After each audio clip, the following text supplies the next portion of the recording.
політичної кар'єри. Скоро ж вибори.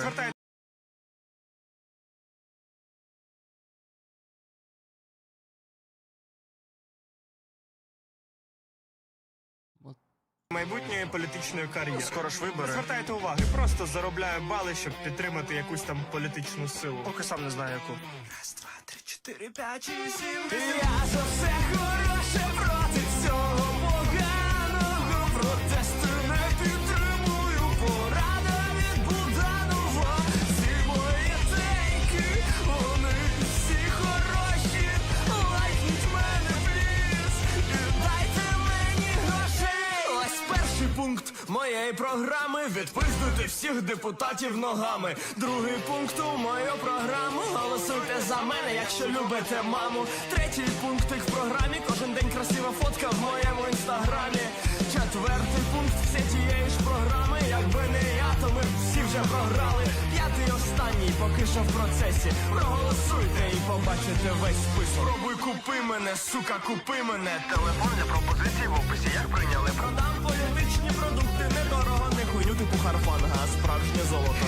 Я за це хороше проти всього поганого. Протесту не підтримую, порада від Буданова. Всі мої тейки, вони всі хороші. Лайкніть мене, пліз, і дайте мені грошей. Голосуйте за Дмитра Олексійовича Однороженка. Артист від народу. Політична партія Hate Speech.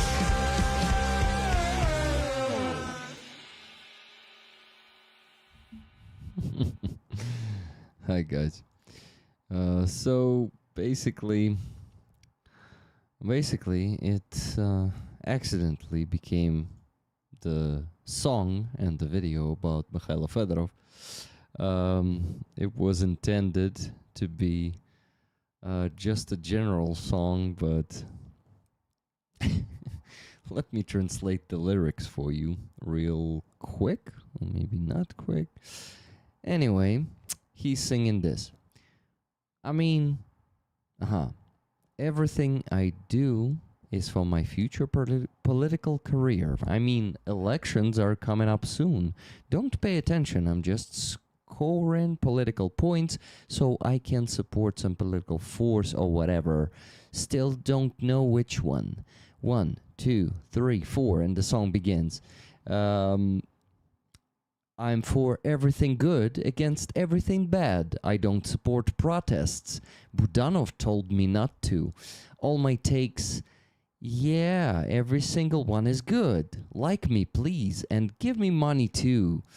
Here's the first point in my platform. Kick the shit out of every MP.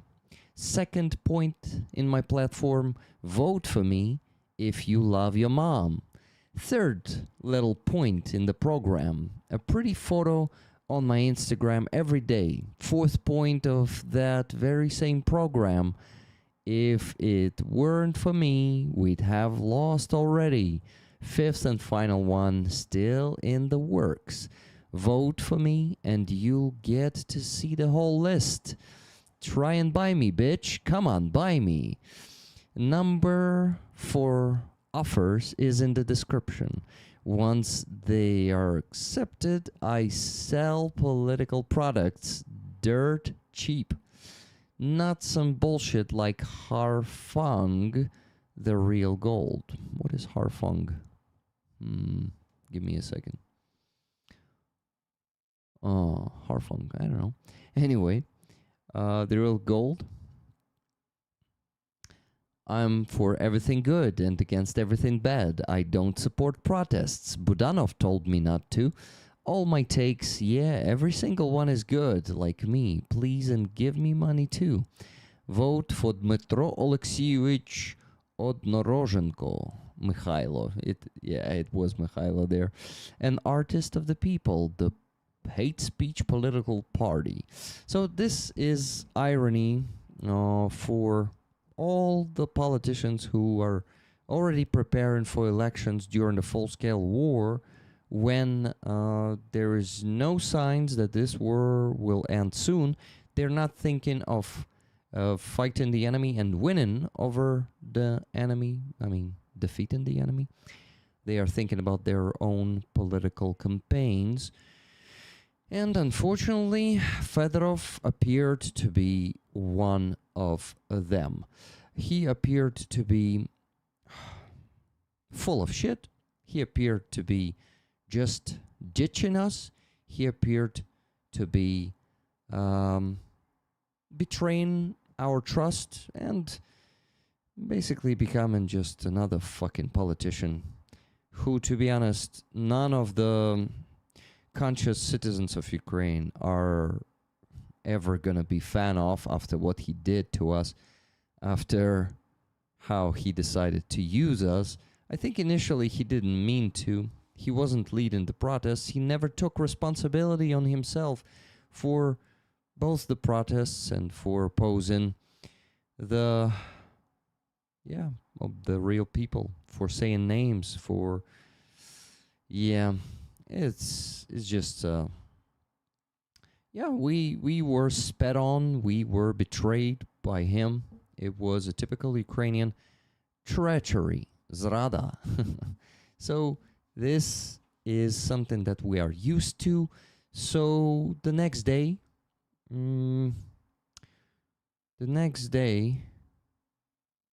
oh, actually not the next day after his video, the one after that,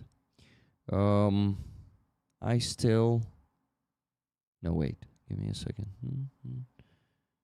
Oh yeah, the one after that I decided that actually this is the end of the protests, and it's not a battle lost, it's actually a battle won with a compromise in the end. Not completely won, definitely, but we managed to actually make Zelensky replace Syrski with Drapati, which is a great result. We also had a compromise solution for the Minister of Defense, which is Khmara, because his first candidacy was the guy from the cops, Klimenko, Ihor, if I'm not mistaken. So yeah, this is a good result, even though not the one we hoped for. But when the candidate we were voting, not voting, but rooting for, to be placed as a Minister of Defense once again, just shitted on us and started saying some bullshit that he is for all good against everything bad, not really being honest with us, not really being fucking transparent, not building any kind of dialogue with us. He just decided to speak about elections during the full-scale war. Only a couple of protesters from the active core of this protest supported this, and most of us did not support this stupid idea, which is just as is gonna ruin us. During a full-scale invasion, any election is gonna ruin our victory. So, fuck you, Fedorov. You wanted to fuck us over.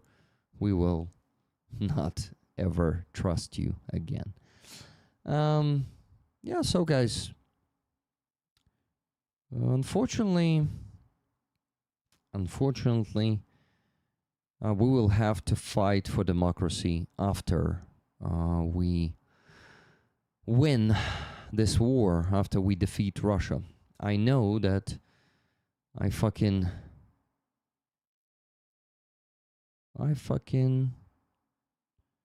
am sad of what kind of state our democracy is at the moment. Basically, it's almost gone. But I say almost. Anyway, we cannot fight for it with violence as it should be fought for, because we need to defeat Russia first. If we start doing it during the full-scale war, we're going to lose both war and our country. We shouldn't do it. So I decided that I'm not going to come to, well, protests are not happening anymore. And now it is a Vice, which is a council of the citizens. They are gathering up at that place in circle on the fountain. And they do it for the third day today. I came there the day before yesterday for the last time. I told them what I think of it. I told them that we will have to fight for it later again. And we all agreed that we will be preparing for next protests and gonna see each other there soon in whatever time it's gonna be, in half a year, in a year. We are going to keep fighting. But when it's gonna happen, we will see. I think with another fuck up of our government, well, of our president, who is now controlling all the power in the country. He is controlling the parliament, he's controlling the government. So now we basically have... I don't even want to say this, but you guys probably know what it is when one person is controlling all the power in the country. You know how this kind of political system is called. So, well, we'll have to make our peace with it until we defeat Russia. Defeat the so-called Russian Federation. They are not Russia. They are a fucking Moscovia, and Moscovia should be small again. We should make it small again. Fedorov serves himself at this point. Yeah, and actually he is playing for Kremlin's happiness with this, you know. When Fedorov says about elections during the full-scale war, it's exactly what Putin wants. It's exactly what Russians want, to just you know, wreak chaos here and make us fight with each other, make us just be divided. You know what I felt? You know what I felt after Fedorov's speech? I felt, first of all, betrayed. That's what I already said. But sorry guys, I already saw the division between us.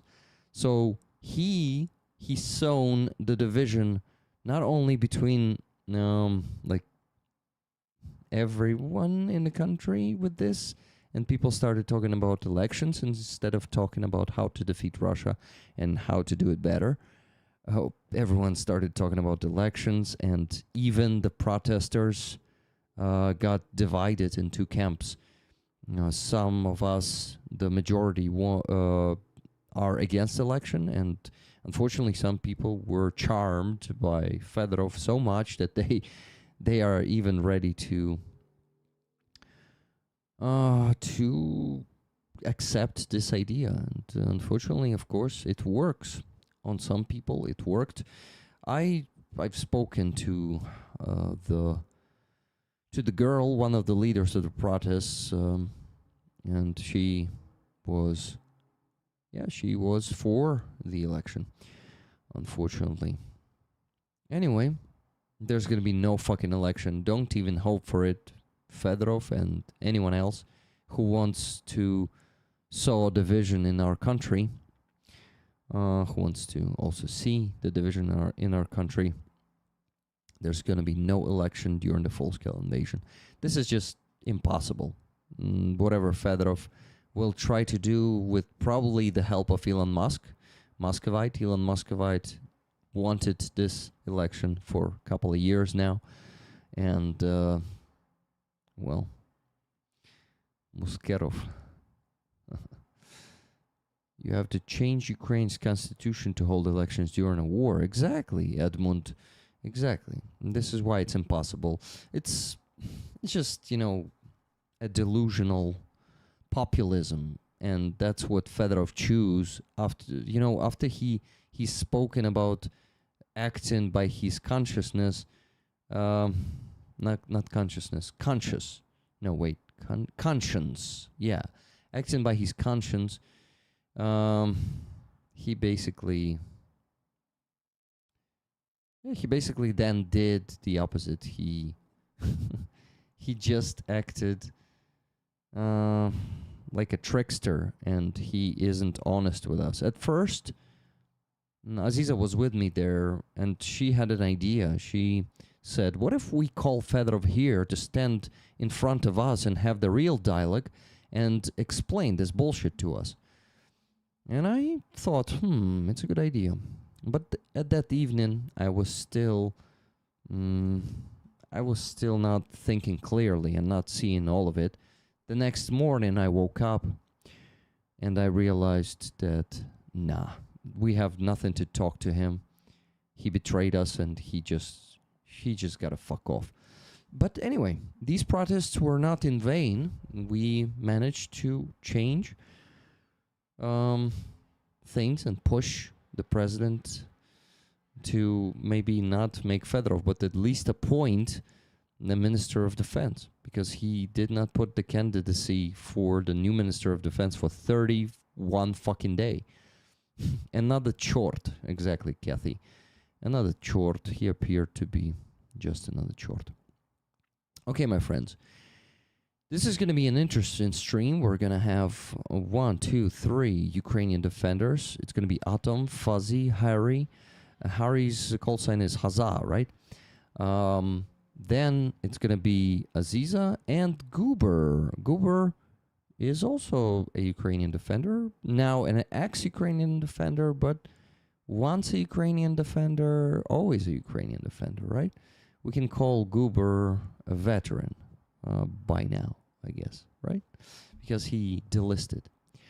My friends, I want to ask you for gifted memberships today. Please, we need to reach the goal today. We didn't reach it last week, but today it is necessary, mandatory, because the problem is I lost a few base Donatello Patreon subscribers, also the big ones, the F16 ones, and it's a huge hit on my income. So that is already not actual. That one went down to like 2,200 and something.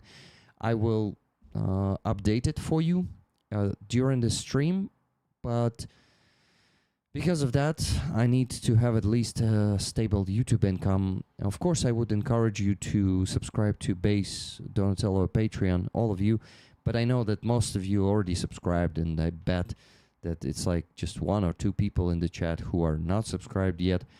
So, yeah.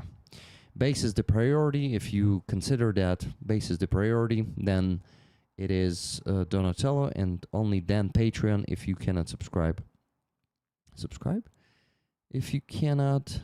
Yeah, if you cannot actually not able to subscribe to Base or Donatello, they are not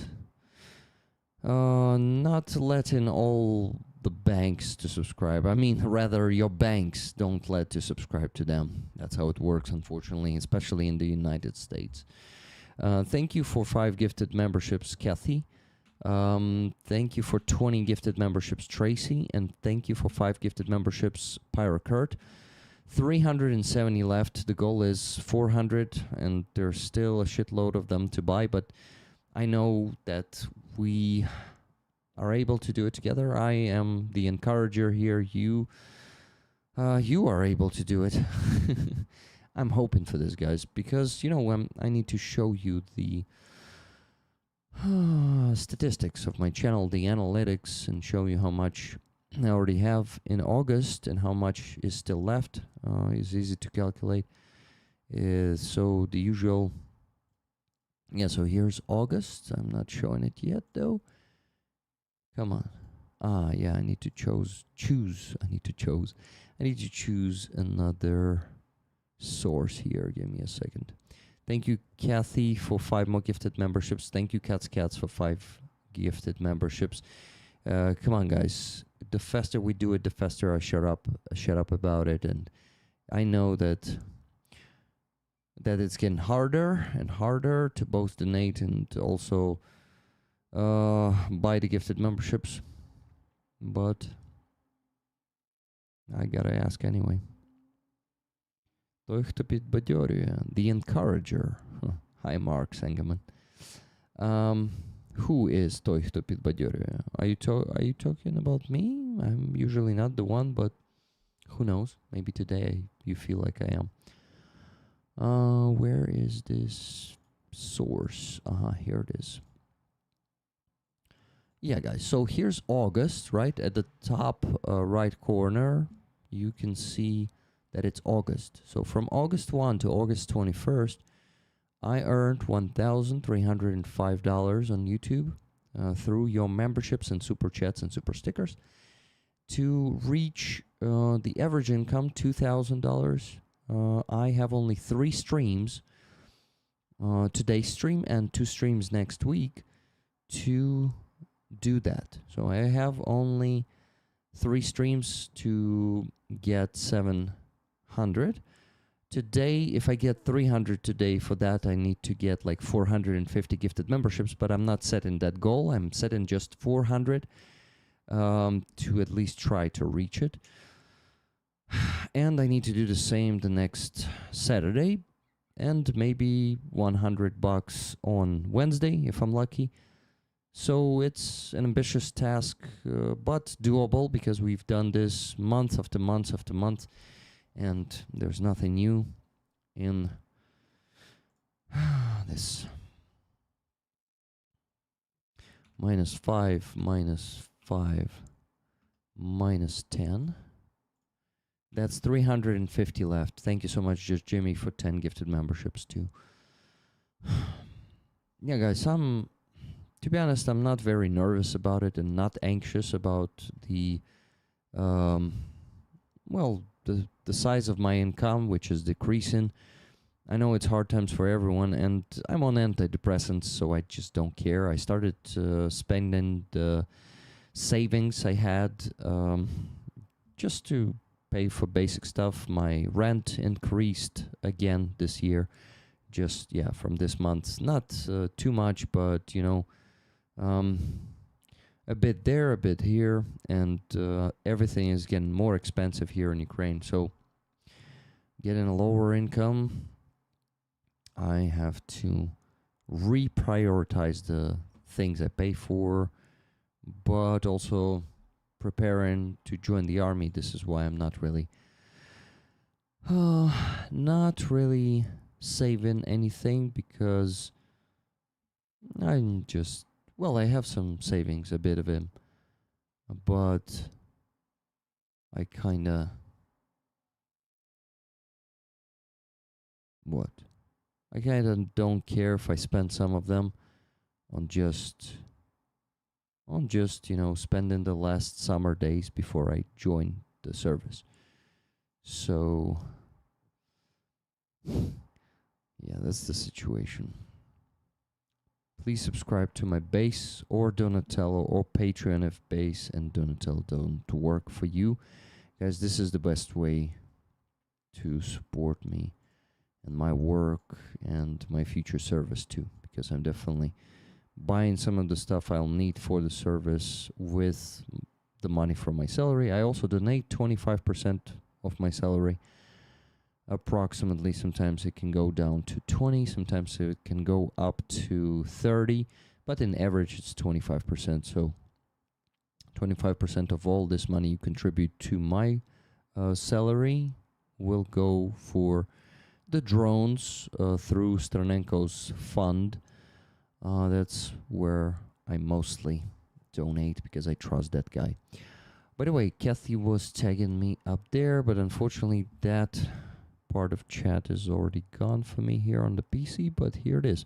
Rick, when I watched Stranenko, he said you can't have elections but need them. He said some very bad things about Ukrainian democracy.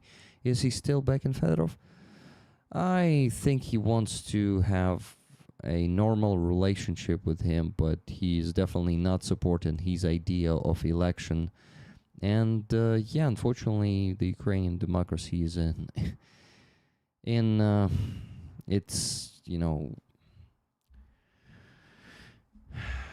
in its worst, let's call it this way. But during the war, the full-scale war, I don't think you can hope for for having the democracy. Like, it's, I don't know if it's possible at all. Hello, Danielle. Hello, everyone. Let me tell you how much we already raised today. So before the stream today, first donation was $4 from Rochelle Ann.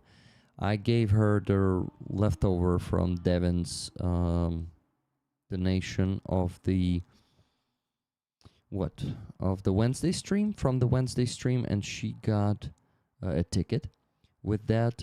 So thank you, Devin, for helping Rochelle get the ticket. And Devin also got 2 tickets. He donated $28. So 10 to 2 times 10, 2 tickets for him, and $8 of his donation. The last one went to Rochelle's ticket. Amonsky Amarski donated $33.60. Amonsky for what is needed. Thank you, Amonsky. Then T-Bone Trevor donated $200 with no comment. Trevor, tickets for Aziza's painting. Aziza's painting. The print of Aziza's painting. That's what we're raffling this week, and I decided that we were also gonna raffle it next week. So I'm gonna present it today. Finally, here it is standing. It's a big print, very beautiful painting. That is called Lion, the Lion of Freedom. You should remember that one. So Trevor, if you're in the chat, if you're listening right now, please let me know if you would like 20 tickets for this print, for the print of the painting of Aziza. I'm gonna show the print in a bit, guys, but before that, let me mention all the rest of the donations. 3 more of them. $20 from Pyrocurt. Pyrocurt says, Slava Ukraini, Heroям Slava. I will always stand with the people fighting for freedom. Thank you very much for this. $50 from Tune Odison. Let's roll on. Fedorov done. Reforms, no schemes. Tickets for me, please. Exactly, guys. Yes, please. Awesome. Thank you, Trevor. And $50 from Kathy S. Rolling along. Tickets to Rollers. Thank you.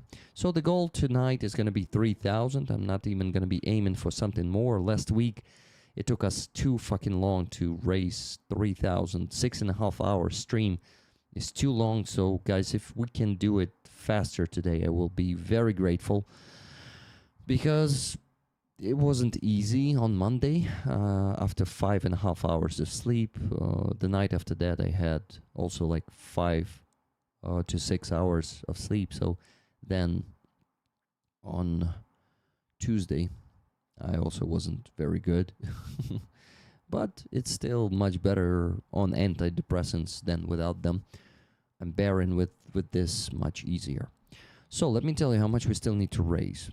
So minus $4, minus $33.60, minus 200, minus 20, minus 50, and minus 50. We still need to raise $2,642.40. Rick, I think I changed my sub to Bradley. Thank you so much, Kathy. It is on the base. Let me go check if it worked. Yes, it worked. Now you're Bradley. Awesome. Thank you so much for this. Thank you.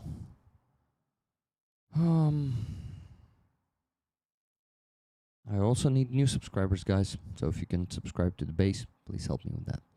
Thank you. And as for the gifted memberships, we still need 350 of them. Too many.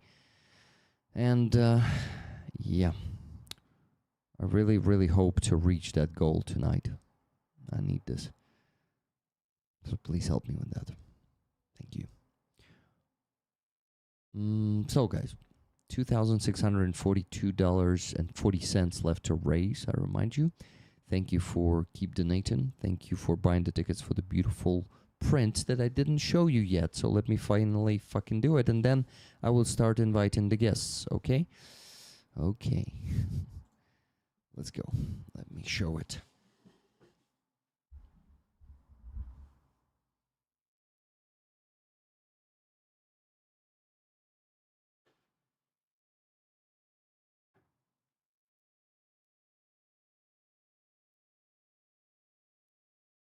The quality of print is very good. It is detailed as fuck.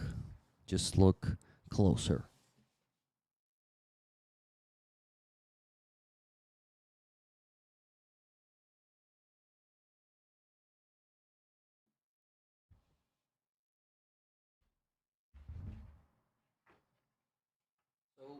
Aziza also signs these prints with the new signature. Aziza Iskender turned into Askender. So Askender is Aziza's signature. She also has, she signed it on the other side here. Crimea will be free. With love, Aziza Iskender. 15th of June 2026. That's when she signed it.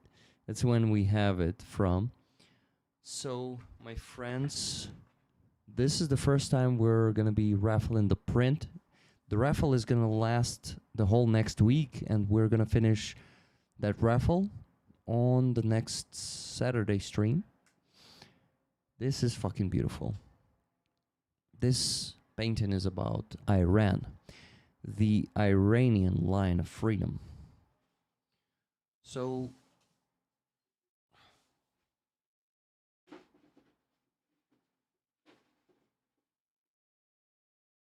I will put it here as a reminder of what we're raffling. I unfortunately cannot unfold it. So, my friends, you gotta buy the tickets like crazy today and the next week. Thank you. Well, I love it, but I don't want to be a hog. I won a painting already. Come on, Kathy. You may as well win the print. Guys, those prints are awesome. I got the print of my painting this week. It is really high quality. Yeah, Miriam, I sent this one to Miriam last week. She got it yesterday. And you can always ask her how fucking high the quality is. She just shared it. $20 donation from Levy. Tickets, please.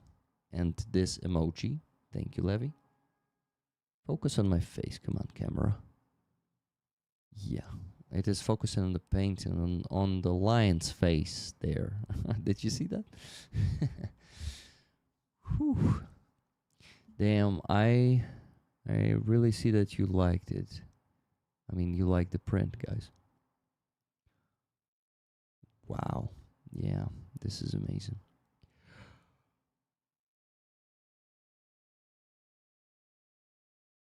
Hi, Liam. Please go rewind the stream a bit to see the beautiful print of Aziza's painting that we have in the raffle unfolded. I unfolded it, showed it to rollers, and now we are, what? We are collecting. We still need to raise $2,622.40. No yawning, fuck face. You got work to do. You called me a fuck face? This is too much, Fuzzy. We haven't served together that you could call me this way. Fuck face. This is too rude. Or was it like copying the sergeant in the army who is training the people? Nah, I gave my tickets to rollers. Someone else should enjoy. The prints look fantastic. I can tell you her paintings look great. Hung up. I'm looking at mine now. Lucky you. I'm looking at mine out there. Yeah, it's amazing. Aziza is an amazing artist. It's never rude, my. Rude, my. Fuckface. That's my nickname. Adam Rounds. No, Fuzzy. It's Rick the Dick. Gotta have that rhyme in there. Yeah, fuckface is not my cup of tea, I would say.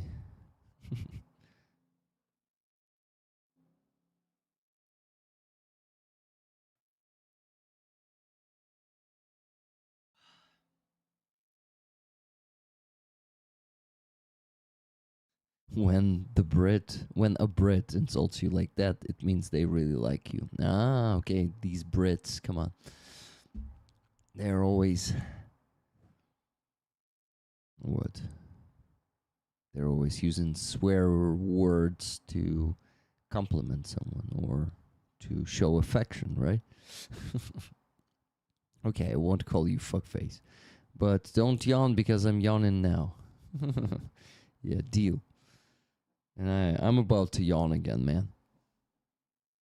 Okay, I need to start inviting the guests, guys. The time has come. Please don't stop donating. Please buy some gifted if you can. Today I really need to reach the goal. We did not reach the goal last week, so this week should be different. And the guests will join in a bit. Rick, we only insult friends. No, I think enemies too. Definitely, you do it. Sometimes, at least sometimes. Okay, let's get Rick a 5-hour energy shot subscription. I'm being a fuckface when I'm yawning. Okay, I agree. Fuck. But I was so energized today. I had so much energy and I was hyperactive, but I think I wasted all the energy until 10 p.m. Oof, it was a good day though. Yesterday it was even a better day. I will tell you later if you ask. Okay, Rick, focus. Guys, one thing I need to tell you, I will actually tell this with my guests joined in already. So, yeah, let's see. Give me the fucking link. I'm saying it to myself. Never mind. Or don't mind me. Guys, we don't have enough donations yet. The flow is okay, it has stopped a bit. Stopped a bit. Slowed down. And we need to pace it up. Can we do this? Let's do this. Come on, guys. I still have some energy, even though I'm yawning. I'm still hyperactive. I'm talking fast. Probably for you it sounds like I'm talking fast, but I'm actually talking very slow. Am I talking very slow? Am I talking very slow? Was my post deleted? Your post? Hello, RC William. How you doing? What post are you talking about? Maybe your message in the chat? Maybe you mean that? Okay, I'm starting a meeting, and I'm ready to invite the defenders. I'll begin with Atom. Then I will send a link to Fuzzy. Oh, Fuzzy, I did not watch the video you've sent. Oh shit, I forgot. Give me a second, I'll watch it now.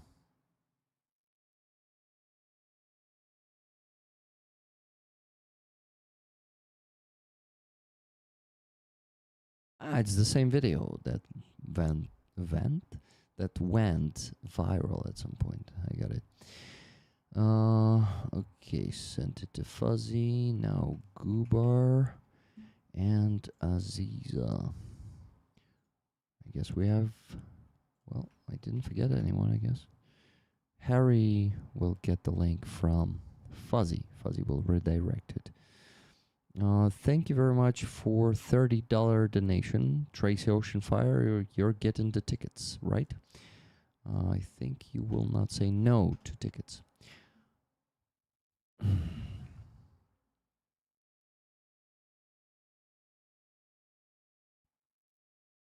Okay, the link is sent to everyone, but... hey, there are 2 tickets for rollers, 1 for me, please. Okay, as you wish, Tracy. Thank you. Yes, message. I don't know. I didn't see your message. RC Williams. So sometimes YouTube has its own censorship for some words or the links. If you post the link, it won't show it at all. Like, it's not even deleting it. For you, it is seen, but we don't see it. So if it was a link there, it was probably deleted. Sometimes yawning is just a lack of oxygen. Breathe deeply.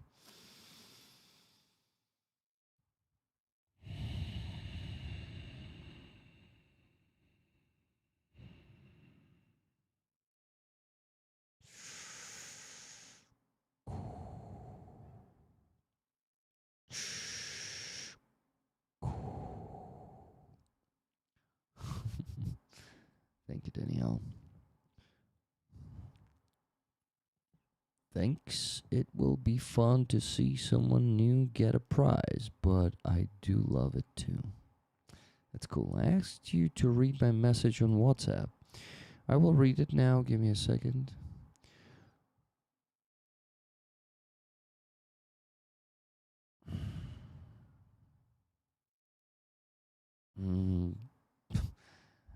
Thanks for your suggestion, RC William, but I don't plan to leave Ukraine. Why should I? Well, where is this suggestion is coming from? I'm joining the Ukrainian army in October, and you offer me to come to Germany to work with you. Let you down. Never gonna run around and desert you. Thank you very much for this contribution to my salary, Trevor. I appreciate it very much. Here's Fuzzy. Hello, shalom, shalom. Shalom, Fuzzy. How Rollers are cannot you? see you yet. Give me a second. I'll work on that. Uh-huh. Here you go. I need to make it bigger. To make it fuzzy. No, I won't make it fuzzy. I'm just gonna have Fuzzy here. Me and Harry will be on the same screen. Yeah, got it. Okay. Is it him? Standing to Yeah, the right. just I'm so blurry. Look at that. Okay, that's better. Let me fix that. Hi, Harry. Hey, how are you? I'm good. It was a good day. Good. Just losing my energy because I was probably too hyperactive today. So. Hey, it's the weekend. You're allowed to be hyperactive. Yeah, I get that. I never control it, you know. Yeah. Well, what? We started a Car for Ukraine campaign. I did not mention it yet, but just wanted to show you that this one is going to be for 2 cars. Both cars are going to be 4-hour units. Okay, this is not the campaign. This is the old campaign. Let's go to their... yeah, so this campaign is called Rick's last campaign before joining the army. So, you know, I actually will just read the text real quick. So it says, Rick, the Ukrainian, is finally joining the Ukrainian army this autumn. Before joining, he needs to provide all the promised cars and equipment to 11 units. Car for Ukraine stepped up to help provide 2 pickup trucks for Rick's military friends. For the last month, Ukrainian citizens have been protesting against the absence of communication between the state and the Ukrainian people. They protest against corruption in the Ministry of Defense. So reforms, not schemes, is one of the main slogans of the protesters. Here we show it in the Ukrainian language for authenticity. We are talking about the patch here. Reforms, not schemes, is one of the main slogans of the protesters. So I decided that it should be in Ukrainian, and you guys will just learn these 4 Ukrainian words. Reformy is simple, it's reforms. A ne is not schemes. So a ne, we kind of use 2 words here because our language is totally different from the English one. So explaining this one to you in details will be pretty fucking hard, so I won't be explaining. Just know that these 2 words mean not schemes. Schemy, schemes. They sound in Ukrainian like this. Reformy, a ne schemy. And we were chanting this. This was one of the main slogans. We chanted reformy, a ne schemy. Reformy, a ne schemy. So I decided that this patch should commemorate the events of this summer, of summer 2026, of us protesting. Not, you know, we mainly were not protesting there for Fedorov. Fedorov just represented the fight with corruption. At that point, he does not anymore. He fucked up. He betrayed us and decided to use us, and we don't agree with his idea to do the election during the full-scale invasion.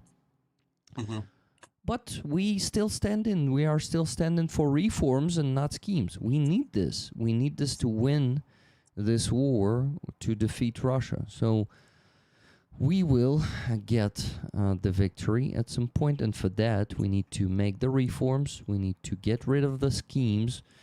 If it was too easy, you know, when it's president's friends who are involved in schemes, the situation is not good, especially after the latest events. But who knows? Maybe Khmara is going to be even a better Minister of Defense than Fedorov. Maybe he will keep fighting corruptions. We have good news about that, by the way. Yesterday, the first tenders for fiber optic FPV drones started. So what Fedorov started there, it did not end. They did not wrap up the tender procedures for the FPV drones. So this is happening. The reforms keep happening even after the minister is gone. Hello, Mikhailo. How you doing? Hi guys. Hi rollers. Fuzzy. Hey, Good bro. to see you. Hello. Today, Fuzzy is with Harry, so we have we have two people on that side today. Just wanted probably to introduce you to each other. Atom, that's his call sign, Mike's call sign. He serves in 26th Artillery Brigade. He's an officer, and we, the rollers, helped him and his guys a few times already with cars. What else was there? Just cars. Just cars. Huge thanks for that. All of them are still working, which is pretty nice, including the conditions we have now. Considering the conditions, yeah, definitely. It is very good that, all of them. Is it three cars? Or four? I believe four. Four cars. But one of them is out of my control another direction. So it could be Already destroyed. But I'll figure this out. I'll ask you guys. Yeah, it's interesting to know how it is doing. Okay, I'm trying to show more guests on the screen, guys, but it's not always easy, especially when we have a lot of guests, and it's still not a lot. We're still gonna have Steffen joining us and Aziza. So today we're gonna have 6 people on the stream, including me. Without me, it's gonna be 5. I hope my arithmetics is fine today, and I did not fuck up and just summing up or counting people. You know, not really summing up. So guys, the second patch on the campaign is the F-16, the last patch in the collection of the American weapons that are helping us to get this victory. We had Stinger there, we had a Javelin as the first also tiers of the subscription levels on all the platforms. So Stinger, Javelin, Bradley, Abrams, which, you know, I created this in 2023. The Abrams was promising back then. Now we see it's useless. Okay, no problem. It is still in the collection. The patch was created. After Abrams, we had HIMARS, which was definitely effective in the first year of war and given us a huge advantage. Then a Patriot, the best air defense system, which we have now, but we don't have any missiles for it. We don't have any interceptor rockets, so it's just fucking useless thanks to Trump and Netanyahu too, and all Trump's administration, I guess. Now we have the huge deficit in the world, and it's not only the deficit, it's also the, you know, will of Trump to not give us the licenses, to not give us the ability not only to produce them, but to receive, not... there's basically no support in this. Anyway, the last piece of weapon that is actually effectively working against the Shahed drones in Ukraine is the F-16. You can see the Ukrainian circles, the aviation circles. On our planes, we usually have these yellow circles with smaller blue circles inside. Let me make it bigger. And that's how it actually looks. Well, okay, not purple, not purple or violet with blue, the jet itself, but those circles do look like that. So if you want to get this last piece, this last part, this last item in the collection of those patches, it's 7 of them, you have the chance to get it, or you may as well just subscribe to my base or Donatello Patreon on the F-16 level, which is huge. It's $300, and I will send this patch to you. But here's a chance to get it on the campaign. And anyway, I know that you are doing all of this not for the patches mainly, but for supporting our defenders. They will get 2 trucks. First unit that will get the truck is Kraken. They recorded a video. It should be here on this channel. Oh, sorry, on this page, not on the channel. And the second video was sent by me to Claire only today, so they will add it. This is for the Blackbeard group. 1 unit is Kraken, the second one is Blackbeard group. They requested these trucks like 5 months ago, so the faster we provide them with these trucks, the better. The less they will wait more, you know how it works. So the campaign is big. I mean, not as big as the ones before, but we need to collect 23,000 euros, and we already collected 1,762 euros, even without any announcement of this campaign. I did not have any time or energy to create a video about it this week, so I am just presenting it now. I hope you will help me close this one as fast as possible. We are on what percentage at the moment? Give me a second. It should show it here. I hope so. No, it doesn't show any percentage, but it's 1,762 euros out of 23. So just the beginning of the way. And you can see me on the protest. Lila is behind me. Anastasia, who you know from Free Azov, is also behind me. This was from the 1st March. Well, it's not the date. It was the march in the center of Kyiv, where the citizens of Ukraine went to demand the dialogue. It was like 15,000 of us. Okay, guys, sorry for talking for so long and not talking to you. I mean, you, my guests. But I just needed to present this campaign before we continue. And I'm not only asking for the donations on PayPal now, I'm also asking to donate to this campaign and get the patches. But raising $3,000 tonight on PayPal is the priority, and we need to do it as fast as fucking possible. Right now, we still need to raise, let me tell you, minus 20 more bucks. We still need to raise $2,572.40. Last week on Saturday to Sunday night, we had to sit here until 4 a.m.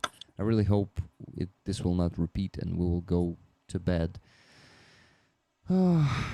at least at fucking 2 a.m. or something. 4 is a bit too much. But we have a lot of support from the side of the military today. We have Atom, we have Fuzzy, we have Harry, and Mr. Steffen Bear is joining us right now. Added him too. Hi Steffen, how you doing? Hello Howdy, howdy. Oh my god. Oh my goodness. How are you? I am literally right. What I mean, the YouTube people probably can't see it, but on my screen, my face is right next to Fuzzy's. I'm very excited about this. It's different for all of us. Yeah, it's only like that for you, I guess. So the last donation was from Nikki Hill, $20. She said tickets to rollers. So guys, it was 10 minutes ago. We need to renew the process of donations. Keep doing that. Steffen, Mikhailo, Fuzzy, Harry. Who should we begin with? Let's begin with those who joined first. How are you doing, guys? What is going on in Fuzzy Harry team? Tell us. Go on, Harry, mate. Go on. No, you go first. You go first. At the moment, we're just doing a lot of training.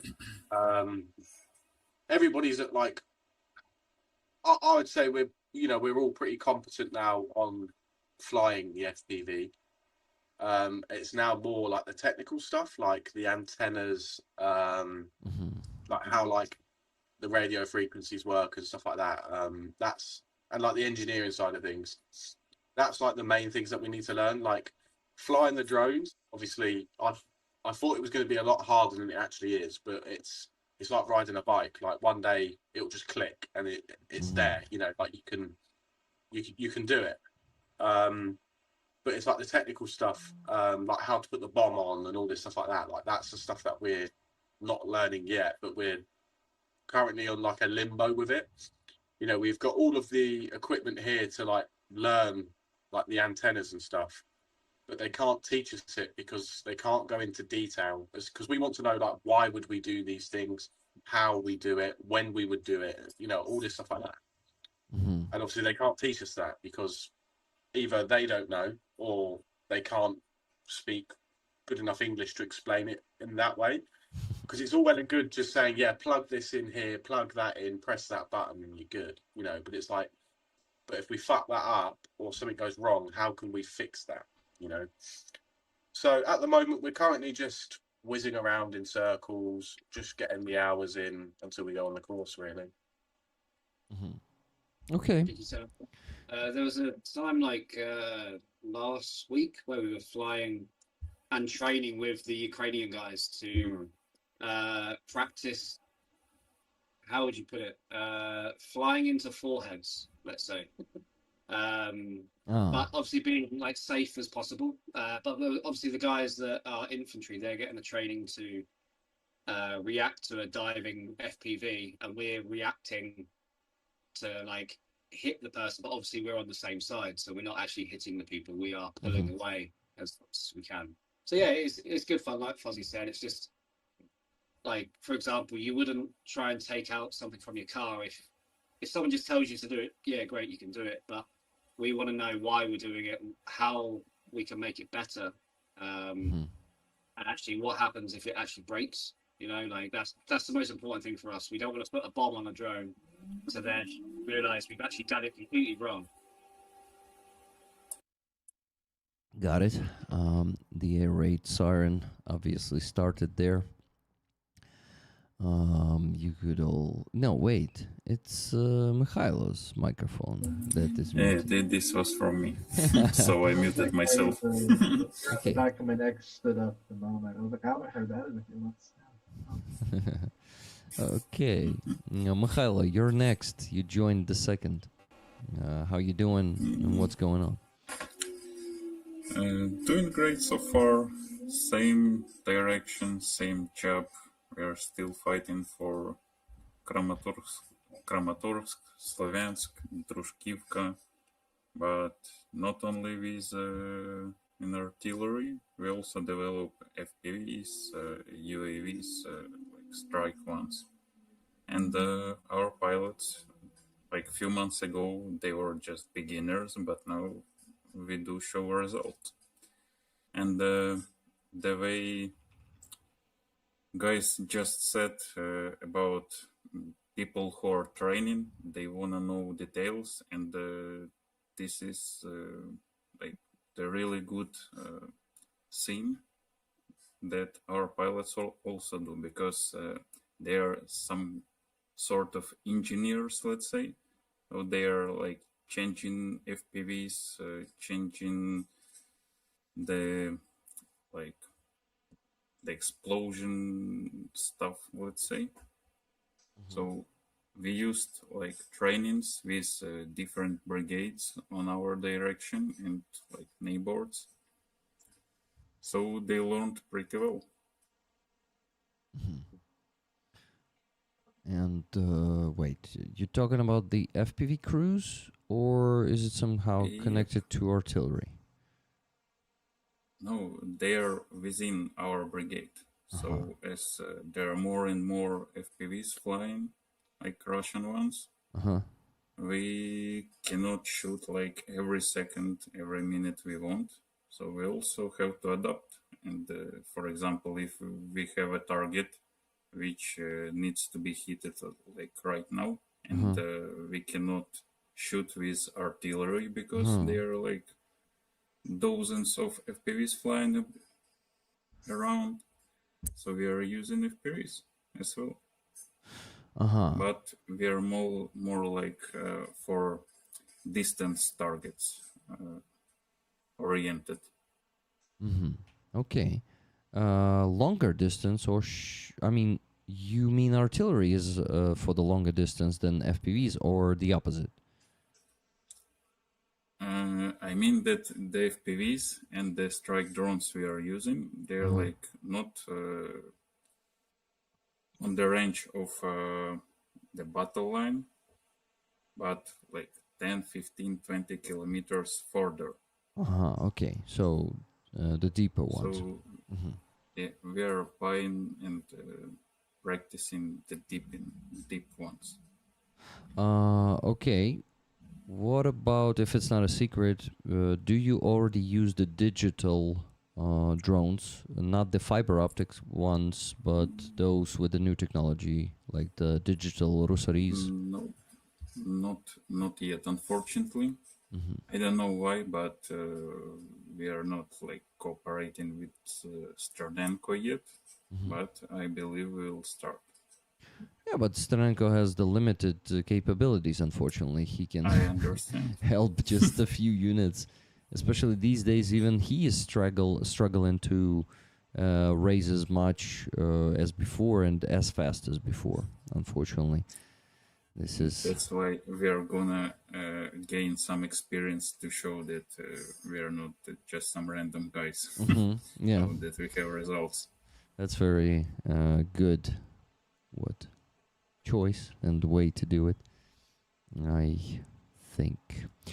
Thank you, Jordi Fella, for 10 gifted memberships. Guys, 340 left. Please get me to get to that goal today. Today, I really need to bother you with that more often because the month is getting to its end. We got 2 more donations. $30 from Kathy S. Fantastic guests, tickets to Rollers. Thank you very much, Kathy. And $20 from Martin Bissig. 20 less to go. Thank you, Martin. So minus 30 and minus 20, and we still need to raise $2,522.40 today. You keep donating, guys. Thank you. Steffen, you're next. Next. Well, can I quickly say, as an American, there's something beautiful about watching 2 British blokes wearing American flags on their chest. It's like, it's something, I don't know, there's just something about it that makes me illogically happy. I'm just like, wow, that's beautiful. So, first of all, for the fuzzy and super fuzzy, thank you very much for that. I'm good, guys. Actually, I have good news to share on my end of things. So, Rick, we just finished the fundraising for the 48th truck for 50 States for Ukraine. Congrats. So I'm actually thinking we're going to hit truck 50 really soon, which was I think one of the big original goals. Where I remember Rick, when I think it was one of the first weeks I came to Ukraine, they were like, "Yeah, we're going to go over 50 trucks," and people like, "Well, that's a lot," but I think we're going to do it. And, Nice. it's quite cool. Well, you build the whole network of fundraising teams, so that is cool result, and this is not the limit for you, definitely, guys. You can get to 500 trucks too at some point. That's the next ambitious goal I set for you. I mean, the big goal is 1,000, and I'm sure there's a couple of trucks for Fuzzy in there somewhere. Fuzzy, I haven't forgotten. I'm starting to wonder if you guys are wearing American flags on your chest because of that. I'll show you the back, bro. It gets more American. Hang on, I'm getting naked. Well, you can just turn around. But okay. No, that'd be too normal, bro. Like, I'm a fucking retard. Dear Sweeney, oh my god! Have you ever seen the film the longest beer run ever or something like that? Yes, the was it Vietnam? The greatest beer run ever. Yeah. Yeah. That's really good movie. Rick, have you ever seen that movie? No. Can you repeat the name? I think it's based on a true story, right? Yeah. It's a true story about how a guy pretends to be in the CIA, and he basically flies. This is during the Vietnam War, and he flies to Vietnam pretending to be a CIA agent, and visits all of his friends who were in Vietnam fighting in the army. He brought them beers. Ah. So you drink a beer with them on the front line. It's hilarious. And in the movie, he actually didn't say that he's from CIS.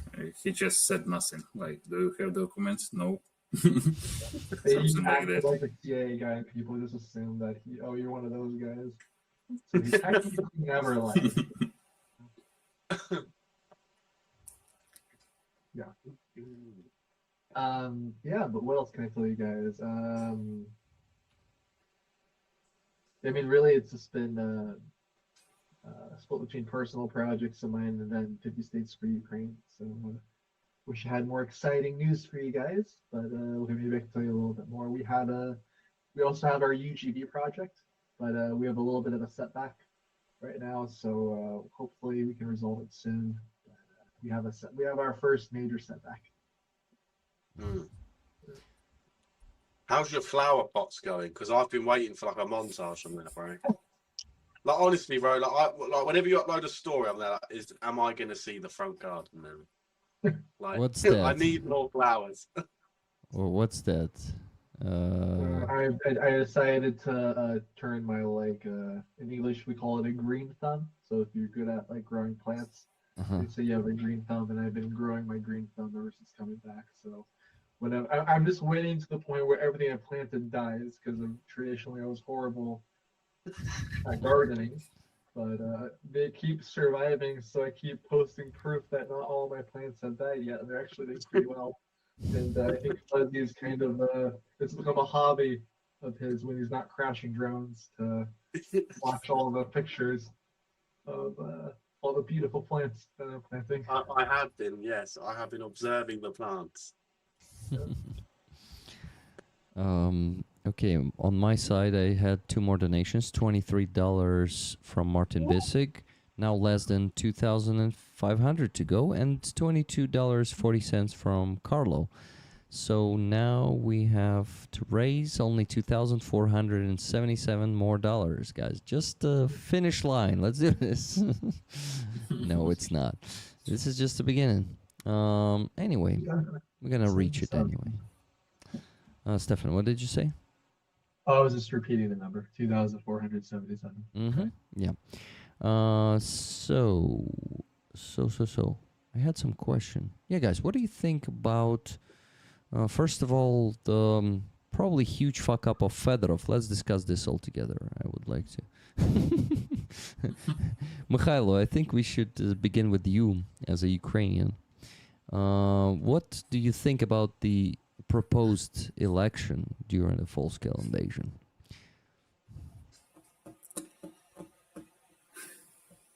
That's a difficult question.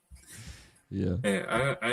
I can't see how is it possible to do the election, including all the military, Mm-hmm. also those who are on the positions, including people who are living abroad, and I'm not sure a lot of them are gonna come back, and I think that we should not include those votes.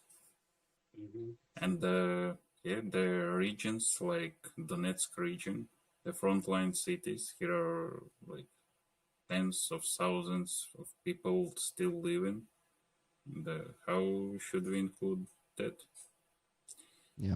Actually, Federal, he talked, he said cool words, but he didn't propose anything. Exactly. And the army teaches us, if you don't like something, give an idea how to change it, how to improve it. Yeah, exactly. Sorry, the siren here is all the time. Right, he was like, his speech was full of just general things, and he was just saying like, this is a bad thing, we need to fight it. This is a good thing, we did it. It's like, good and bad things. I'm for everything good against everything bad, and that's how I really see he is, the opposite of what he declared in the beginning. He was saying that we should be honest, and he was honest about Syrski, how he is. And maybe, damn it, maybe, I'm sometimes like going for conspiracy theories. I mean, my brain does. And I think, what if this was all planned just to replace Syrski? He needed to criticize him, so Zelensky had even a bigger reason, bigger public resonance to do that. But no, I usually don't believe in all this bullshit. Even if it's true, I would go for a simpler version. Hi, Aziza. Hi. Good to see you. Happy to see you too. Okay, I guess you know all of the guys except for Harry. He is Fuzzy's brother in arms. Super Fuzzy. Super Fuzzy? Yeah, she was on Yeah. Discord. Yeah, she was on the Roller Discord a couple of weeks ago, a couple of months ago, I think it is. Uh-huh. Aziza, what do you know about Aziza, Harry? She's a terrific painter, an artist. Mm-hmm. And a musician. Musician, Exactly. I think musician is your biggest passion, right, Aziza? Musician is my a main How could we call space this? of work. Yeah. Space of work. We can call it no, not profession. It's your passion. It's bigger than profession. Passion, yeah, because from profession, I'm actress. Mm-hmm. So I studied in university art of theater. Yeah, but you never performed as an right? As an actress.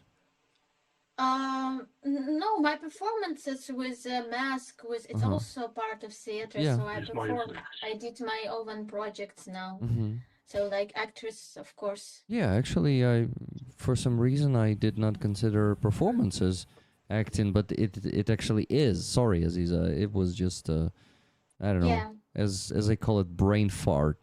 Not very pleasant word, but sometimes the brain is just like, huh, It's okay. not very smart. Yeah, but you're also acting. That's really cool. So, Aziza, we were talking about the great fuck up of Fedorov. Mikhailo was reacting first. He said that election during the full-scale war is very, very complicated, and Fedorov was just not given any suggestion, not given anything to like. He was calling to no actions. He was just saying some general things about how he is against everything bad for everything good and all that. That was my addition. Actually, Mikhailo didn't say exactly that. But yeah. Aziza, we discussed this with Aziza in person. She's in Kyiv at the moment, and basically we're on the same page, but she also had... I think I can hear myself from your microphone, Aziza. Yes, sorry, I'm from the how Laptop. to say laptop, not laptop, iPad. iPad.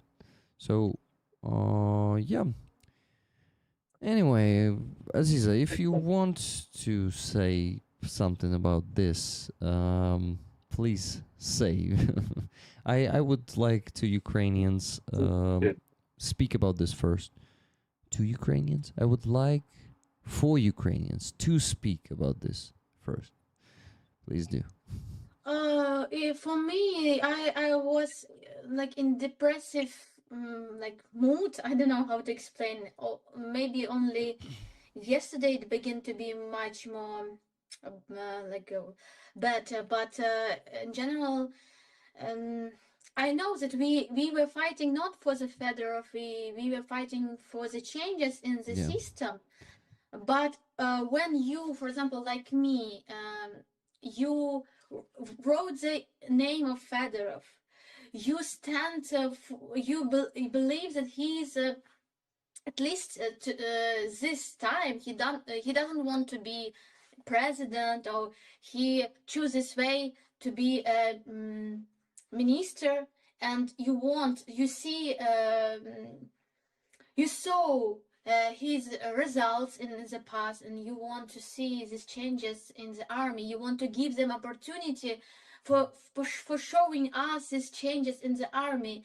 And in the moment when you want to stand till the last moment, you are like, and me, I'm not just only person. I have my page in the Instagram.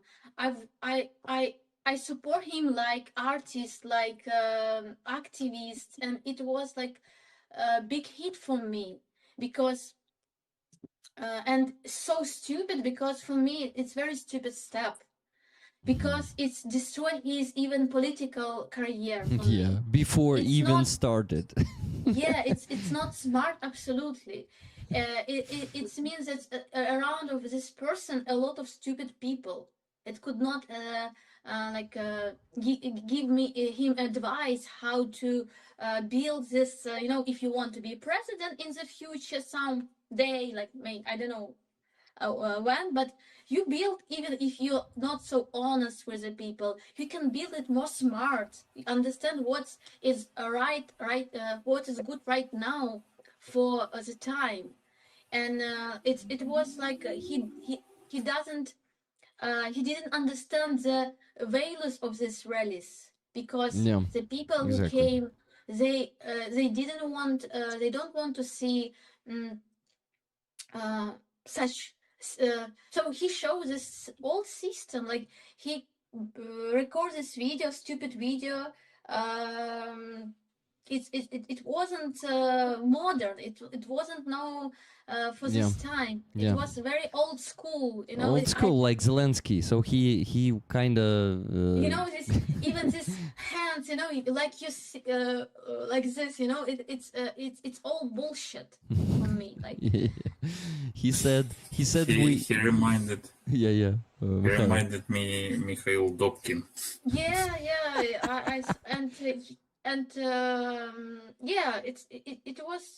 it was so, and a lot of people who hate us before, they begin to be begin to create a lot of jokes about us, not about the Fedorov, but about us, that we are so stupid, or for example about the activists, or people who are more popular, that you are stupid, you are just do it because it's popular, because you want to make pictures, not because you want to see changes. And everybody like forgot about it. We changed the Drapate, we changed the Syrsky, and the rallies were really important and really change something important for our army. But this step of Fedorov, it's like make us like clowns, you know. Aziza, I don't agree with you. Maybe the population of this country, some of them may think, or just, some agents of political powers or of Russians may think we're clowns or show us as clowns. This is all bullshit because we are the active citizens of this country. And actually, the big number of activists joined, especially the march. It was like 15,000 people there. So, I don't regret anything. And this is a lesson to learn. This is a lesson to do it differently next time.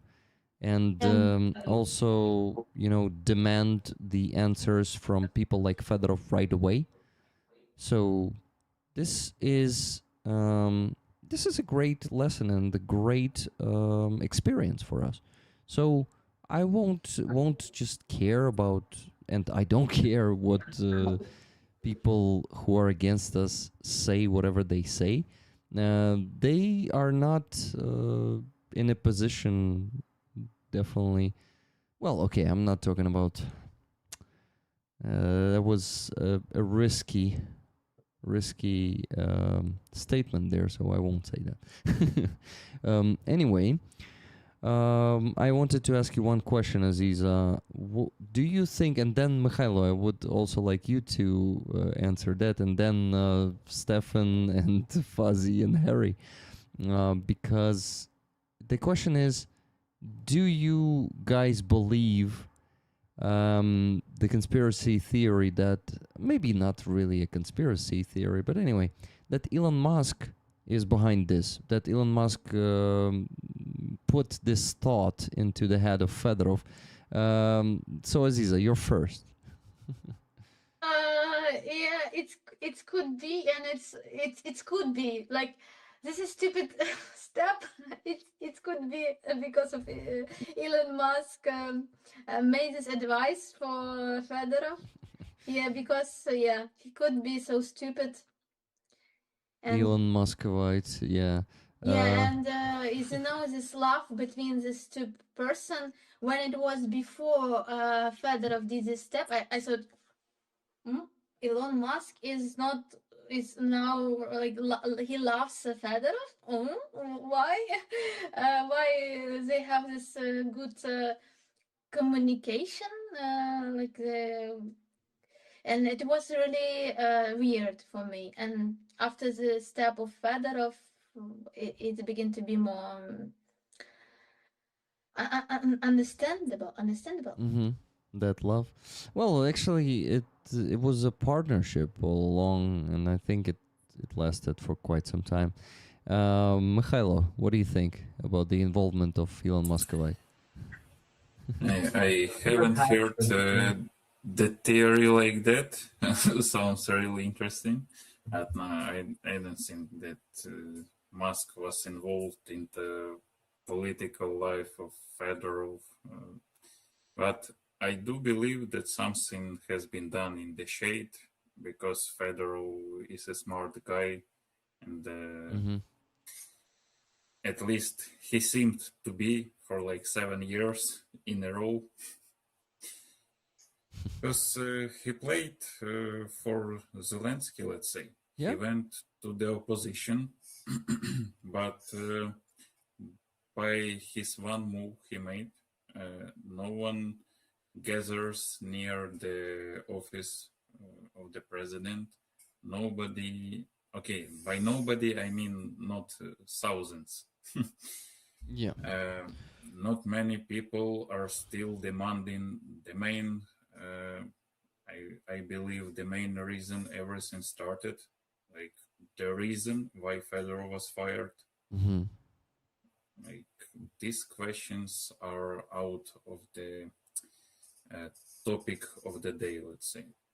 So he just removed it by this video. Yeah, he basically just put division into people's motivation and agreement on things. And yeah, he ended the protests actually with his video, even though by inertia. Do you use this word, guys? The English speakers, inertia, Inertia. inertia. Yeah, inertia. And so we kept protesting at the day of the vote in the parliament. Then I inertia.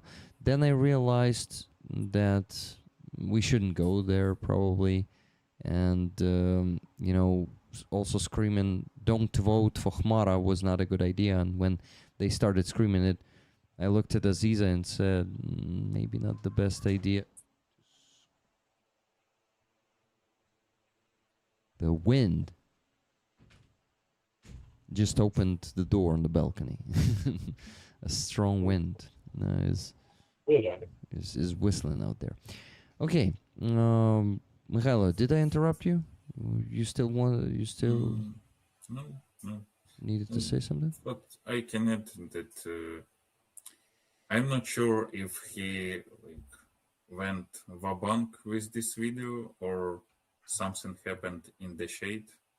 I believe we'll figure out. We'll see. Years. Yeah. But it's very interesting. I want to know.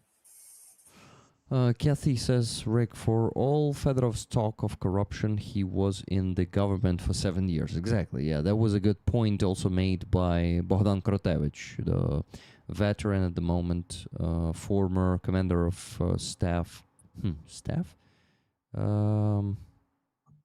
HQ commander of Azov Brigade. Yeah, he was the part of the government for 7 years. Did he actually expose anyone, blow the whistle on anyone, and instigate an investigation? Will he? Exactly, that's the problem. This dude is just pretending to take responsibility. He's not taking any responsibility for being the part of Zelensky's team for 7 years and tolerating all the bullshit that was happening there, you know. So it's just empty talk. We don't see him being sincere. We don't see him saying anything like honestly anymore. He was saying honestly the things on the briefing that he's done either on the day or the next day after he was fired. On that briefing, he spoke openly about Syrsky, about how Syrsky was sabotaging and just making intrigues behind people's backs, but after that he changed his position. He started saying that, oh, the problem was not in Syrsky, the problem was that I started fighting corruption. Then he said something else, I already forgot. So yeah, now it's the system. Yeah, now the system is the enemy and the reason of all of this, not the corruption in the Ministry of Defense purchases. So this man is constantly changing his mind without explaining why he does that, without taking the responsibility for changing his mind. That's it. Basically, I am talking for too long, and I also needed to ask Fuzzy team there about their opinion on this bullshit, and then Steffen, please. Save the best for last tonight. Yeah. Exactly. Do you know why? Because I don't know fuck all about what we're talking about, because it's obviously very recent. Okay. I do apologise. Harry, what about you? Comment. I woke up like 3 days ago. Well, not. I was awake 3 days ago, of course, but I was big team Fedorov, and obviously today. Now I haven't even checked like Instagram properly to see what's been going on. But I'll definitely do my research for next time. Okay, thank you, and it's interesting to know that you were in Team Fedorov. And, Oh, definitely. Yeah. But yeah, he betrayed us. We were standing for him for 36 days, and he just myself and my fucked it up. girlfriend and my dog been to a rally or protest in Odessa as well. So yeah, I understand. Okay, thank you. Stefan, best for last. Your turn. Yeah, I think it's a conspiracy. Probably not. I feel like it's saying that it's a bad idea, therefore it must come from Elon Musk. Obviously, lately I've been no fan of Elon Musk, but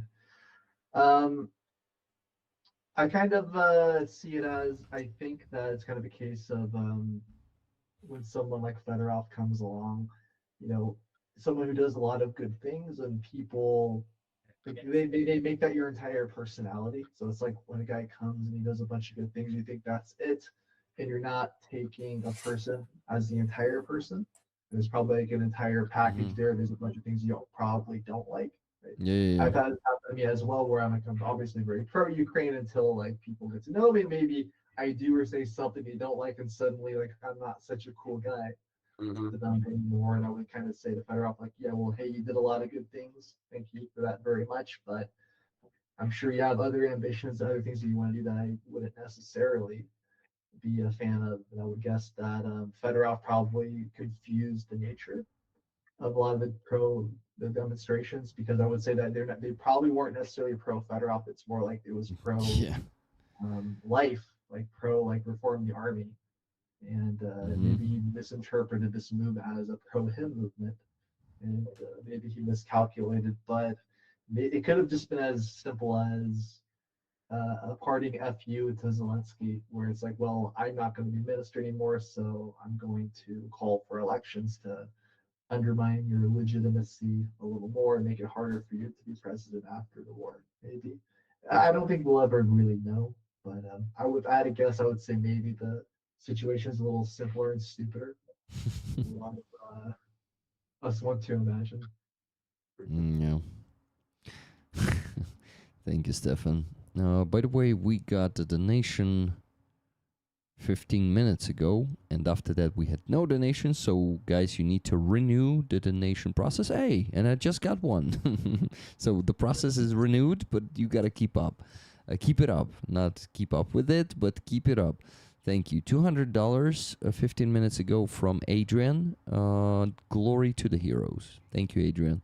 I'm going to give you 20 tickets for the print of the beautiful painting of Aziza, which I'm going to unfold once again to show to everyone, to the guests too, because they didn't see it yet.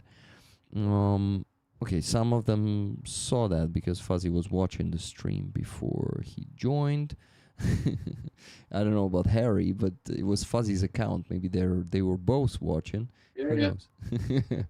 But yeah, I'm not sure about everyone else. $100 donation from Kathy just 1 minute ago. She says, I have to stop spending over my budget, but I can't pass up 10 push-ups from Goober. And he said Fuzzy would do them too. Tickets to rollers. Yeah, Fuzzy, I kind of volunteered you with me, so we both have to do 10 push-ups. Challenge accepted. You guys need to, Right. both of you need to do 10 push-ups. So turn your cameras a bit lower so we could see you.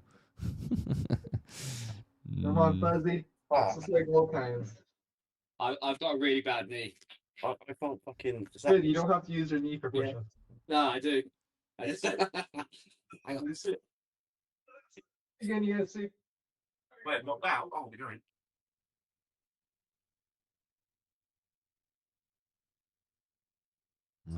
Fuzzy is doing the not the wide ones. How do you call those ones, Fuzzy? Press ups, mate. How? Like real ones. No, really? These ones are the real ones and those are not? It just targets different parts of your chest and your shoulders. Exactly. Good job, guys. Thank you for the push-ups. And for this challenge. I like it. Like the good old days, indeed. Yeah.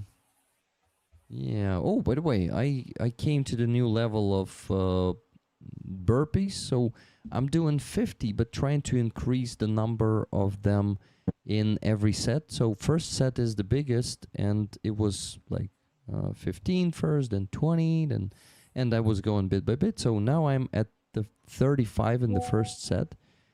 It is fucking not easy, but then the easy 15 after that. So altogether 50, and I'm gonna be increasing it until I do 50 in a row, because Oh, yeah. that's what I learned they do in the 3rd Assault Brigade. How do you call that? Or maybe the whole 3rd Army Corps basic training. Yeah. They basically. How do you call that? They got like a penalty of burpees. If you did something wrong or you fucked up, you need to do 50 burpees. And Burpees. yeah, 50 burpees is a lot, man. yeah, that's a lot. That's not easy. So, excellent buys. But wasn't there a $200 donation before mine? Maybe Rick can do them with you. So, guys, are you doing 20 more push-ups? Yeah, How I have 20 more in me right now. Okay. 20 I didn't more. realise I was doing PT today. PT? Okay, I'll skip these 20. I'll do the next 10. I didn't tell you I agreed to that challenge. Burpee is a fast, full body exercise that combines a squat, a push up, and the vertical jump into the continuous movement. Exactly, Edmund. That's not an easy one for your breath, for your head. It starts, like in the end, it starts, mine starts spinning and hurting a bit. So, Fuzzy, did you just do 20 and I missed it? I'll do No, I'm three. gonna do It was it. really quick. Okay. With me, Fuzzy. Okay, let's go. They're doing 20 for Adrian. Adrian's the nation. Thank you. Fuzzy is doing them fast. Which number of push-ups should we end the stream? It'll be Okay. like 200 something. I believe in you guys. I guess so. Yeah, 200 more and we finish the stream. So guys, keep donating.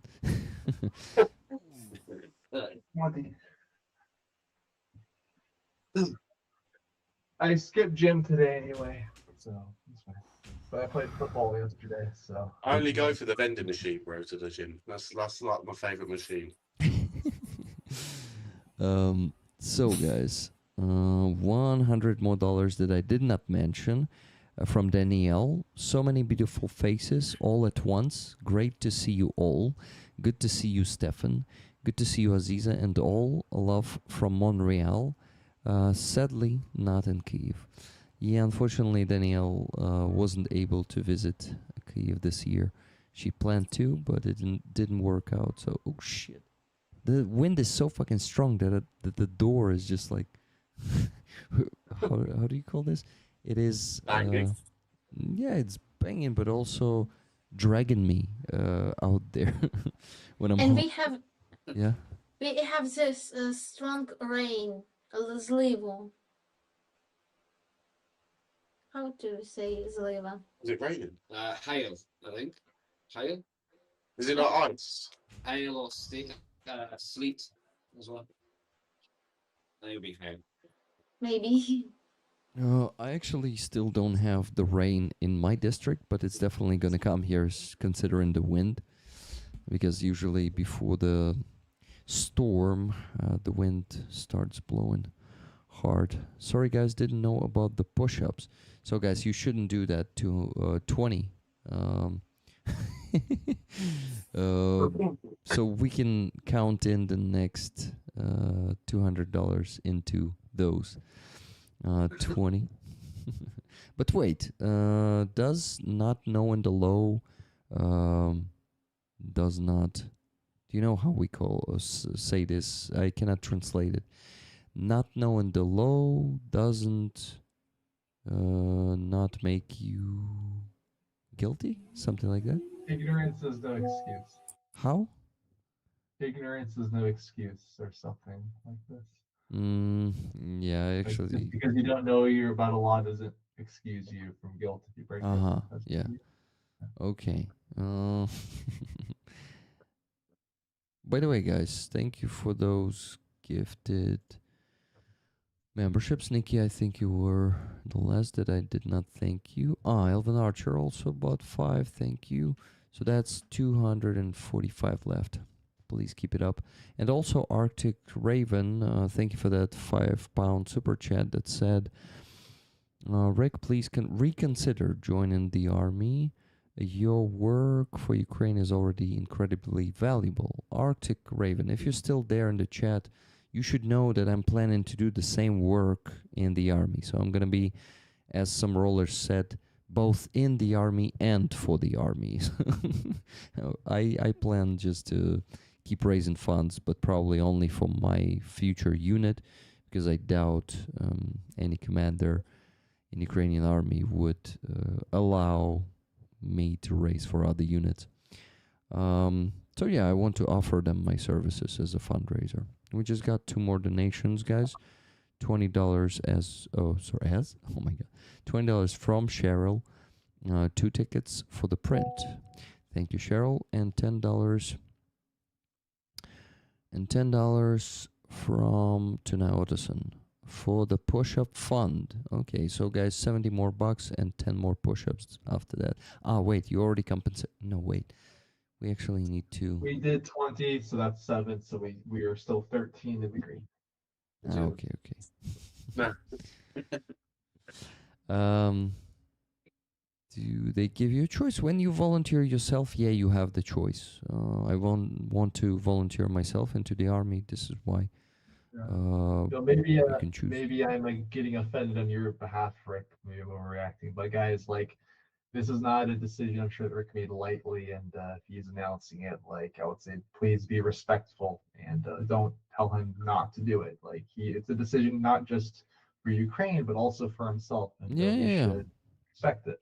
It's actually a good point. I'm doing it for myself too, guys, not for Ukraine. I'm not that selfless, altruistic person, and I'm just like also trying to find my best way in life, the one that will allow me to be more free, even by giving up some kind of freedom that I have here. It's actually not the full freedom, and it has some own limitations. So to earn a better freedom in the future, I do this. So yeah, please don't, as Steffen said, please respect my decision. And when you are trying to tell me to not join and reconsider, this is, I won't say it's disrespectful, but you gotta understand why I'm doing this. Better ask why and how I plan to do it, instead of just saying you shouldn't do it right away. $10 more donation from Andres Lech. Much love to all friends on screen and in chat. Congrats to Harry for his live stream debut. Yeah. Thank you. How do you say it in English? Debut. We say debut in Ukrainian. I see there's a challenge to Aziza in the chat. Someone is offering to donate €10 for every push-up at Aziza does. Aziza, do you do push-ups? Ти відтискаєшся? У тебе мікрофон зам'ючений. Says, What? Ти відтискання робиш? I will donate 10 euros. Of course. Of course. Aziza says of course. There's an open challenge to do up to 20 push-ups for Aziza. I've never seen Aziza do a push-up, so I'm kind of curious too. But I did it wrong, you know. It's okay. When I was 8 years old, so when it was, як це початкова школа, як англійською правильно сказати? Okay, fuck. So when I was 7, 8, 9, we have one teacher for all, like she was teacher of like all kind of предмети, як це сказати англійською. І вона була вчителем фізкультури. Subjects, yes, thank you. And she also was a physical teacher. And the rule of if you want to have best оцінку, це є в англійській мові. The best grade. Yeah, grade. You have to do it every time more. So if even you make it to 12 time, you have to do it next time to 20, or 30, and then 14, and then 12, and then until 20, 21, 22. And when I was 9, I stopped to do it. It was 40 times, 40 times in from the floor. So the last time you did it, you were 9 years old? No, not last time. Just last time I understood that I did it wrong, because you have to do it with the muscles of the back, not with your shoulders and the arms, because it's much more easy to do. But when you do it with your back, But all of those muscles will work anyway when you do it. Like, yeah, but you have to do it like one person described me. You have to do it with your back. Maybe I'm wrong. I don't know. so Aziza, There's will different kinds of you push-ups. join us in the push-ups today? Push-ups for Yeah, donations? maybe later. Yeah. Later, Okay. But he's very, not beautiful here. Ah, you don't want to show the floor? No, it's okay. Okay. Martin UK, thank you very much for 10 gifted. 235 left. You know the push-ups, right? Yeah, I will definitely do the next 10 or 20 with you guys. I can do 2 push-ups, the real Vladimir Putin says. Oh, okay. Can you do it in front of the crowd of the Russians? And Yeah, including his age, it's pretty nice number. okay, Vladimir Putin is like what, 71, 2, 3, whatever. 2.5 maybe, he says. Okay. So all of us. We're gonna leave in about half an hour. Shit, we need to show the video. Yeah, have a bit of Harry time. Ask him whatever you want, bro. Yeah, so sorry, Harry, that on this stream, like, we don't have a proper conversation, because I also would like to know more about you, your past, and your service in Ukrainian army. Today, Fuzzy shared a video with me that went viral. This is a video from 2022 of Harry shooting a, what was that? A BMP? So it's a BTR. BTR. The cameraman shoots a Matador rocket launcher, and then you can hear in the background. I'm in the footage itself before we get out of the tree line. But yeah, you can hear me rattle off PKM rounds towards the enemy vehicle and everyone around it. I want to show that video. Give me a second. So Fuzzy sent it to me. Just need to quickly show it. So you, Harry, you came here in the very beginning of the full-scale invasion in spring. March 2022. I've been here ever since. I've been away for about 1 month. Yeah, I've stayed in the since. Have you also experienced that shit show in Yavoriv, in Lviv Oblast, training ground? Luckily, I missed that. I was there. I was only in Yavoriv for like 2 to 3 days, and I went through the same process to join Gur at the time. Yeah, that was awful. I'm glad I missed that. That was terrible. Yeah. I saw it before I arrived to Ukraine, and I'm glad I just skipped right through. So, okay, what was your? So you fought in the infantry, right? For some time. Yeah, at the very start, I came across to join a group of, let's say, misfits, but all from like backgrounds with like lots of military experience from around the world. All came for the right reasons, but no one wanted to carry the PKM, the biggest and heaviest machine gun I think the Ukraine had at the time, like to give to infantry. Yeah. And I was like, all right, because I have no like real military experience in terms of like proper military. I was some militia stuff in Syria before, but no one wanted to carry it now. So I was like, right, I'll take it. I'll take it as my little baby at the time, let's say. And yeah, I treated it like my best friend. It looked after me. I looked after it. But yeah, I was infantry for a long time, right the way through until like late or like early 2024. And I moved across to do some logistics work and then air defense and then now FPV. Why was it the health that made you leave the infantry, or was it something else? It wasn't necessarily the health. Obviously, the climbing in and out of windows and doorways and back Yeah. with a machine gun, the ammunition, and then trying to keep up with everyone running around buildings and running in and out of houses, etc. That did take a toll, but I think I've got a very like intellectual mindset where I was really good at doing logistics and all the paperwork. As everyone understands, Ukrainian paperwork sucks as a foreign. So yeah, we made it into our own. We like did really well, but then I still went out with a machine gun doing logistic work. And then I downed the machine gun.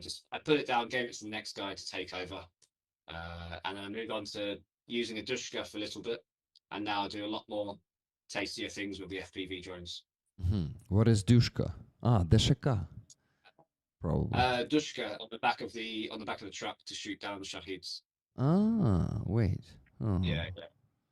Okay. A lot of people use the Browning, but in my opinion, the Dushka is a lot better. Hence why I really love the PKM. Wait, Mikhailo, if I'm not mistaken, Dushka is a slang for Deshaka, right? Да. Okay, got it. Okay. In this video you're about to see, I look a lot different to how I look now. Obviously, this was like early 22, where kit and equipment wasn't like very accessible and like easy to buy and get hold of. Ed, who's still in Ukraine, the guy on the GoPro, he's like about 2 foot behind me, and you'll be able to see. Okay, give me a second. I'll quickly adjust the people on the screen to do that. Whew. It's a lot of work when I have many people here, but it's totally worth it. Just get in a bit. What? What's happening there? Oh, my cat decided to say hello, then he decided to leave right away. Oh, okay. Okay, the video, guys. Give me a second. Here it goes. It's not a long one, so let's watch it quickly.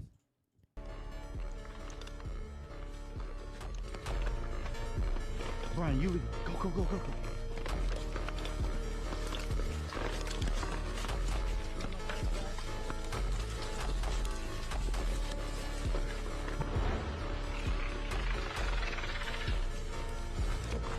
Yeah, that's Harry there. The first one. As you can see, yes. You can see it, yeah, there you go. As you can see, it's an absolute fuckfest trying to get out of the tree line.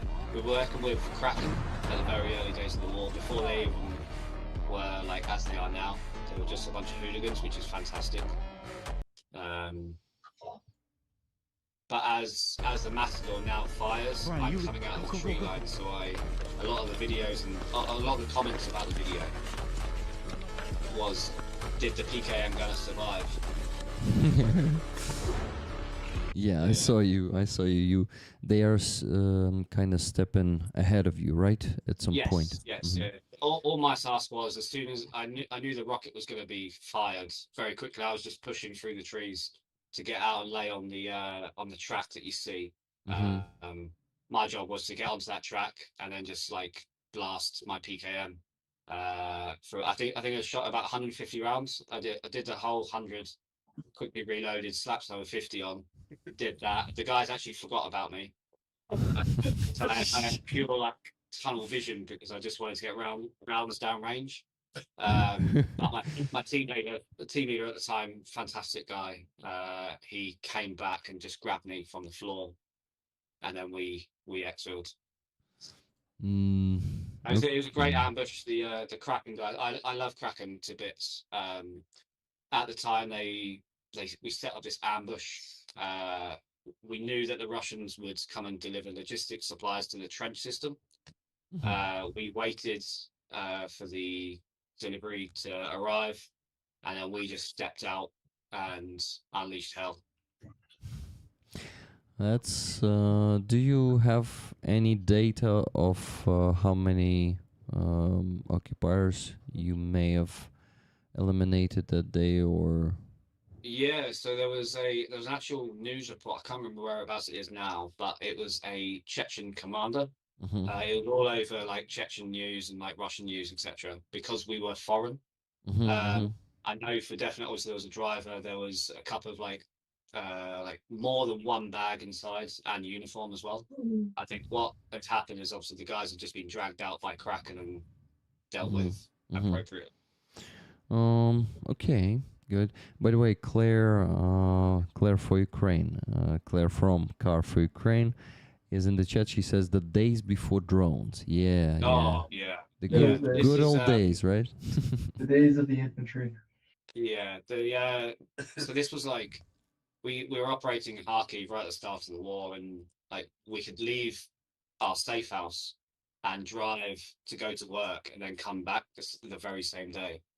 Um, a few days before this, we actually got a casualty and we exfilled him to the edge of the tree line and put him into a vehicle, and he went straight to hospital. It's crazy, like how much the war has changed. Mhm. Yeah, it changed a lot, Yeah. and these days it's insane what infantry has to go through and do to just get to the positions, and sometimes, yeah. But the guys, just imagine these days. There is an assault infantry that is also working in such conditions. Like it's insane that we have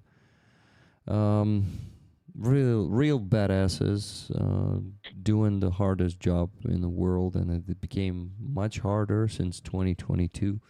So, but of course, by the way, one of the good ideas of the Fedorov was to create these drone assault units. So the idea was that the drones are completely destroying the positions of the enemy, and only then the assault infantry is entering to just do the less clearing. And Can I just say, like, sorry to interrupt you. yeah, sure.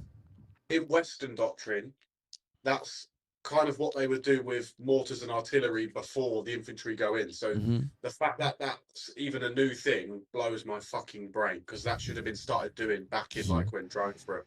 Yeah, but we had Fuzzy, but we had Sirski as a commander-in-chief. Of course, it wouldn't be done with such a butcher. No. Why do you apologize? I'm just reminded you why the fuck it all fucked over, you know? Yeah. There is a question from Jordi Fella to you, Haza. What is a PKM used for? What makes it better than the normal weapons? It's a 7.62 54 machine gun, like the actual rounds. It's used to just rain hell. It's louder than the 240, I think. It's lighter a little bit. But yeah, it's a machine gun. It's to cover the guys going in, but it's also I want to be the loudest person. Like I'm a very quiet guy, but when it comes to work, I just want to be the loudest person shooting. Mm-hmm. Cool. By the way, guys, we got one more donation, $200 from Johanna, from Finland. It was 10 minutes ago. Dear Rick, this money is to what is needed most. All tickets to rollers, please. Aziza, Atom, Stefan, Fuzzy, Harry, and Rick, thank you so much for the stream. Keep up the good work. Все буде Україна, слава Україні, героям слава, Йоганна з Фінляндії. Дуже дякую, Йоганна, for this donation. So, guys, and that means we crossed the first 1,000, and we still need to raise $1,837 today.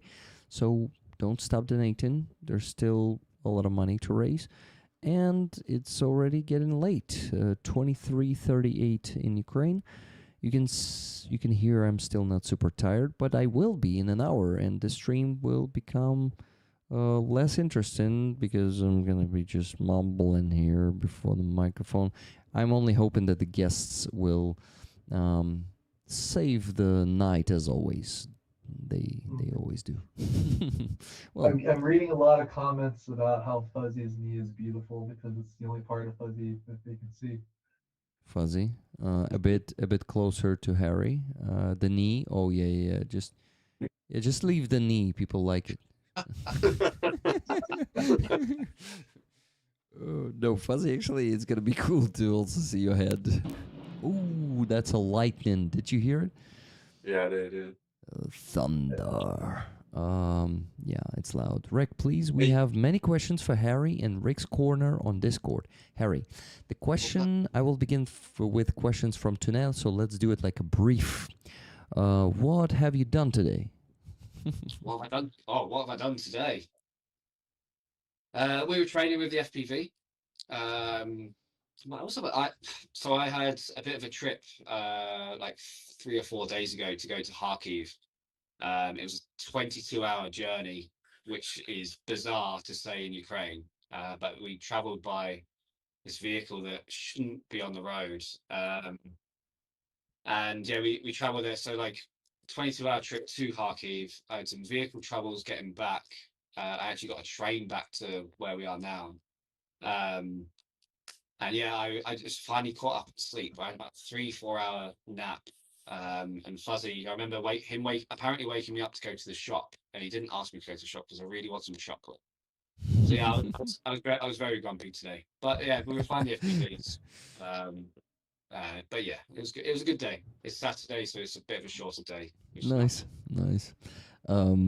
Thank you. Next question to you is, tell us about the most crazy adventure you did in Ukraine and or ever, or any adventure which can be shared.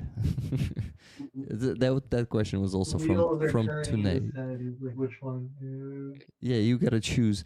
Harry, I'm gonna be listening to you too, but I'm gonna leave to the bathroom for a minute or two. You keep talking. If you finish telling that crazy adventure, telling us about that crazy adventure before I come back. I have to obviously be careful because I know that my girlfriend's watching as well. So she knows that like I do crazy things at work, but it'll be work related, and I'll keep it like safe just for her ears as well. The craziest story I think would be with actually Fuzzy. Have you spoken about this bit before? I can't remember. Maybe.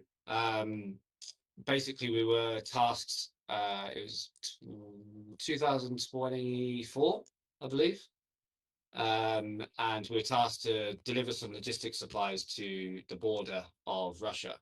And this was obviously the time of a lot more FPVs without fiber optic. So this is just like crazy Russians always like flying the FPVs at any time that they can find. So we were driving 2 quad bikes to go and deliver some supplies without any cage on the quad bikes. And previously, a week before, I remember seeing a video of a Ukrainian guy driving a quad bike and getting hit by a Russian FPV. I think I saw the vice versa of that. I remember we stepped off, we had 3 quad bikes at the time, said to Fuzzy and the other guy, look, we're just going to do this. This is the route we're going to take, drop the supplies, drive all the way back. I thought it was going to be like 1 or 2 times, but we actually did it with, like, I think, well, all I want to do is just drive in the morning and get back, deliver everything. But we actually did it, I think, like 3 or 4 times a day. Yeah, 4 times a day in the daylight, where at the time of the war, it was like, it's fucking scary. Like, I remember driving down this big hill, it was this open field, and I remember, I was in front, Fuzzy was behind me. I was looking forward. I was like, if I'm ever going to get shot, this is the time. But I knew that Fuzzy would just be like always behind me. So I was like, right, we'll gun it down the hill and straight back up the hill. The 3rd time happened. Went down the hill, didn't get shot. Brilliant. Went up the hill again. And then to my left at this destination that we were heading to, it was getting hit by cluster munitions. And I was like, fuck. And this was all like, do you know when you get that split second of like the time has just stopped? And I was like, I looked around, everything's moving, cluster munitions are happening, there's a beautiful sunrise, absolutely fantastic. I was like, if this is the day that I'm going to die, fine. However, kept on going, delivered the supplies, cluster munitions finished, and we drove back, and we had a pizza, which was great. That's probably like my craziest story I've had, because it's a beautiful sunrise. There's cluster munitions happening. War is happening. Ours with Fuzzy as well. You know, like the later on that day, I think on that trip, we actually had a bit of an incident with one of the quad bikes, the ATVs, and we had to go and recover it at the top of the hill. So that next 24 hours was to try and recover the quad bike, all under like FPV threat, getting shot by a Russian RPG tank or whatnot, whatever it could be. But yeah, that was one of the days where I've like counted one of my lives getting taken away, like the 9 lives of a cat. Hell. It's like when we went up there at night in the truck, Mm-hmm. and I fucking went through the fence. That SPG went at us. Mm-hmm. Yeah. There's other times as well, like in Bakhmut in late 22. I still have like shivers going up my arms of we're in a gunfight at the time. Russians didn't fight after 5 p.m. because it was dark, but we were just running around these little houses, just getting different positions. I was firing the PKM out of the window. I had RPG rockets coming into towards my building, and there was one rocket that hit the building. And I remember being in the kitchen, and this fridge magnet fell off, and it fell in front of me while I'm filming. And it was an angel, and it was the same fridge magnet that my grandma had. And I was like, this is too crazy. Like, it's too crazy. I felt as if like there was actually someone just like looking after me. Like, I don't know. It was very, very, very spooky feeling. But I just continued to work. Yeah. Crazy story. What about the time when you? Can you talk about that when you like went to Syria, like your trip? Oh to yeah, Syria? So in 2015, as I said previously, I wasn't in a correct military. I was in a militia, part of the YPG against ISIS in Syria, Kurdistan. To get into Kurdistan, I flew to Iraq. I got a taxi into the Iraqi mountains, speaking no Arabic or Kurdish at the time. I got into the mountain camp, waited a week with these other foreigners, went to this river crossing. I was running away from spotlights, and there I was just at this riverbed, and this little Kurdish lad just like nudges me on the arm. He's like this action, and I was like, what is going on? It's pitch black. There's some random noises happening. Anyway, there was like about 10 foot in front of me was a crocodile or an alligator. No idea what kind of species it was at the time. I was just like, oh fuck. And then like 30 seconds later, it's like you could hear this like noise. It was a boat coming to pick us up. We got into this rubber dinghy, and we crossed the River Tigris into Syria. It was a crazy time. Crazy time. Thank you for Wild. sharing. So this is the universal sign for crocodile, man. Yeah, that is the universal sign. If So we if ever I, want to were- go if I on start antics, doing this, I see a crocodile in your background. You just know that. Okay, more questions from the moderators. Next two is from Nikki. Tell us a little more about your past, whatever you feel comfortable with. yeah. Well. So I used to be a chef back in England, and this is probably why I'm like so like loving of the fact that in Ukraine, the majority, pretty much like 80% of the blokes in the military have got civilian backgrounds. Before, like, since the full scale invasion, everyone has just like picked up arms. But a week before, they were just like a graphic designer, a chef, or like a storyteller, a teacher. You know, it's like, but for me, that's probably why I was brought over here so much. But yeah, I used to be a street food chef in the northern part of England, uh, or smoking meats, brisket, pork collar, you name it, we smoked it. We did weddings, events. Yeah, it's nice. I was always like a creative person. And then coming to Ukraine, I was like, there we go. This I can create some hell for the enemies, you know. Oh, create some art with enemies' body parts. Exactly. Larry, I feel like you got to be probably the most interesting guy to get a beer with, like in England, once all this is over. Like you're gonna have so many stories to tell. Yeah, that's it. Yeah. Thank you. So, hey, and Harry, how old are you right now? 37. 37. Wow, we are just we have just 5 years difference. I'm 35. 35 or 32? 35. 35. Oh, 3 years. 2 years. So So, only yeah, 2 years. yeah. Yeah. Yeah, none of us can fucking count.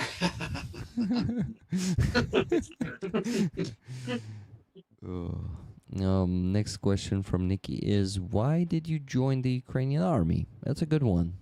Yeah, I think to bounce off what I just said about the previous question, like guys were joining the military to defend their freedom, and they are just normal people, you know. Like some of the guys downstairs, they're teachers or they're construction workers and things like that. And previous experience of being in Syria, like I've always wanted to defend freedom and the right to have your constitutional rights just like defended. And Ukraine has always like wanted to defend itself. So the fact that you've got guys with not much experience just up in arms and just like going to defend, and I've got somewhat experience and somewhat like personal and like work experience similar. Whereas like I've been in civilian world, I thought I'd come over and defend as well. It's a beautiful country as well, you know. Thank you for coming here and for your service, Harry. It's appreciated by me as a Ukrainian civilian whose life you also protected and keep protecting. You know, it's I for 4.5 years I told to myself and to my community that I don't want to join the army because I don't have the guts for it. And then I realized that I actually wanted it all the time, and just this inner conflict prevented me from doing it. So finally, I realized that, and I'm also in a couple of months I'm gonna be able to be among you guys. I'm not gonna be like on a hard probably position because I want to do the same job, so the rear worker, nothing else, like you badass guys who who shot those grenade launchers and and PKM and stormed the trenches. of the enemy. So definitely, never probably. Who knows where it gets me, but probably never gonna reach your level of badassness, and not even probably not even trying or wanting to. You can try everything once, Rick. Yeah. You can what? You can try everything once. Yeah. Yeah, that's a good idea. Anyway, just wanted to say thank you once again, and of course, Mr. Mikhailo and Mr. Stefan, thank you guys for your service, for your protection of my civilian ass also, and all of our civilian asses back here. I heard and I read this on the stream 2 weeks ago, Olha Reshetilova, our military ombudsman's article about the new civil contract, kinda the agreement between society, between the citizens and the government, all the branches of power, actually, like the whole state. And in this one, all the civilians, all the citizens should agree that they have to serve their country. Of course, not everyone will serve, but definitely the majority of people in Ukraine, probably the men first of all, because our state is still not brave enough to conscript women too. And it's like a lot of men won't agree with this need, but I stand for equality, and it doesn't mean that I say, why we men should be conscripted and women not. No, it's not this way. It's actually not considering, but believing in that women are not worse in any case or any aspect than men in the army, and they can do the same job. And yeah, it's just a matter of training and matter of character sometimes. If you don't agree with me, you can argue. Let's go. Who will? That's what Israel does. They also, they have mandatory military service for both men and women. Mm-hmm. Yeah, you have no problem with that. And that's very good. I Well, agree with you. I don't know if I agree, but I don't know. I don't know if I get a vote on this because I'm not Ukrainian. You want your missus? What? Absolutely not. Fucking idiot. Why, Fuzzy? Come on, tell us. Huh? Tell us. She Tell could us. just about carry a bag of shopping up the stairs, mate. Well, with the proper training, she can do all the things that you do in the military. You know, She just lacks training, and you are actually she the doesn't person. like training. No, She man. doesn't like running. She likes to walk, but like a brisk walk along the beach. Okay. That's about it. But Do you know what I mean? Like, that's about her preferences, not about her being a woman. You know. oh, I'm not saying it's because she's a woman. I'm just saying, absolutely fucking not. She as an individual, not a woman, as an individual, would not know. Okay, got Right? it. Honestly, like I've seen her when a moth comes in the house. Right? If there's a moth or a spider, you know, I get like the toddler bollocks, and I'm just like, for fuck's sake, like. Uh-huh. So no bullets, no explosions for Ollie, no blood or anything like that. Like she's content. Yeah. Also, you know, yeah, it doesn't have anything to do with a gender, because I know. I mean, I don't know. Probably don't know such men, but we were.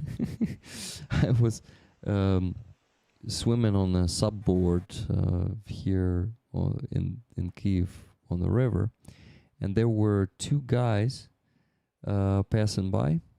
The guys looked like like mama's boys. They were probably my age, maybe older, and they saw me standing on a subboard. And my wife told me later that one guy said to another, "Ooh, did you see they are standing?" Yeah. And the other guy said, "Well, yeah, they do this, but it is hard for your legs, you know," something like that. And they said that, of course, they said that in Russian. Brilliant. Yeah. Oh, I'll tell you what, right? You're going to piss yourself. Well, so Andreas was sending the final parcel, right? Because it was delivered to Andreas's address. We go to the Nova Posta, and this guy, obviously, like, he don't speak English because he's in Germany. So he's turned around and he said, "Do you speak Ukrainian or Russian?" In Ukrainian, and then said in Russian, "Do you speak Russian?" Uh-huh. I'm sat there like, fuck. How am I going to respond to this? Because I could respond to this man, and I was there like, "Yeah, I speak Russian, bro," and I was just like, "Fuck's sake!" Like, you're sending this to Ukraine, and I'm sat there like, "I only speak Russian, bro." And he said, anyway, we organised it and got it sorted, but I was just there like, "Oh fuck!" Like, Fuzzy, just please learn 2 words. Будь ласка. Budlaska. Yes, and say it every time when you want to say пожалуйста. Okay, please. Because Yeah, sorry. because I hear it all the time from you when you're in the shop and talking to me. You always say 2 bottles, пожалуйста. Stop saying that. That's the most Russian word you could use. So it's better to use будь ласка. It's not hard to learn, right? No, it's not hard to learn. But to be fair, with this unit, they speak Ukrainian, don't they? That's really They cool. do speak Ukrainian. So obviously, all the previous units I've been in, like, you'll get a handful of guys that will only speak Ukrainian, or that or it's just like Russian. Fuck. But this unit, it's very, like, we speak Ukrainian, and Ukrainian is the language we will speak. Oh, I'm gonna be such a pain in the ass for my future brother in arms who would speak Russian. Right now, I'm like, how do you call that guy who is sticking to everyone for them doing something? Huh? A job's worth. Jobs worth? There's more guys like this than just you in the army. There's also guys who are consistently speaking Ukrainian. Yeah, I was going to say that you won't be the only one sat there going, "Why the fuck are you talking Russian?" Like, there is a lot of people that do it, and for obvious reasons, like, I've also recently learned that in schools now they're not teaching Russian. It's Ukrainian, English, German, or French, or something like that. Yeah. Which is good. Because it does need to, Ukraine isn't Russia. It does need to be drowned out a little bit, because it is very, very strong presence, like the language. And that's not me saying Russian speakers are bad, because they're not. Not all Russian speakers are bad people.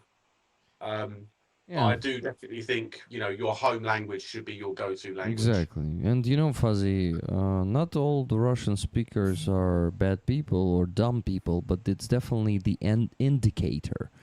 When you like hear a Russian speaker among civilians, you start you start thinking that maybe this is like, there's definitely something not okay with this person. Because by not okay, I even mean them just not caring at all and not looking into, not being interested in the news, in the politics, this kind of stuff. Because on the 5th year of the full-scale war, with so many losses, with so many killing of the people, you all have seen the attack on Kryvyi Rih yesterday on the shopping mall, right? This is extremely brutal, an extremely brutal act of genocide that Russia committed. How many European fucking leaders, I'm not even speaking about Americans, condemned that attack? We see less and less reaction. They are all getting used to mass killing of our people, of our children. And This is not fucking okay. And you know what is not fucking okay, guys? Sorry to say fucking in this case, but you haven't donated for 34 minutes. we That's a hell of a transition. Yeah. Yeah, we are stuck at 1,000 $163 raised, and we still need to raise $1,837. It's midnight here in Ukraine, and ideally I would like to finish the stream in 2 hours. So if we can raise almost $2,000 in 2 hours, I'd be grateful and of course happy. And you know, the guests will be leaving us, and you guys will be leaving us too, because it's getting late in Europe. In United States, it's still the middle of the day, I guess, right? What about Canada? The same. What about Australia? Australia is sleeping at the moment, I guess. They're soon gonna wake up. Yeah.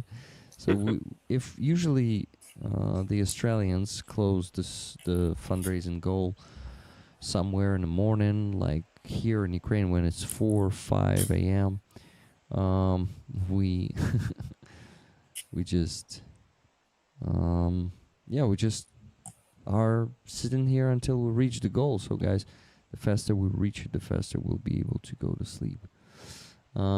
Rick, my offer still stands. Thanks, man, but my place is here, not in Germany, definitely, and probably will always be here. So we just got 2 more donations. It finally happened. So $500. Oh, sorry, $200 from Laura S. The Dreamer, Rick the Dreamer, $500. $200 from Laura S. Thank you so much, Laura. Tickets 50-50. Thank you, Rick. Thank you, Laura. So minus 200 and minus $50 from Tuna Otterson. Now 1,750. She thought it was 1,800, and she was not the first to make that donation. Thank you, Tuna.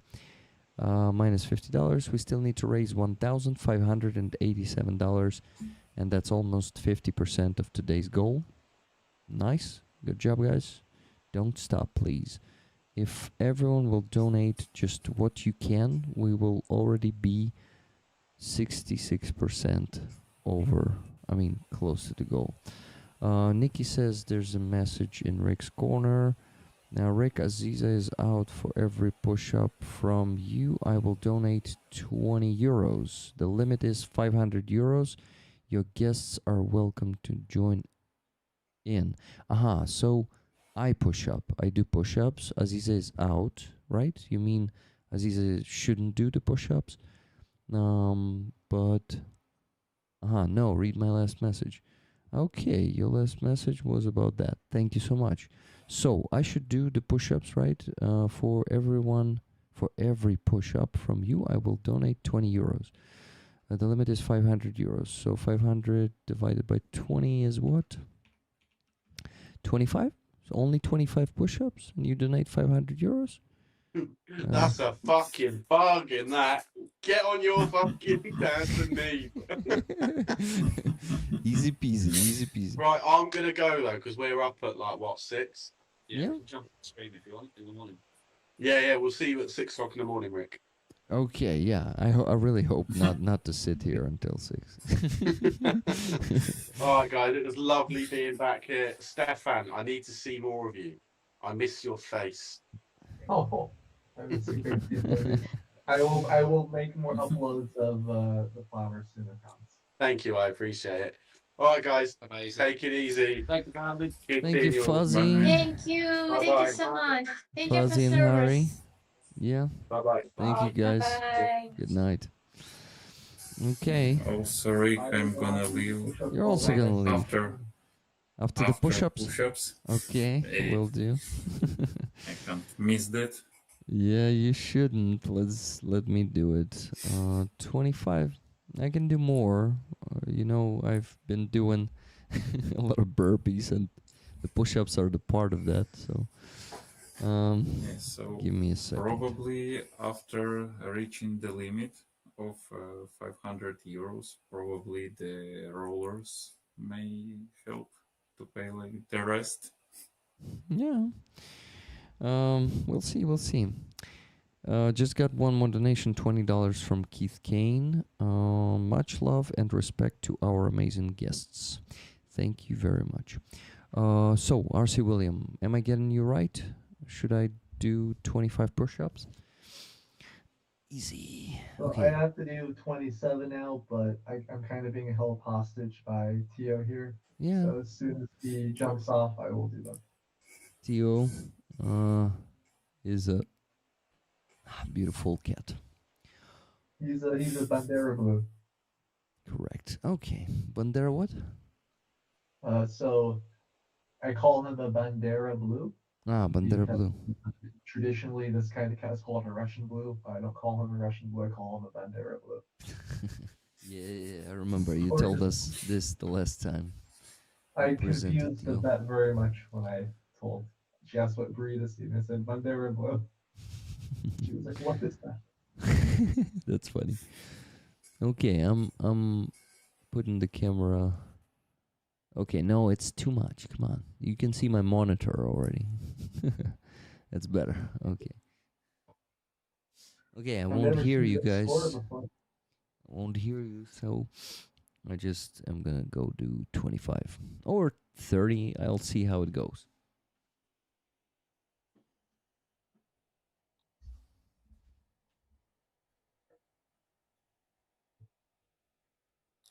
So now it is a sport corner for Rick.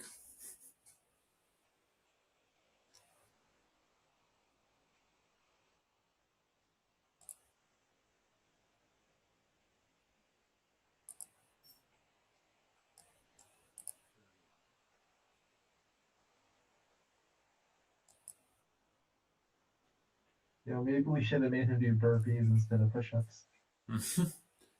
But I believe it would be difficult with that like space he has.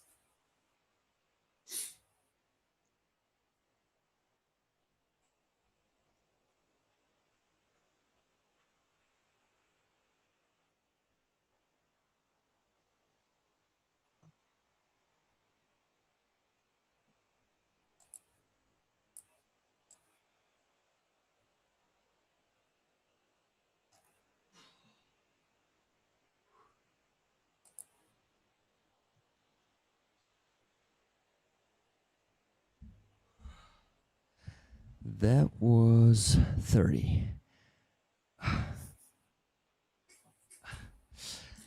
Yeah, well done. Thank you. It Really seemed on the waiting for you then. Yeah. Or the it 70. seemed like you could continue.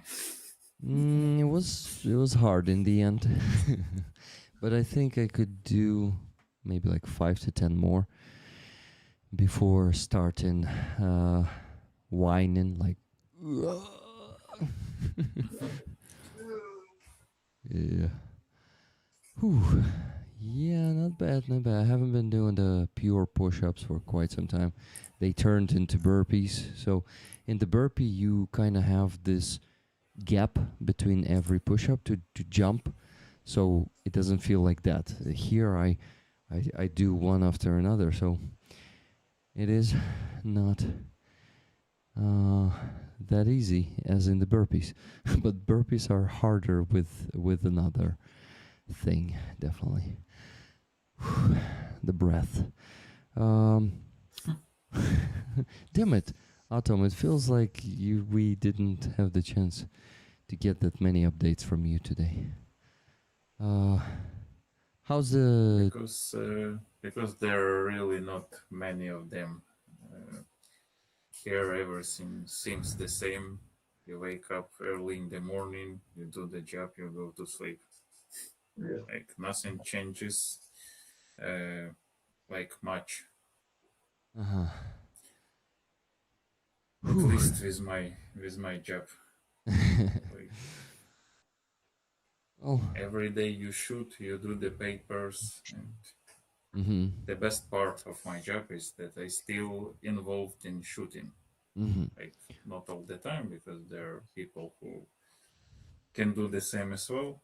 But if not this part, I would go crazy because the papers are Uh-huh. getting worse and worse, and like every month it starts it starts to seem like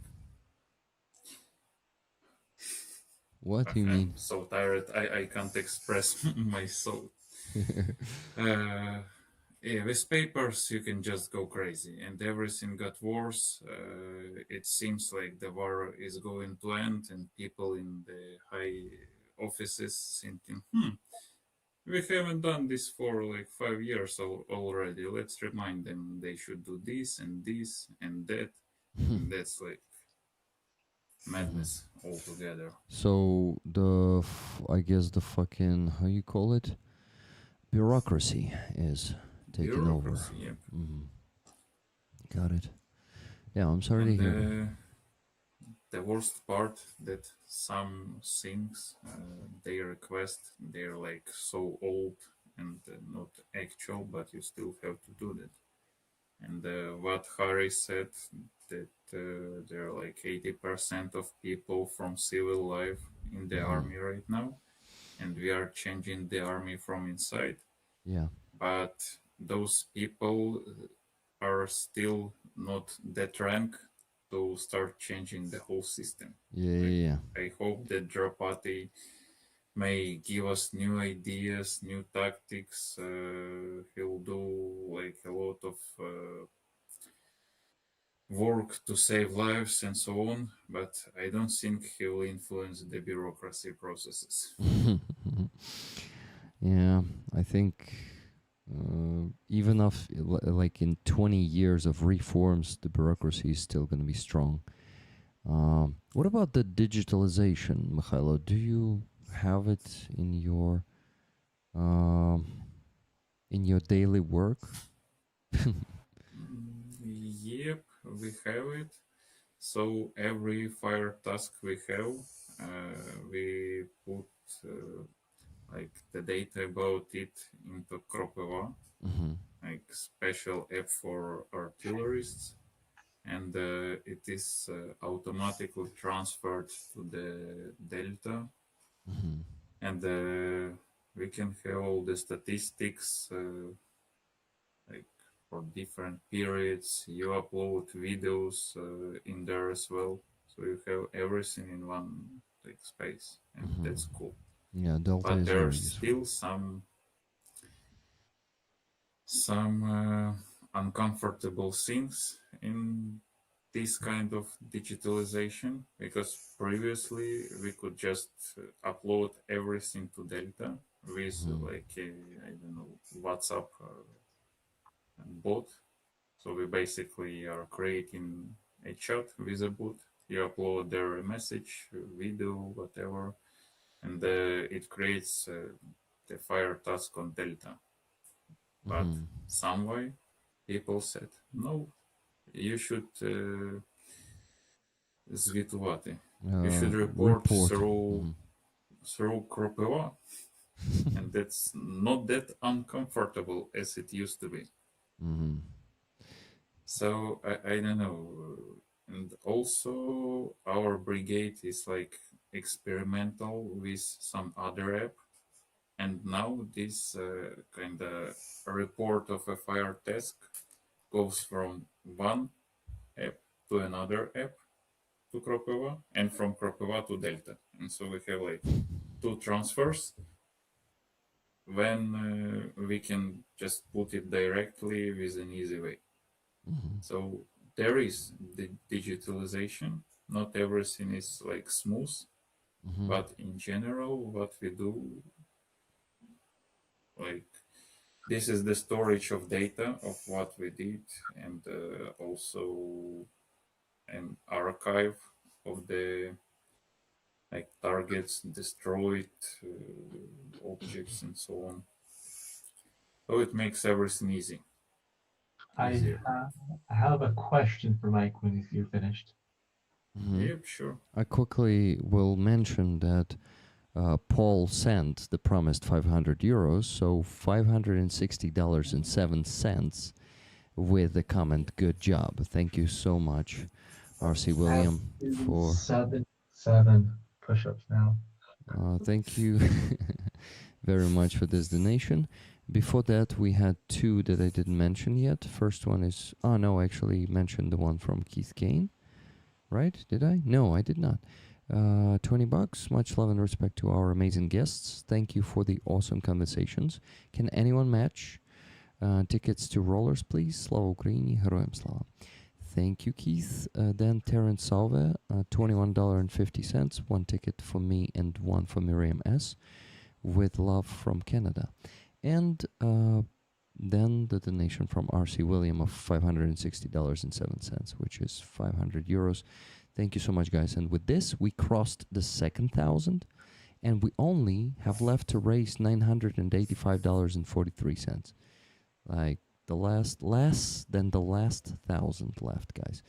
The only thing I would ask you for is to help me to get to the goal of the gifted memberships. Last week we didn't reach it. This is why this week we need to reach it, like very much, very much need. I need you to reach it very much.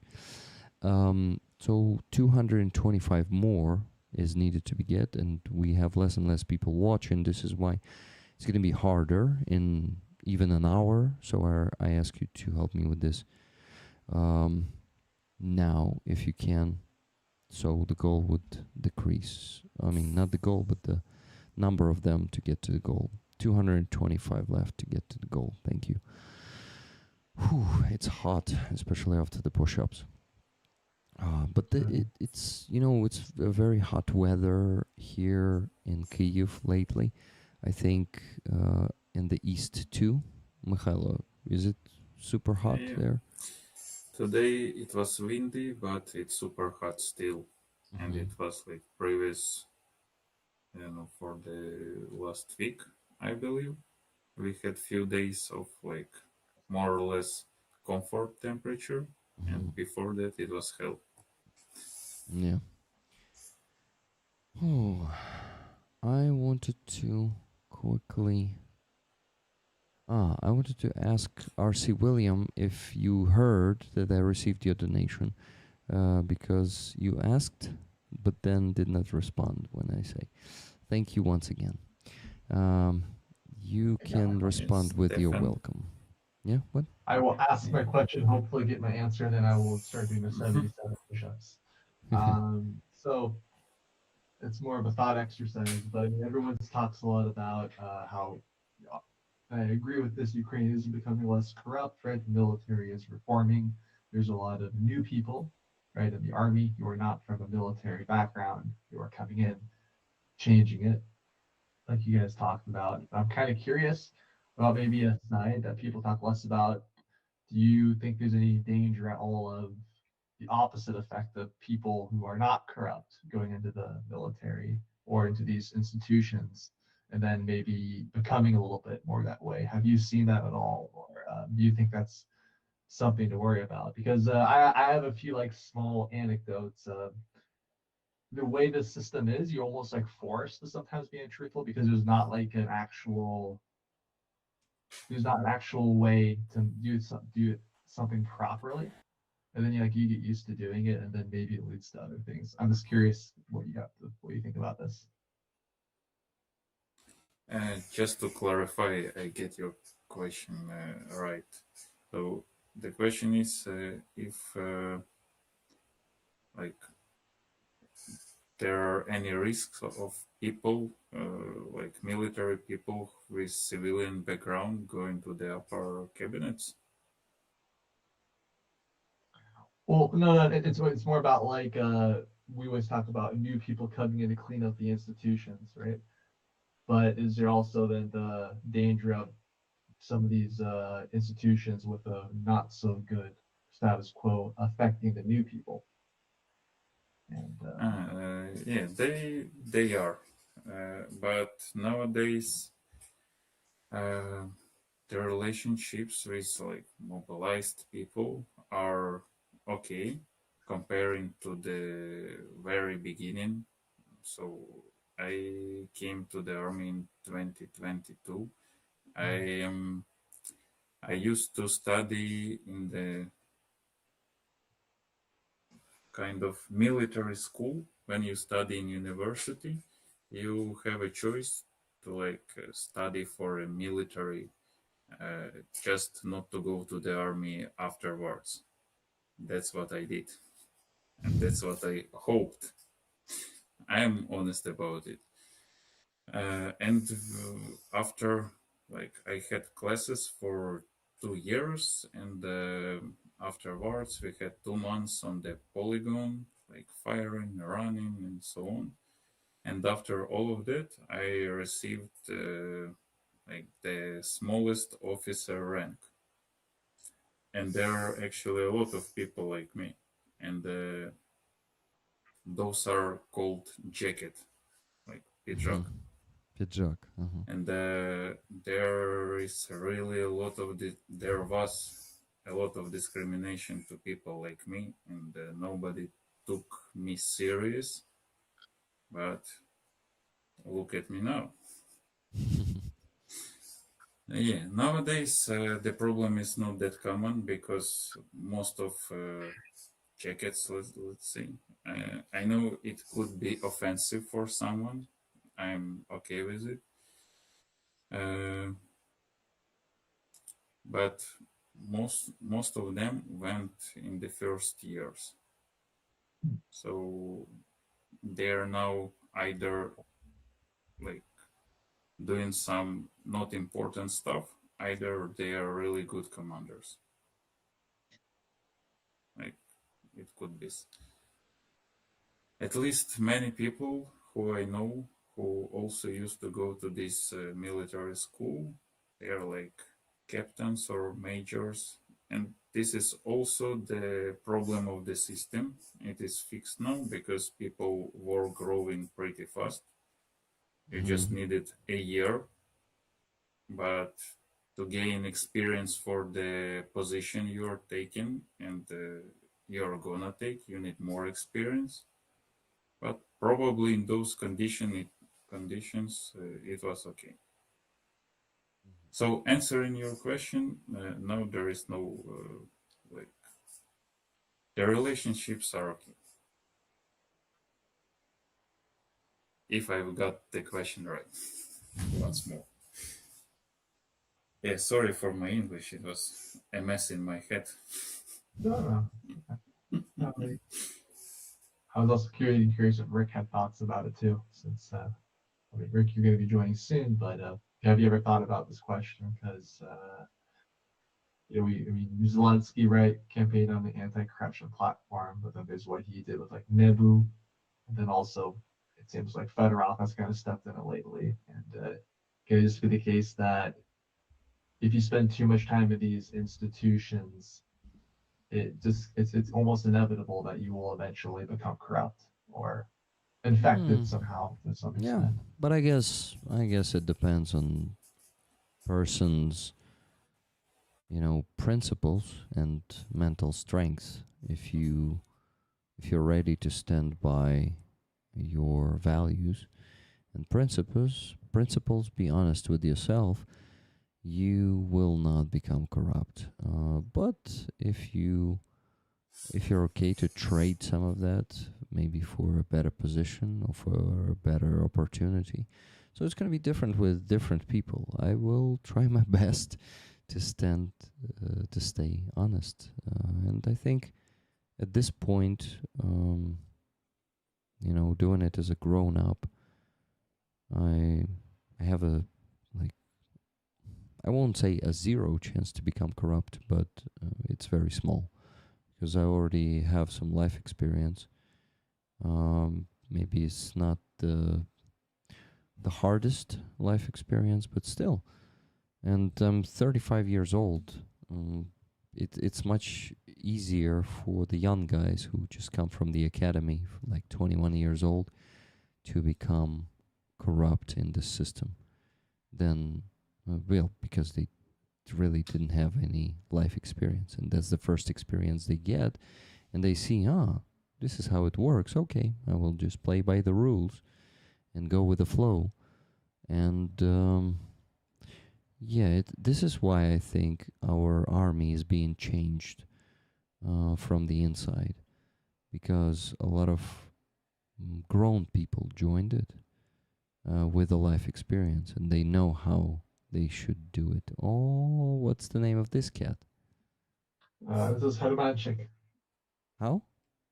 Hermanchik. Hermanchik? Yeah. He's 3 months old. He's been harassing Tio nonstop. This is like, He's he's really a little cool. parrot.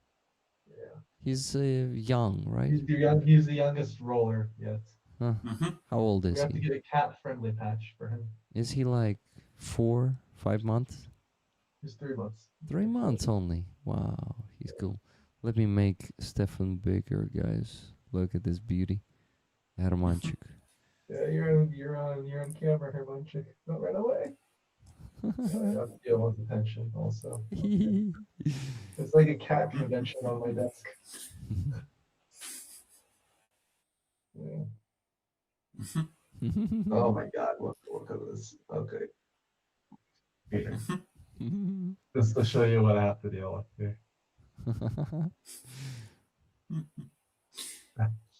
They are beautiful. Cats, you are fucking beautiful. We got one more donation of $20 I'll have to do push-ups. from Jeremy. That's Dark Oblation. Matching tickets for Silver Earth, please. Thank you very much.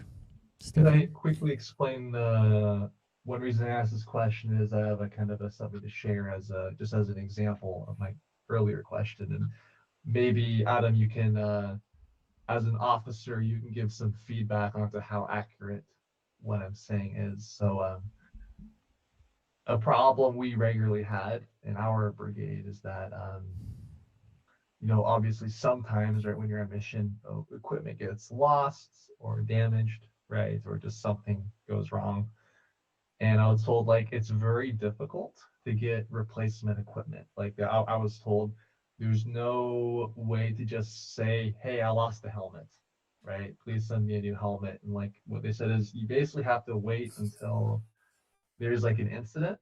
And then you can say, okay, we lost this in combat, we lost this in combat.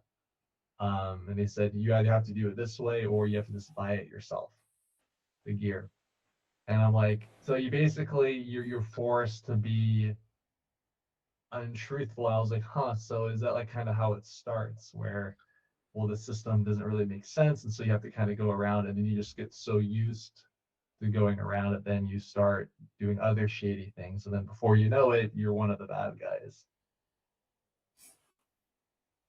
Yeah, that's it also works for us in some kind, but if something is destroyed or damaged and it's not that much like hard, complicated to take a picture of it. Like for example, we had a car burned like last week with guys' guns, AK-74. So it is understandable they are not gonna go in fire, taking out everything while FPVs are flying.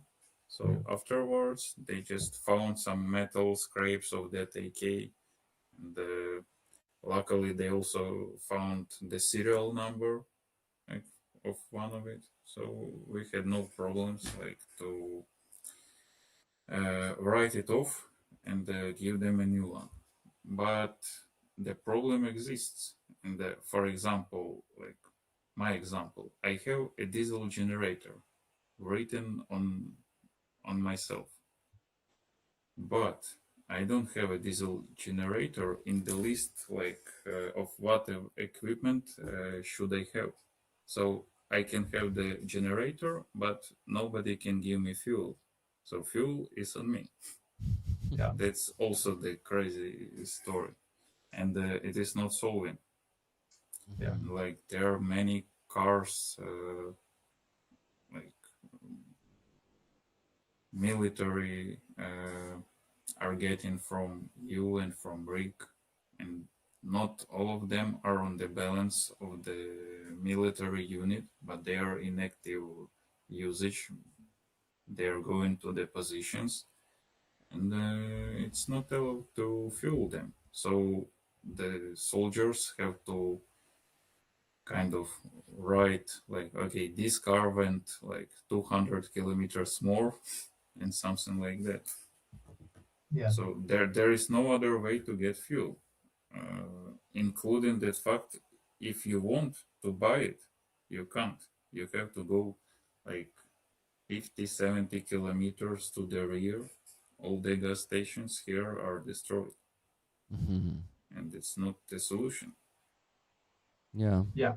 Yeah. And that's kind of the thing as I'm hinting at is kind of that there's like maybe even some of the systems set up to maybe in some outside perspective, like we're doing this to make things more accountable, but because it doesn't match the reality as things are on the ground, you have to kind of go around it. And it's like Yes, I guess because I'm trying to say is that like someone could call it all corruption, but it's not necessarily all the same. Sometimes you just literally don't have a choice because you need your supplies, you need if your helmet is damaged or you lose your helmet and it wasn't lost in combat, you need to find a way to get a new helmet. And the system doesn't work. and in combat conditions, that's not the way you want to be. Like looking for the helmet for yourself. And yeah, we also have, like, I'm not talking about my unit, but there are many old people sitting in one position, like ruling the storage of something, and they are not taking responsibility to believe you or whatever. That's what I heard at least. So you have either to buy it from yourself, either go somewhere to the positions where Russians are sitting now, bringing back, for example, I don't know, any equipment, the binocular,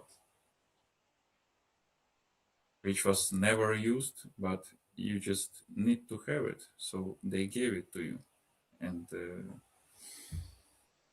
that's why I think we should borrow the NATO system, or it is just the US. I'm not sure, but there are like people can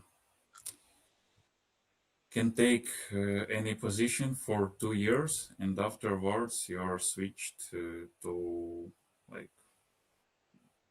something different. So someone is replacing you for a person not to get corrupted, not to get used to this place, ruling how he wants, and so on. And I believe that may help at least partially.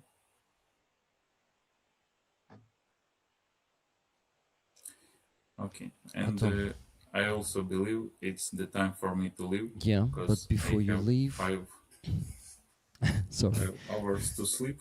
But more, before I so leave, I will quickly want to show this beautiful print of Aziza that we're raffling this week. Before you go, okay? sure. It's gonna be just 1 minute. 1 extra minute.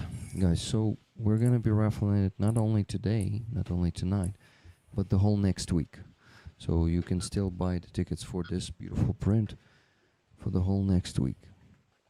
Oh shit. This painting is called The Lion of Freedom. And the details on this print are just very good. I mean, the camera is not able to show this. But, yeah, there's a signature by Aziza at the back and a small signature Askender here, which is like Eskender and Aziza mixed in one word. Thank you, Aziza, for this beauty. Thank you, Autumn, for And being with us. there is written Free Crimea, if I'm not mistaken. Yeah. Cool. Yeah, I tried to catch it, but I was moving it all the time, yeah. Free Crimea here. Ah, no, Free Iran? Free Iran, Free Crimea. Yeah, this is lion, tiger is a symbol of free Iran. Because it's a party that opposite of this shed government in Iran. They have the symbol of tiger with I see it now. Yeah. Tiger? with well, I don't know, it's tiger or my Lion. brain doesn't work It's or the old lion, original tiger. lion Yeah. with Lion, yeah. lion with some Sword. sword, yeah. No, and for me, Crimea has a lot of from Persia too, and it's Persia. We have a lot of in common, even more than with Turkey, and the nation in Iran as is similar with for me with Crimean Tatars, in the way of wish to fight for the freedom, for rights for women, for so yeah. Sorry.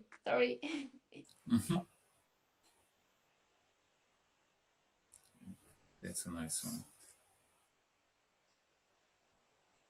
Okay, thank you everyone for the nice time. Thank you, Thank Rollers, you. for supporting the army, and long live and prosper. Yeah, donate. Yeah. Thank you so much. Bye See you. bye. It Good was nice to night. meet you. Thank you, Michaela. Good night. All right, guys. I have 77 push-ups to do, so let's see how many I can crank out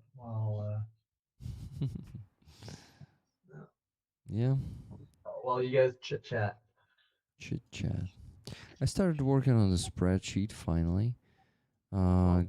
Guys, the flow of donation stopped 20 minutes ago, and please help me raise the last $965.43 in the next 1 hour and 20 minutes. I need it so much. I'm happy that you made the prints. Now everybody can get some beautiful art of Aziza. Yeah, I'm also very happy about this, and Aziza is also happy. We just need more time to raffle more of the beautiful prints all together with paintings. Shit, I forgot to put the next painting on the auction, so I need to do it now, just like the last time I did it during the stream. So Aziza, let's choose the next one all together. What do you think? From those last ones you sent me, give me a second, I'll quickly check. 30. 30, nice. High five, just the number I did.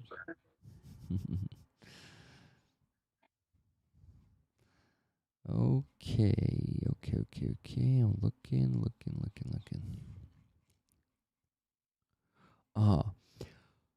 So is the monument to Stalin goes together with Trump is reverse peacemaker? What? Confused. These are the paintings that Aziza have. Do they come together or Aziza? Вони разом ці картини. Trump is reverse peacemaker and Stalin. Yeah, it's one. It's two part of one message. Mm-hmm. You want to take it? Maybe, but maybe not it. I'm not sure. Yeah, it's because Trump, especially in that time, he was speaking about peace agreement, Mm-hmm. and another one it's about the peace agreement in Yalta with Stalin Mm-hmm. when world agreed to be with to have friendship, to have partnership with the Soviet Union, with Stalin. And of course, it was because the world was after the horrible war, but still, it was peaceful agreement with a dictator, with a Dictator. maniac, with a person who did much more worse crimes than Hitler for me. And you know what? After this peace agreement, what Stalin did with my nation, with the nations, with Ukrainian, with in gulags. So it was like door for the hell for free people, for my nation too. Yeah, and Trump is the new. And Trump, it did same. And you know that during the Trump time, we have much more victims, much more like it was escalation of the war, not peace. Mhm. So he said, I will bring the peace, but he brought only more deaths of the Ukrainian people. Yeah, yeah, and that's what he is doing right now for just letting us die without the anti-ballistic missiles. Yeah, Just it's a shame for the world, and it's shame for the United States, because in the end of the like our next generation we will be шоковані, як це сказати правильно? shocked. Shocked because of this history, and it's pity. It's yeah. So guys, these are gonna be 2 paintings by the price of 1. Aziza, you by the way forgot to send me their description and the sizes. The sizes I needed to measure myself. Yes, I remember now. What description? Description. I didn't send in description of these 2 paintings. Yeah. Of the Maybe we will take another one and I will send to you, or you won't take it. I thought since we are talking about it right now, Okay. I maybe will take them. find this description. Mhm. It's I will find it and I will send you till the stream. Mhm. Now.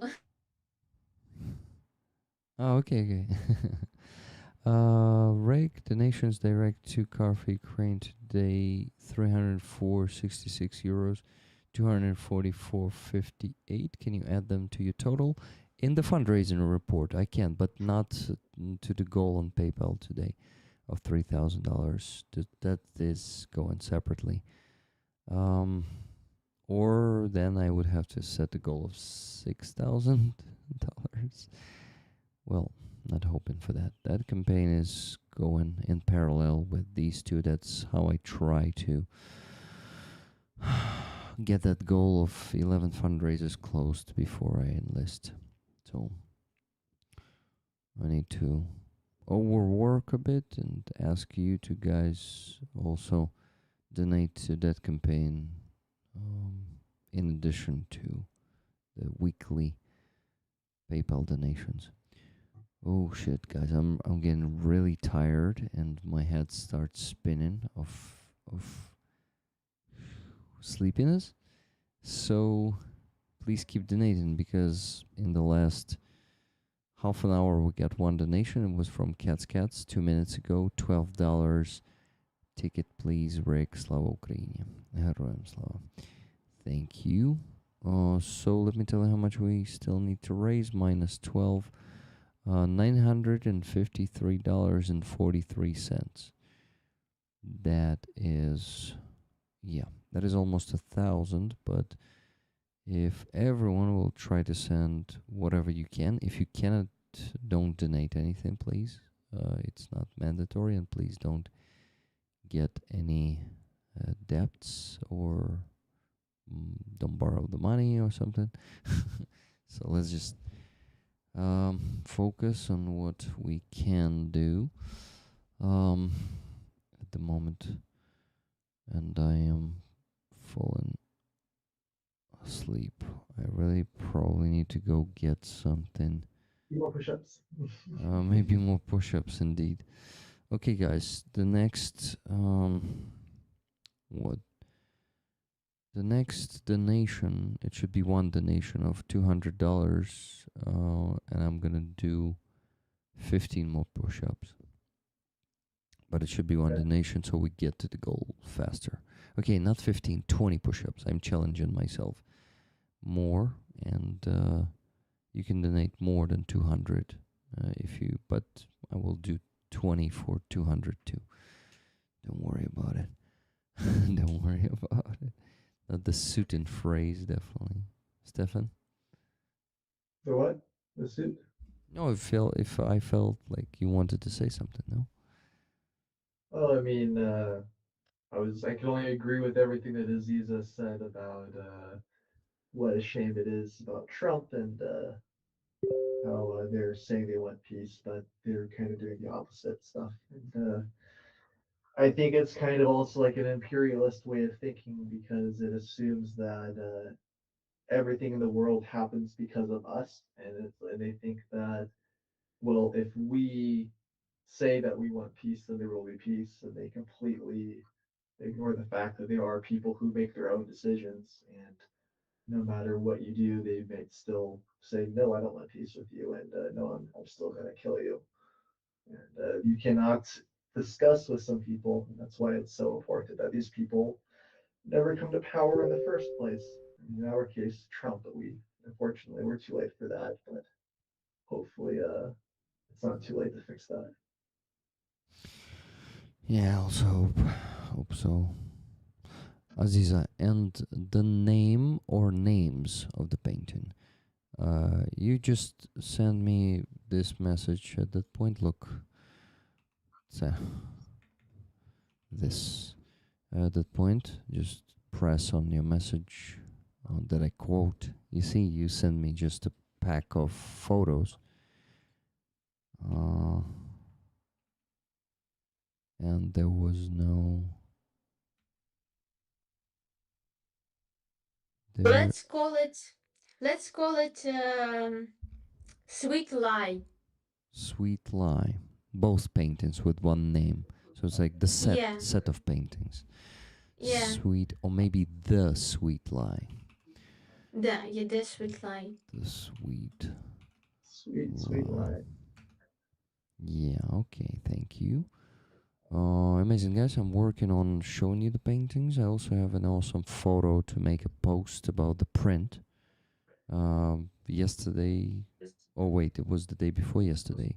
Me and Aziza, we met, and in the evening, it was already like 9:30. We made a photo of her outside with that print. It was a cool photo, so also gonna send that one to my PC and show it to you. Guys, please make a donation. For $200+ donation, I will do 20 push-ups. So, yeah, I still see no more donations. And I will do two if it will be more. I will do push up too. You will do push-ups too. That's really cool. For the nation. For the nation, of course. For the nation. You say if it will be more than 200? Yeah. Okay. So what do you think? 3, 4, 500? For how much would you do the push-up? And how many? 500. 500. 500. And how many push-ups?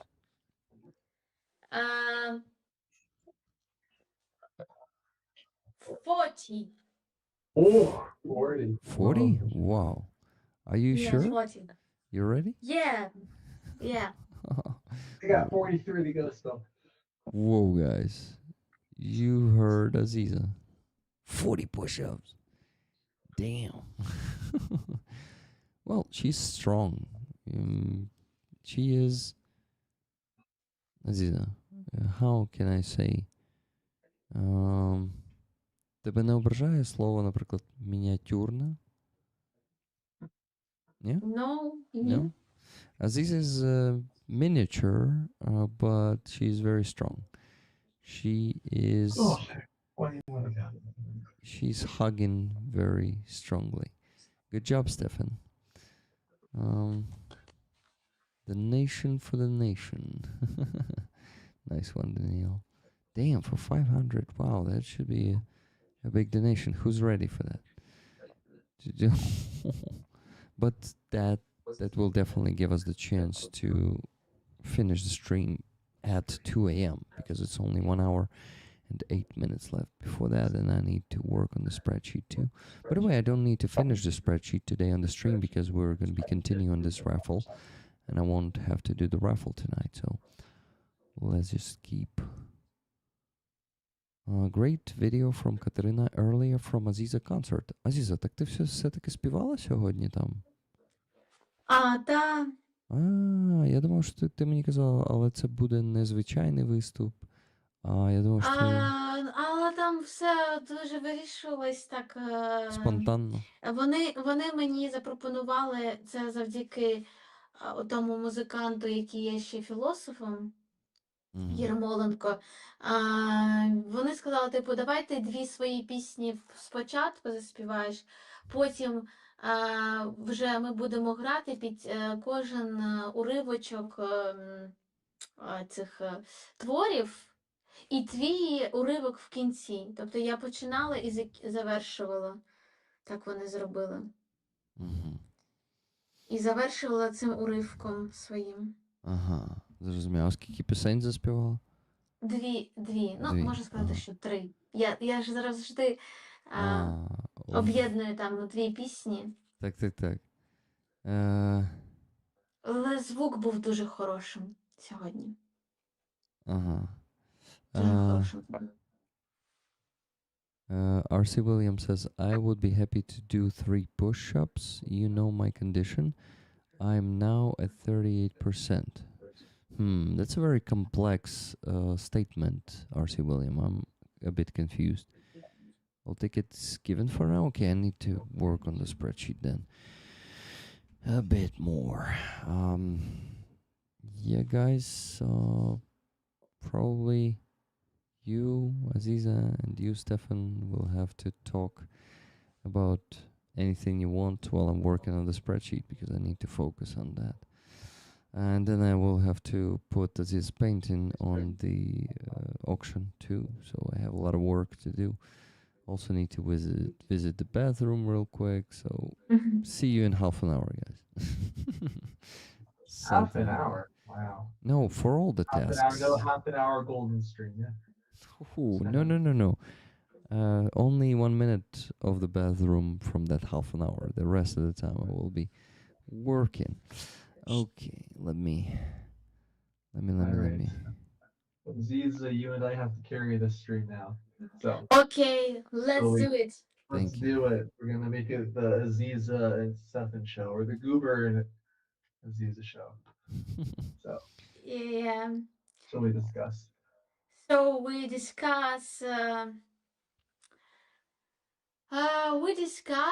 How are you doing? I don't know what's new from you from your this days.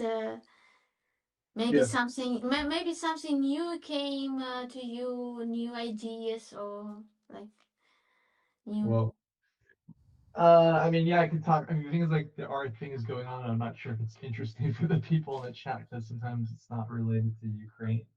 But yeah, I'll talk a little bit about this. So some of you guys already know that I have helped start a company that the goal is to build UGVs for the Ukrainian army.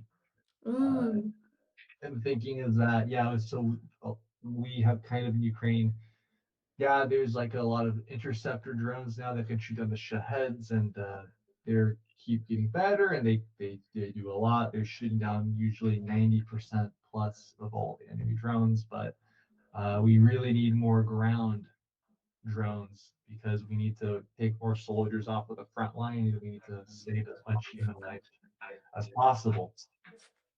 So the idea was we want to make a ground drone that fixes the supply problem. The idea is make a drone that's cheaper for us to build than for the Russians to destroy. And then if, regardless of the Russians destroy it or not, Ukraine's kind of still winning because it costs Russia more to blow it up than for us to make a new one. That's sort of the thinking. So it forces the Russians into we say a conundrum where okay, they can let the ground drones go and then all the Ukrainian army units get their supplies, or they blow them up, but then they're losing the battle of attrition because it costs them more to blow it up. And we are trying to we're in the process of developing it now, and it's I can say significantly cheaper than what's currently on the market for similar capabilities. Wow. Yeah. So, but it's not. It is a lot of work that still needs to be done, right? There's like lots of issues that still have to be solved, and it kills me because there are guys in my old unit who want drones, right? And I have to keep telling them, guys, it's not ready yet. It's not ready yet. And I thought it was gonna go faster, but it's taking a lot longer. That's how it goes. But Wow. yeah. Moment, I have to find so my I will my I have to charge my laptop. 1 second. Have to find so I can go out suddenly. Don't worry, I will return if I will lost. Okay, that'll just be the Steffen show. Okay. Yeah, we are. Fuzzy was asking a question about cost, so I can talk a bit about it. So we have a prototype that costs about $6,200, which is less than half of the cost than what a similar system can do. But we're hoping to get that under 5,000 at least at a minimum. So the idea is if you can get at least say 5 to 10 missions out of it, then the cost per mission becomes less than the cost of the Russians destroying it. That's the basic math.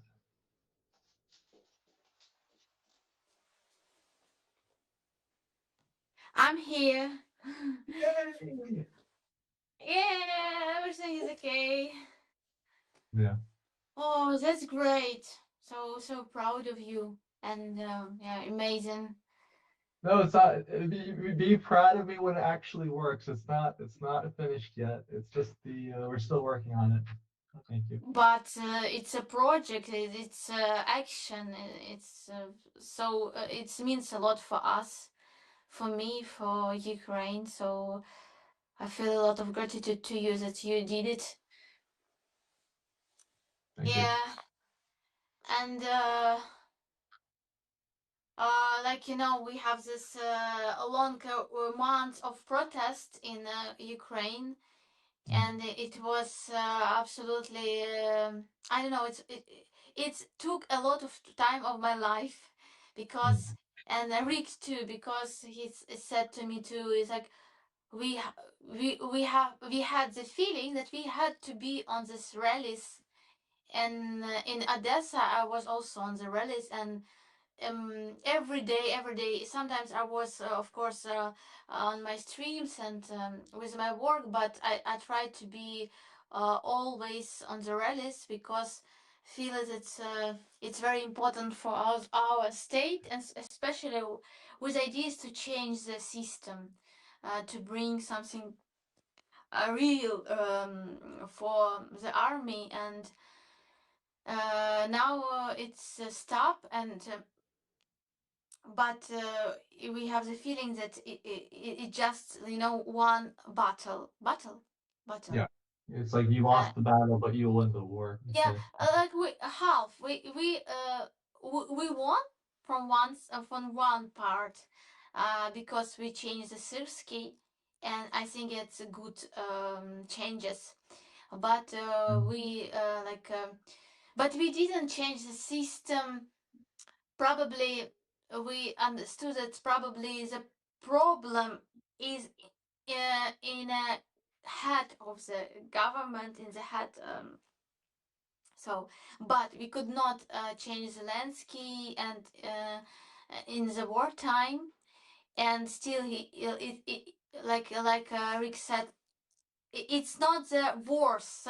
So if it will be worse situation with Zelensky, of course, probably we will change it with the violence. Not like it will be not peacefully protest, but still we believe that we have to win Russians or Russian people, Russian army, and we have to be united, and we have to fight. And I agree with this topic a lot. Yeah. So yeah, but Yeah. but it was really like Rick said, good experience. But from I don't know. I want to be more smart in my life, but still I have like I have a lot. I dream. I'm dreamer, and from one side it's a good side of my personality. From another side it's a bad side. And when somebody in my life want to destroy this personality like of dreamer, I begin to be angry. Don't like I believe in this, you know. I want to do it. I want to change this. And I believe that this dream will be reality someday, but maybe not Yeah. today. Yeah. Well, so I'm curious though, like, how much do we know about the new guys and the people coming in? Like, are they a lot worse than? Do you guys know are they a lot worse than Fedorov, or do they also seem pretty good? Like, He's Хмара же, да, его зовут. Хмара is not, it wasn't civilian person. And one of the point why it's not good stop, because it's not civilian person. Mhm. And it's more like we said, реформи, а не схеми. Як сказати схеми англійською? Schemes, reforms, not schemes. That's actually Yeah, the patch. and it Mhm. looks like it's part of the schemes, Mm, not reforms, because it was also such understanding that this person doesn't have the strategy in his head, mhm. doesn't have the program. Um, it seems like this. So they use some ideas of Fedorov team, and but in general, it's not. One of my friends said it's good, like friends, not friends, like we have in every city we have big chat of these people who were fighting on the rallies, you know. And our Odessa chat, one person said that probably Khmara will lose and will show his not good work, and we will change him because I don't know, but some people say that he is not so bad, and he had really good operation. Павутина, да, це його була операція? Mm, Чи ні? maybe. I'm not sure about exactly him because Vasil Maluk was head of the SBU back then, and he was given the information, and he did not disclose who was exactly responsible for that operation. Some people say like it's a fact that Khmara was leading that operation, but I am not sure in it. I would not say that with certainty. Oh, by the way, I'll quickly thank Terence Salve for 10 gifted memberships and tell you guys that it is still 175 of them left to get, still a huge number. So in order for me to possibly finish before 2 a.m. or right after 2 a.m.,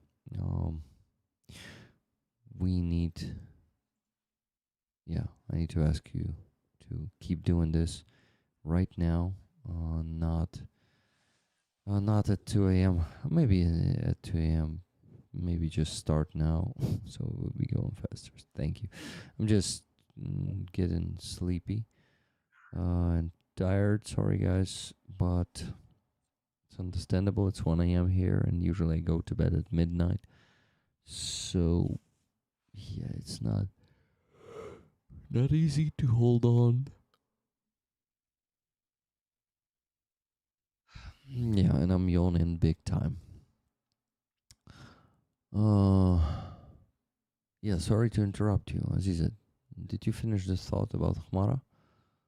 Yeah, I just asked you about this operation. Operation, yeah. Operation, because I heard about this exactly from the people who said that you are so stupid to set no Hamara, like, because he's so incredible and These people don't see further than their nose, as we say here in Ukraine. So he's just the person, guys, who was ahead of the SBU Alpha at first. Then he was for half a year. He was just тимчасово виконуючий обов'язки. The acting SBU head. So Zelensky did not even give him the official position of the SBU head, and he kind of kept two heads at the same time. The Poklad, that is now the head, actually also acting head of the SBU, he doesn't have a good reputation, unfortunately. So Zelensky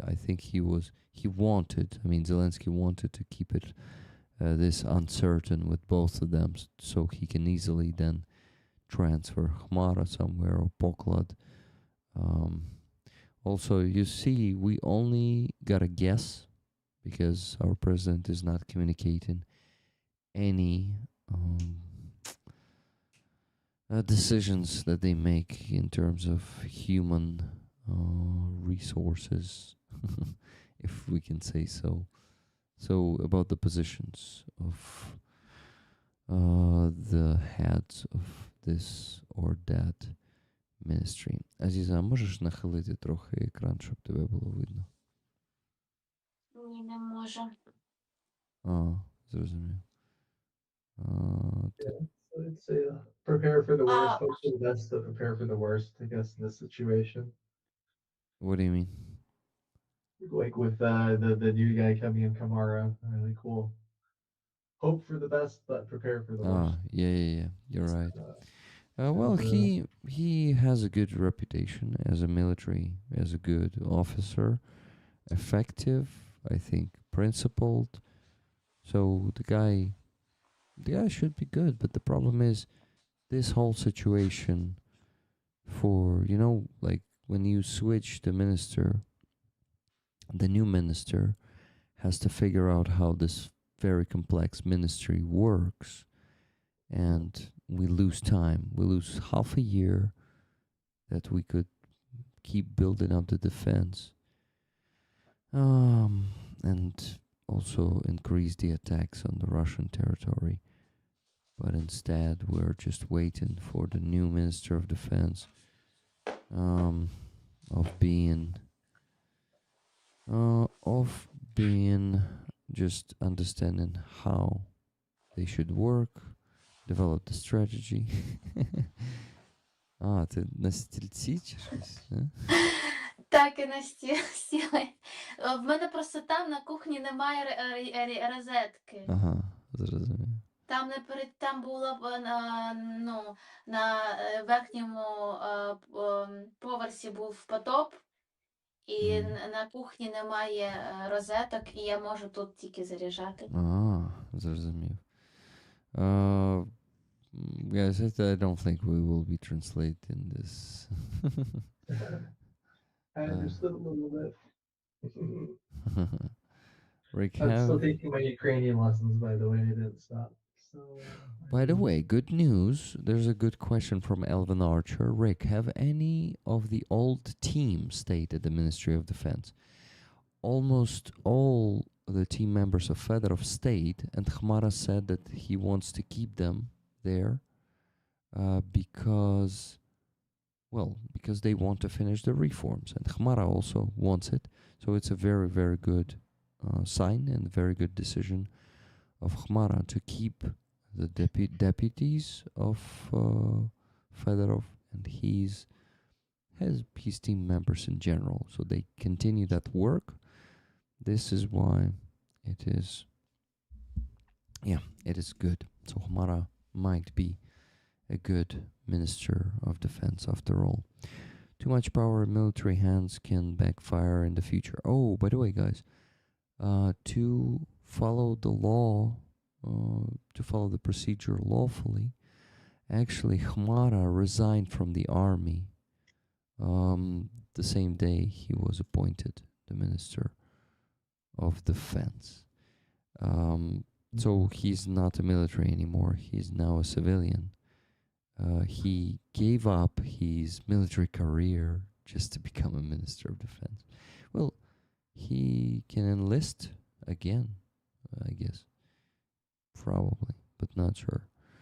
We'll see how it goes. I really hope that Zelensky will let him be the Minister of Defense at least for 1 year and not fire him and replace him with Umerov again or something. So fucking And it kind of makes me wonder, like the actual reason that Fedorov was gone, because if they're keeping all of Fedorov's team, is like it's like people are saying like Fedorov was stopping all the corruption at the Ministry of Defense, but then why wouldn't they just get rid of his whole team too? You know what I mean? yeah. Like, or at least some of them. But if they're keeping all of the guys and they're still doing the same work, and if there's still like signs of improvement, maybe it is as I mean, what like I said, what if the reason's actually a lot more stupid, and like, what if it really is some kind of personal clash or a personal Yeah. disagreement that's gone wild, and Yeah. then I mean, we And see it now in the whole call for elections where Fedorov probably anticipated it would backfire, but at least he was like, "Well, I'm gonna damage Zelensky also politically, at least this way." Like, it just yeah. it's another like the whole like keeping his team, if it's true, it seems like another like twist that I wouldn't necessarily expect if it was some conspiracy. Mm-hmm. Yeah. Did you see Fedorov's interview on 24's канал, 24 канал? Cheryl, I decided not to watch it after Fedorov betrayed me and other protesters. I decided that he doesn't deserve my attention anymore and any of us. Because this dude, not only because he mentioned elections, but the whole communication of his, this is not a sincere communication. He's not taking responsibility to. So I don't want to waste my time on him anymore. Best, I think it's best if everyone just ignores him, even though he is saying very good things. He's saying them in a populistic manner without actually offering some real changes and real steps to have those changes. So this dude has become a populist. He doesn't really represent the people, being a populist. So yeah, guys, this is the situation. And after Cats donation, oh my god, half an hour ago we had not a single donation. And we still need to raise $953.43. It's okay, guys. Like about Rick, we have already gotten way more than halfway. It's gonna be a matter. Yeah, I really hope we will be able to raise that before 2 a.m. Sooner or later we'll raise that, but if it's gonna be before 2, that's gonna be better. Because I'm already falling asleep and I think you can hear it in my voice. How it changed. Yeah. I think I heard it on Jake's channel, but I thought he made a very good point about Fedorov when he said, "Do you think if he got everything he wanted, would he still be calling for elections?" And probably not. And I feel like that should tell you everything you need to know, because then this man has now just become a politician who is willing to sacrifice the unity of his own country to benefit his own personal career. Like I mean, what the hell? You know, like there's Well, real dangers to undermining unity in a time like this. to be honest, I would believe that he's really doing it for not for himself, but for the whole country. I think he would. I mean, okay. I would believe that he is doing this for the whole country and for the best of, and for the victory, for real. If he had a real dialogue, an honest conversation with us, if he would really become the leader of the protests, if he did not make just another fucking address as Zelensky does and go and speak to people without the need to do it through the address, which is he blaming Zelensky, and instead he's doing the same. So the guy is insincere, the guy is misleading, the guy is manipulating, the guy is using people. So this is why it's not even about, like, yeah, you're right. This way you can tell that he's choosing himself. If he would be honest, we would believe him. If he would just speak to the people and not just say these general things, this bullshit about how we need to change the system. It sounds very immature from his side when he says we need to change the system without giving the real the real way of changing the steps, the without saying the names. He's just being, he's deceiving us. He's being deceiving. Yeah. Did any politician came out to talk to the protesters, Rick? Only that Mariana Bezula, that is not the kind of politician we would like to talk to. She says that she is in spectrum, and at first I thought she's a sociopath, but then I understood that she probably really has she's in the spectrum, because she's getting over fixated on things. She is really acting sometimes like a kid, smiling, going out with a tablet that and it's written on it that I was right about Sirski, and smiling like this. It's like really acting like a child. So yeah, this is the politician most people prefer not to talk to at all when she was there. And she was there like only 2 times or 3 times. Then she disappeared most. Yeah, so I guess no politicians were communicating to us. That's the problem. So there's no communication, not only through Zelensky, but also through any other politicians. Guys, I had $50 donation from Average Ogre. Ogre is really broke, but for all Reigns defenders, here is my most valuable possession: Nest Week's lunch money. Thanks so much to Rick's brave guests. Lots of love. Tickets, please. Slava Ukraini. Героям слава. What's a Nest Week's lunch money? I think he's trying to say that's his money he would have used to buy food for himself next week. Oh, shit. Why Nest? I think he means next, or maybe meant to write next. Probably next and just misclicked. There's a guy who makes typos all the time. Yeah. Okay. Thank Aziza, you. I don't think I've ever seen you wear a tie before. You look very professional. Thank you.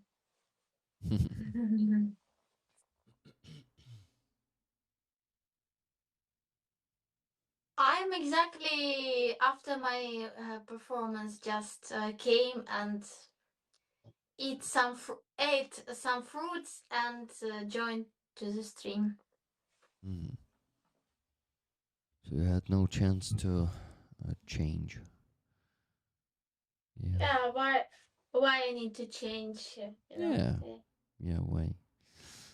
I had a. I'm not suggesting that you need to change. What do you say, Stefan? I was saying, speaking of things we did right before, I had a Lindy Hop lesson right before this stream. So it's like it's a kind of dance class. Mm. Yeah, I've been dancing. Is it Dutch dancing? No. It's actually originated from the U.S. in like the 1920s or 1930s. The big band music, Mm. and yeah, it's called swing dancing, Lindy Hop. Windy Hop. Huh. Yeah. It's what they danced in the 20s? 20s and 30s, yeah, but it's like gotten really like modern again, and Huh. it's a Interesting. bit more casual, and not as formal as like tango or something. But yeah, it's a lot of fun. Mm. That's cool. The boys be half asleep. We are not half asleep. We're a quarter of the way asleep. Quarter, I would say I'm Yes. 75% asleep. I actually will do my remaining 21 push-ups to wake myself up. Yeah, guys, please make a $200 donation if you want me to push up to do 20 of them, and Aziza will do 40 push-ups for $500 donation. And yeah, RC William, I agree. You shouldn't do another huge donation. You already donated $560 today. Thank you. Okay. Remember, guys, I needed to work on the spreadsheet and on put in the paint-in on the auction. So I didn't do any of it. I was just talking to you here. Guys, please help me get those remaining gifted memberships. It's still the fucking 175 of them is needed. I really need to reach the goal today, the goal of gifted memberships. I will probably have to stay asleep here on the stream to do that. Stay asleep. That's because I'm already sleeping. $10 donation from Alvin Archer 5 minutes ago that I didn't mention yet. One ticket, please, Rick. Love and blessings to you, rollers, and rollers, our guests and defenders. Thank you very much, Alvin Archer.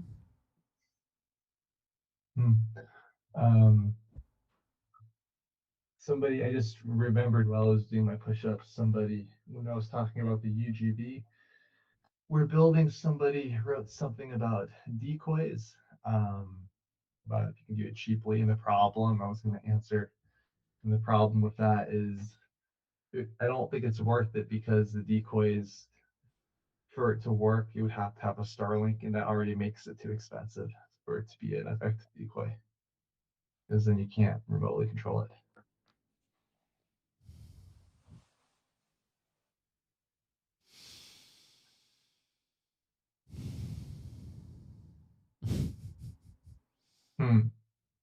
Are you sleeping, Rick? Yeah, I started falling asleep. And we still need to raise $893.43. I'm going to grab a water. Give me 1 second. Okay. Oh, the berry monkey. Wow, I already forgot about them. Oh. fact, we aren't sleeping. Oh, that's the metal. Is it a Kilimanjaro metal? No, it's a medal from the rallies. Ah, nice. The stickiest. For the what's the word? Stickiest. Resilience. For resilience. Monday monkeys are gold, one grail says. Oh my god, I need to work on the spreadsheet. Let me make a bigger effort. Okay. Let's go.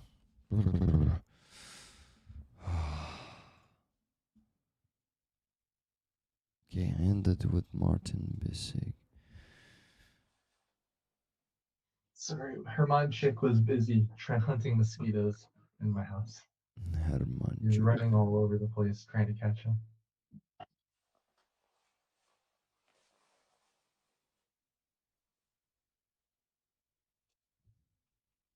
What is that, Aziza? Monkey. Did you make it yourself? No, it was a gift from Rollers. Oh. Yeah, there was a roller in our community, Barry Mundy, whose mother made these monkeys, and he sent some of them to me. I was giving it to people. He also sent it to different people around the world, but unfortunately, Barry appeared to be an abusive person, and he started acting not very well towards me and other rollers, including. What? You didn't know?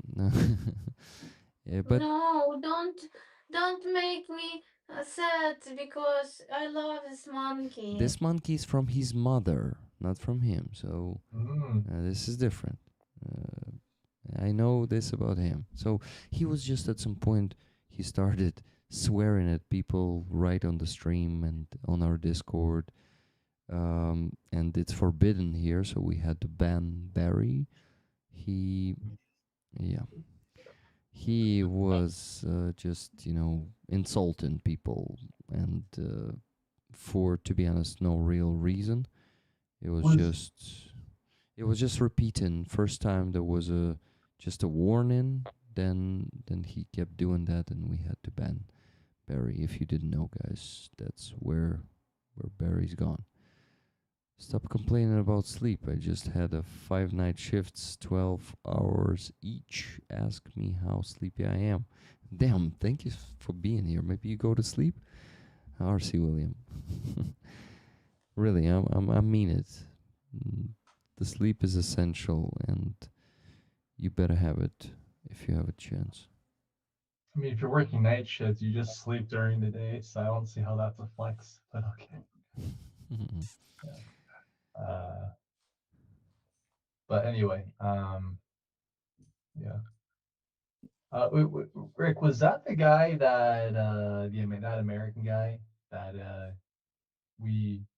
I think you talked. This was like a year ago, so you probably don't remember. But I remember you were asking one of your rollers. He was in Kiev, and you were saying, "Hey, can you not swear at the moderators or something like that?" Ah, no. Well, No, that's the other roller. that's another guy. Okay. No, that guy was an Australian. He is an Australian. I hope he's okay, and I hope he is getting help because I actually did not like how he talked to me, and he also wanted to start manipulating me, but it didn't work with me. So yeah. There's a lot of drama in this world, and especially work, I think, with fundraising. It's like, yeah, you've noticed, right? Like, there's a lot of drama between different fundraisers sometimes, and yeah, I did not. I also Yeah. did not want to mention that Cheryl said in the chat Barry had an alcohol problem. This is why also I hope he got some help with that too. Yeah.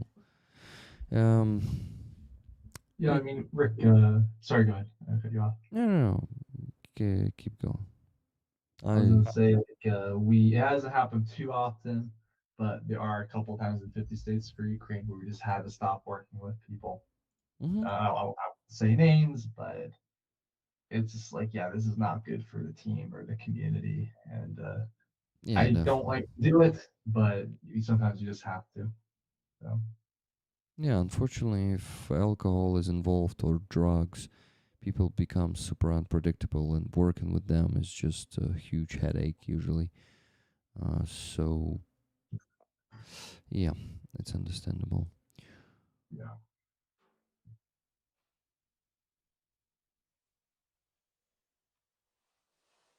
The berry monkeys came from the heart. Exactly. Yeah, so, Aziza, the berry monkey isn't.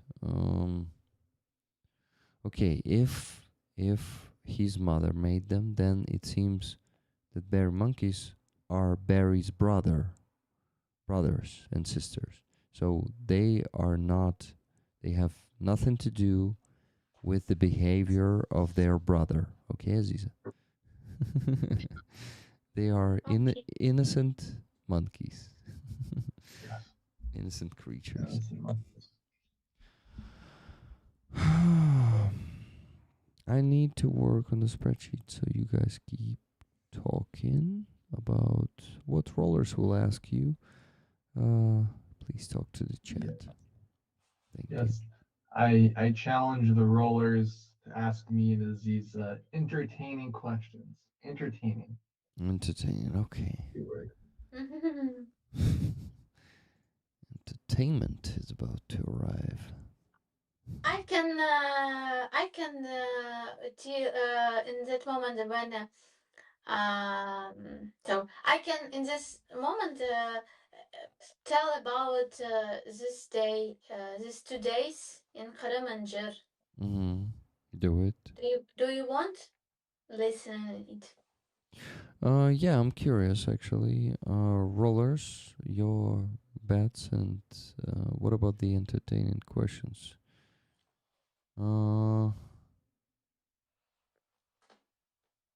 Here's the question.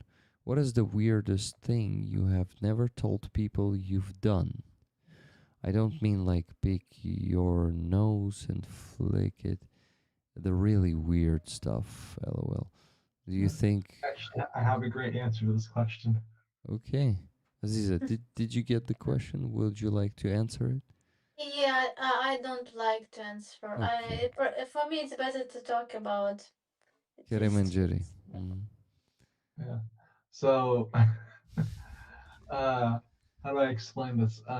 Whenever I shave my mustache, I always give myself what I call a reverse Hitler mustache first. So I always shave this part first because I'm always scared that if the shaver ever runs out of battery, I'll have given myself a Hitler mustache by accident.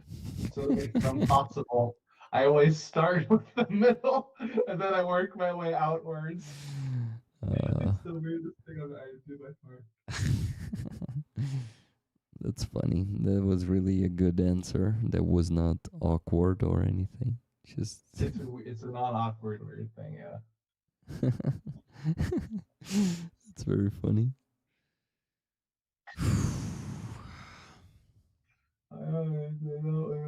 Interesting question. I didn't want to answer these other fiber optic relays.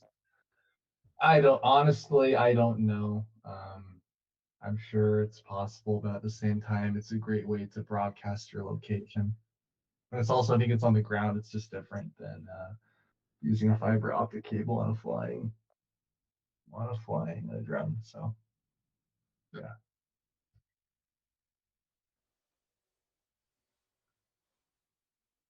Someone is shaking their head. I am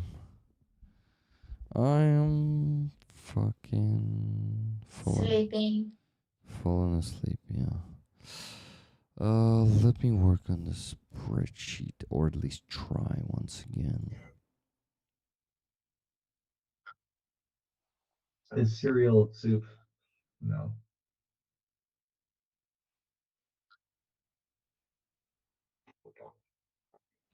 If there's no cooking involved, it's not soup.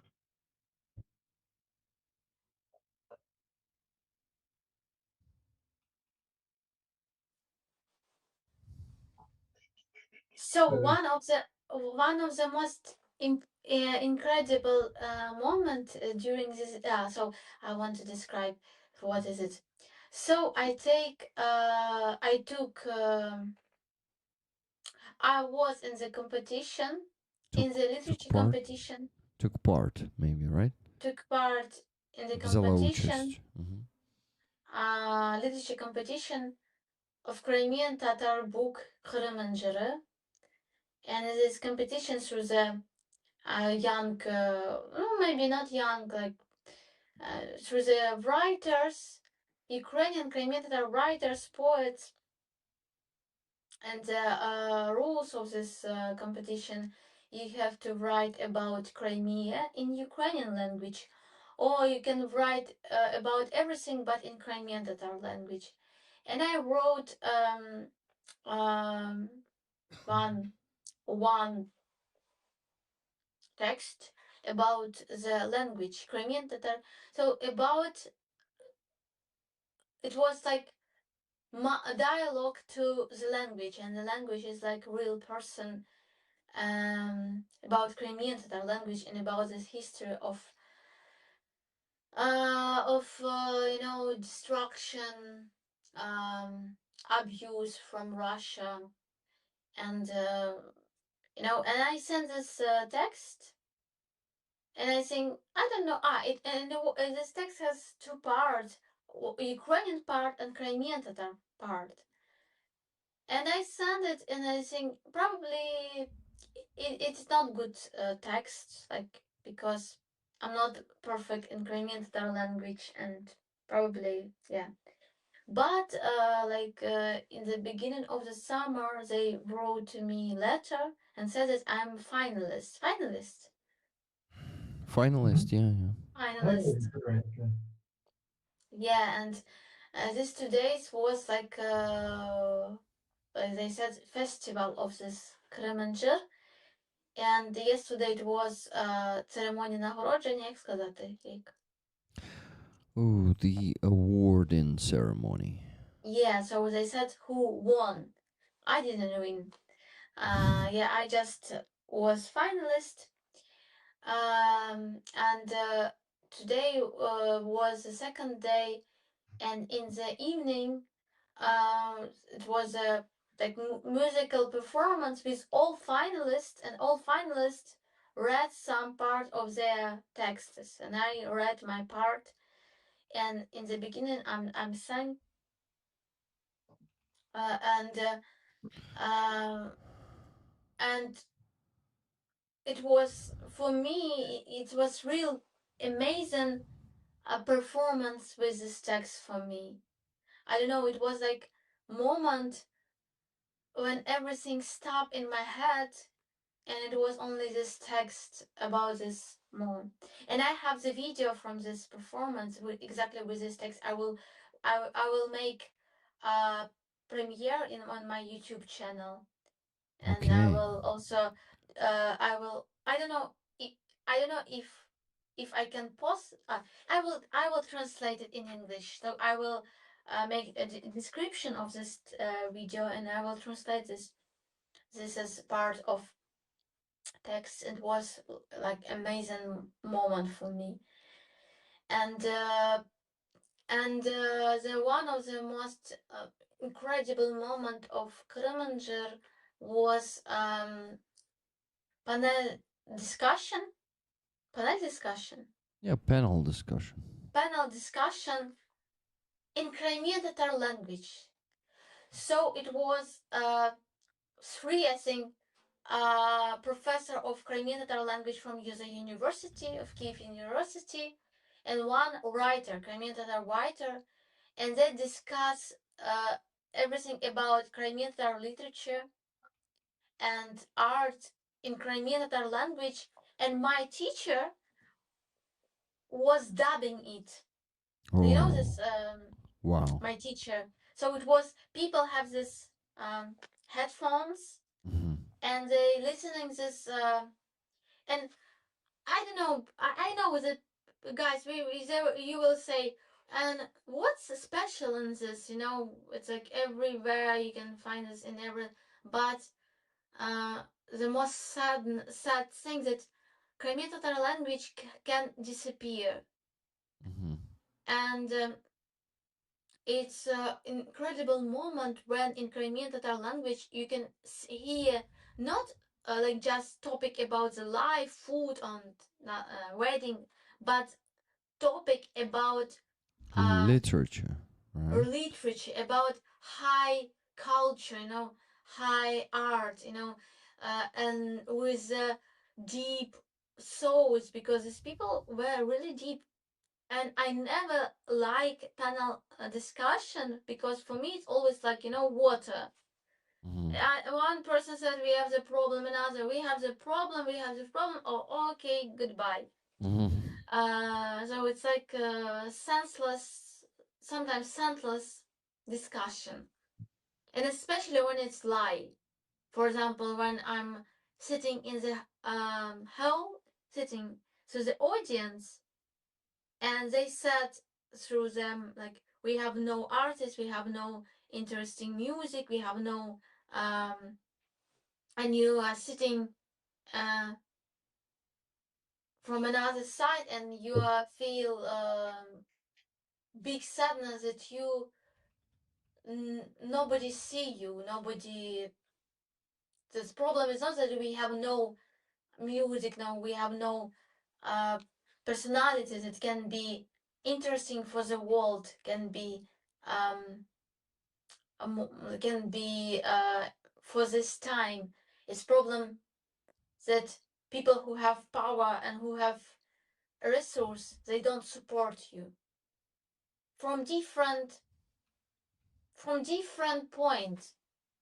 They don't like your style, or they just help each other, like corruption, because corruption is not only about the economy. Corruption is also about the way of thinking of the people, that I will support my cousins, I will give resource to a person Mhm. who part of the system, part of So this criminal, favoritism, the yeah, criminal loyalty is world. rewarded.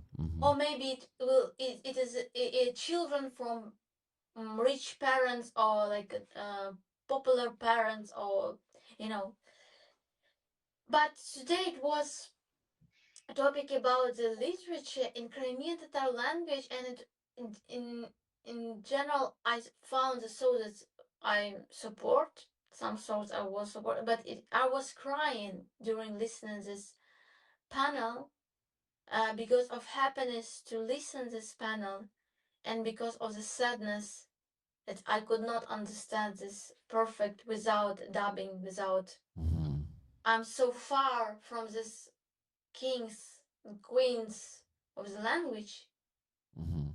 and they know much more than me because of this colonization, and because like you know, it's like you can imagine it's a my profession is music, and I'm good in music, and this is people are good in philology. Crimean philology is their profession, and you can understand how far I'm from these people, and this big sadness of my stupidity, or I don't know, like when you see in yourself pro-Russian world who make with you this, because pro-Russian world is also about your choices in your life and what you choose. For example, this choice when my parents had to choose school, and it was very bad school, Crimean Tatar school. It wasn't Crimean Tatar school, but it was the classes for Crimean Tatars in very bad school, very bad school. The level of education in the school was absolutely shit. And another from another side, it's the best gymnasium in the city, with all kind of arts topic, with different languages, with teachers that are same level with professors in the university, and the parents choose to let me go to this gymnasium, not in this bad school, but in this gymnasium I didn't have the Crimean Tatar lessons, and I didn't have Crimean Tatar friends. I was alone, and it was also the choice that changed my life too.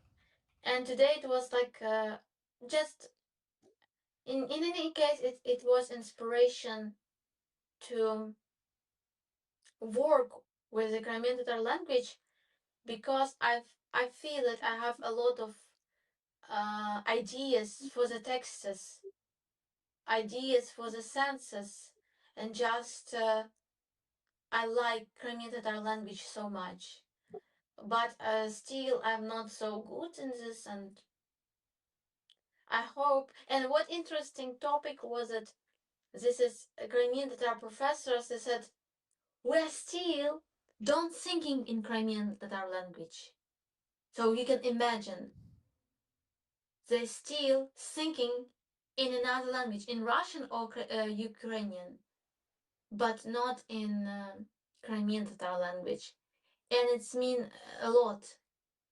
And I'm dream to thinking in Crimean Tatar language, and I dream to be part of this world. I dream to return my identity, and I dream to uh, read all these books of all these writers, Crimean Tatar writers, in the own language.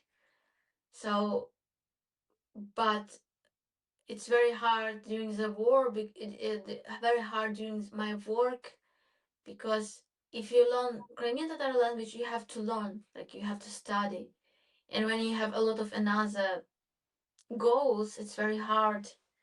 So I hope I will do it, and I hope, in general, I said to myself, okay, Aziza, like it was one of the moments when one talented Crimean director, um, it was another panels, and one of moderator asked him about Crimean Tatar writers that he know, and he said, I don't know nothing. He was very honest. And in that moment, it was a question from the audience, and it was exactly this professor from Crimean Tatar language, and he said, "It's okay." I had a lot of uh, uh, students that were so lazy on my lessons that they now didn't know nothing. But if these students will do such films like you, I will be very happy. So he said, it's good that you did such films, such works.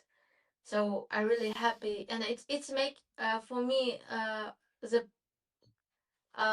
it support me a lot, because even I'm not so good in this topic, still I do some work, and still I do Crimean Tatar music, Crimean Tatar songs, and try to work like I can, because I can't overcome some historical in my life. So yeah, this is what I want to say to you. Thank you, Aziza. It was very interesting, and the cat is beautiful. Yeah, sorry, he's like running around causing a ruckus. Well, Aziz, I have a question for you, if it's okay. Rick, sorry, I cut you off. yeah, just probably need to. In Ukrainian schools, is it like, it's like in the U.S., right? You often have to. Oh, kitty, don't fall. Oh, kitty, watch out. Okay, he's fine. He's fine.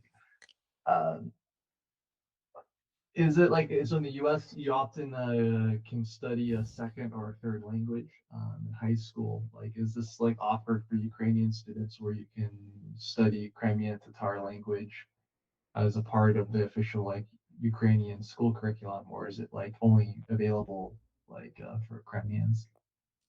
No, we have no, we haven't a lot of teachers of Crimean Tatar lesson. and we haven't such option for all schools because we haven't teachers, but we have online schools different. But in general, we have free online schools, but they don't work. Without teacher, it doesn't work. And teacher, like lessons of Crimean language, have the price. So you can imagine, for the student, you have to find teacher, and you have to pay him. Yeah. In this situation, when you have the problem with the money during the war, so you have to be too deep in this topic, deep with understanding. You have to support this culture, so you have to support this people to find teacher, to pay, to learn the Ukrainian language.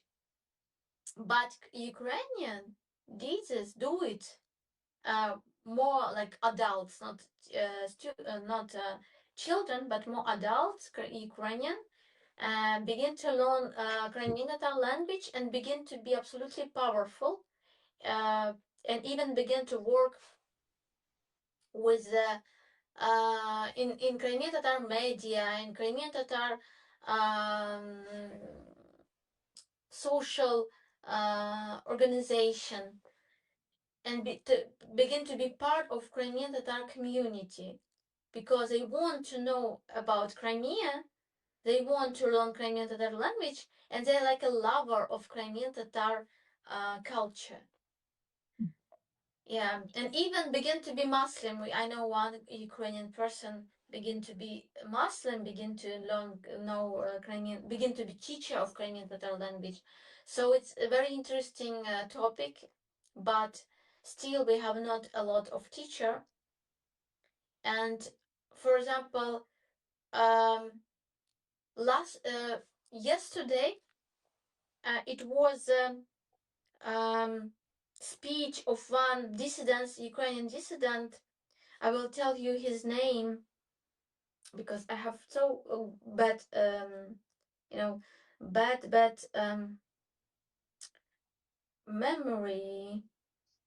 If I will find this, 1 second. Miroslav Marinovich. So it's a very old person. He was Soviet dissident, and like every year, as one of the incredible person prepares such speech for Kilimanjaro, for this literature competition, and he said about autonomy of Crimean Tatar inside of Ukraine, because we have a little bit conflict inside, not conflict, how to say, a lot of Ukrainians are against Crimean Tatar autonomy in Ukraine. So they want, when we will liberate Crimea, they want to do it like Kiev, or like Crimea region, Yeah. Crimea region, like Odessa Oblast, Yeah. because they are afraid of separatism, Separatism. separatism. They're afraid that we will be together with Turkey, and they are afraid of this. But and this is person, Miroslav Marinovich, he even said about this: if Crimean Tatar wanted to do own state, I will support them. It was so incredible, this word. It was too much brave to set it in front of Ukrainian. And even Sibiha, Sibiha is from the Ukrainian government. He was through the audience, and he said such words is absolutely nonsense. But in any case, he supports this autonomy. And why? And one of the news that I will do documentary play in Odessa about this question: if we have to do autonomy or not, and about deportation too. And it will be like actors will play real monologues of different Crimean Tatars and Ukrainian who have different thoughts about this. And I will be like real artifact, real Crimean Tatar who will make often comments through the art between these monologues. And in the end, I will say my words about this. And why I believe that we have to build autonomy. Because I'm looking on this like Ukrainian.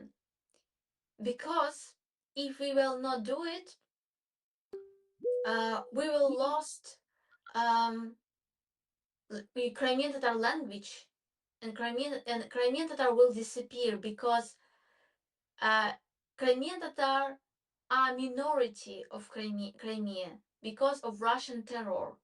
Because from the beginning of colonization, we were 90% of population in Crimea. In the end, before the deportation, we begin to be 45% of population. And after the deportation, after coming back to Crimea, it begin to be like 12% or less. So we are my minority. And when in parliament or somewhere they will choose the way of development, we will be minority. We will have no voices to have influence. Why it's also a problem for the world. Indigenous people in many cases have no influence. They are like decoration, you know. They can dance, they can make the festivals, you know, with the cuisine, but they have no influence. They don't choose their way of and so this can defend the life of this nation, defend the language. So, for example, the language can be second official in this region.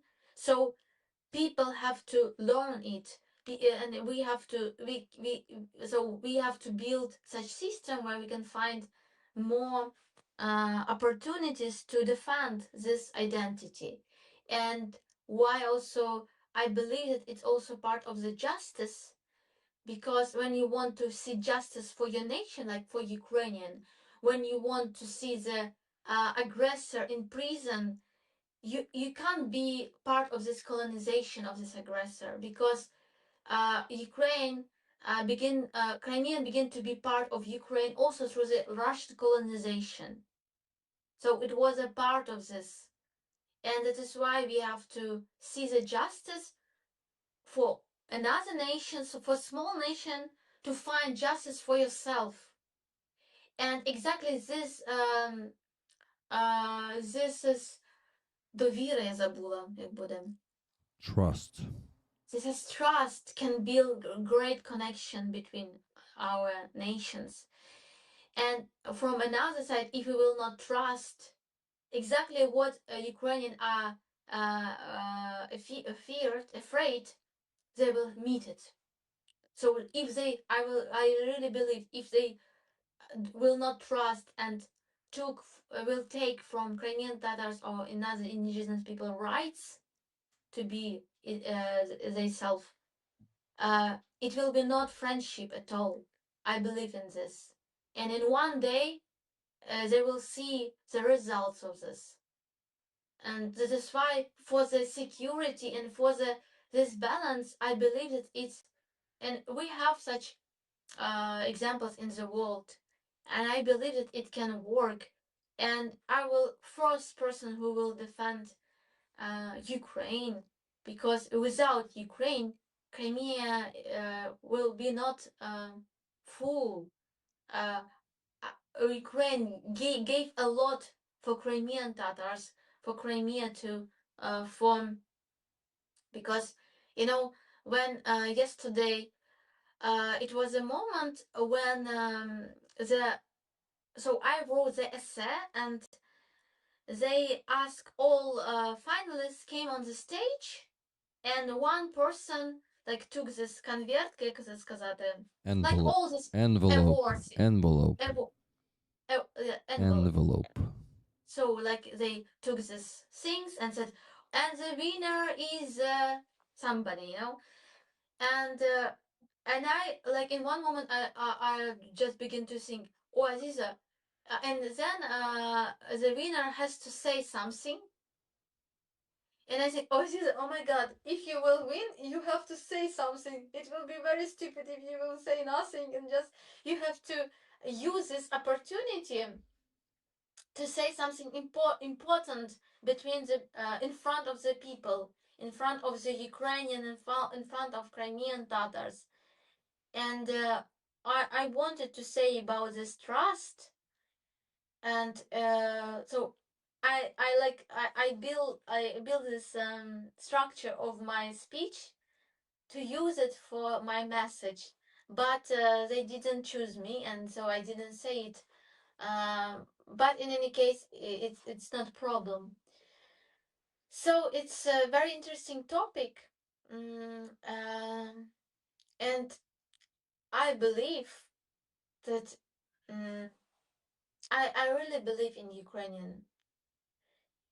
Ukrainian, even with without this changes with understanding of autonomy, they did a lot for Crimean Tatars. Most from like they did. Nobody did same good things like Ukrainian. Ukrainian did a lot. Ukrainian are so incredible, and it's touched my heart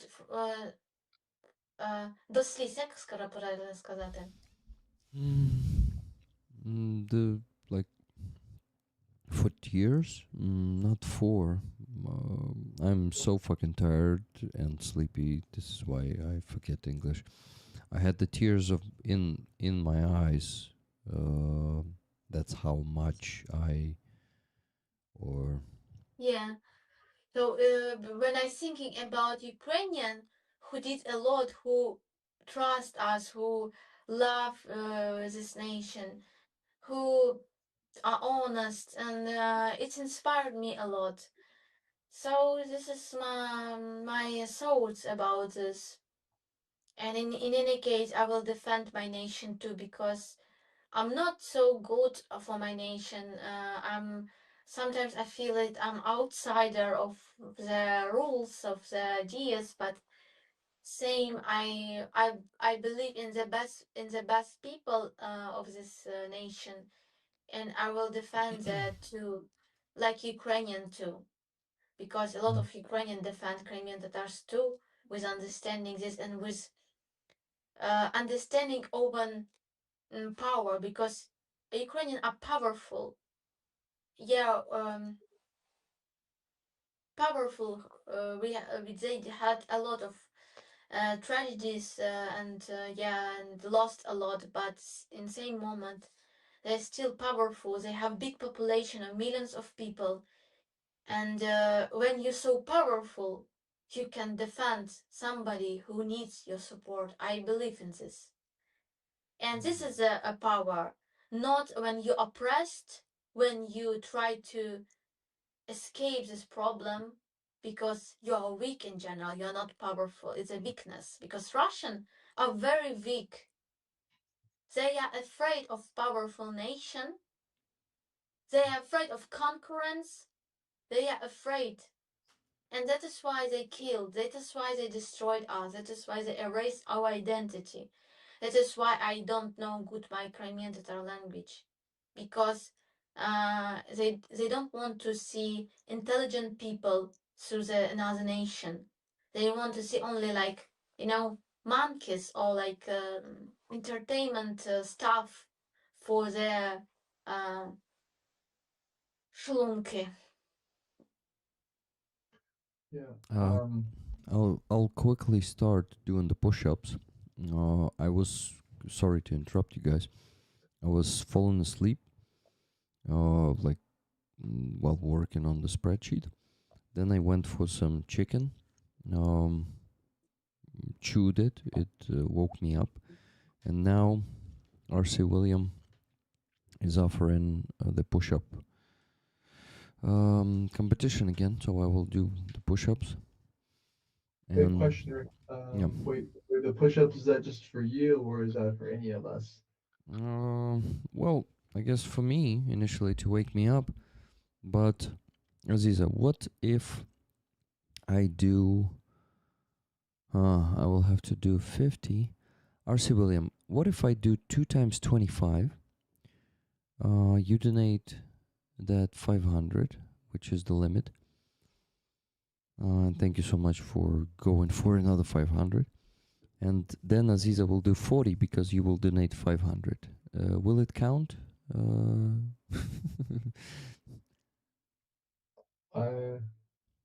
I will. I technically have 21 to do left, but if he donates 500, I will force myself to do 50 push-ups somehow, all in one go. Ooh, in one go. Are you sure? I will make myself have no choice. Let's see. Let's see what he says. Also, but a quick question before I kill myself with push-ups. So wasn't it? I could be wrong, but wasn't it the case that Crimea did have autonomy before 2014, or do I have that wrong?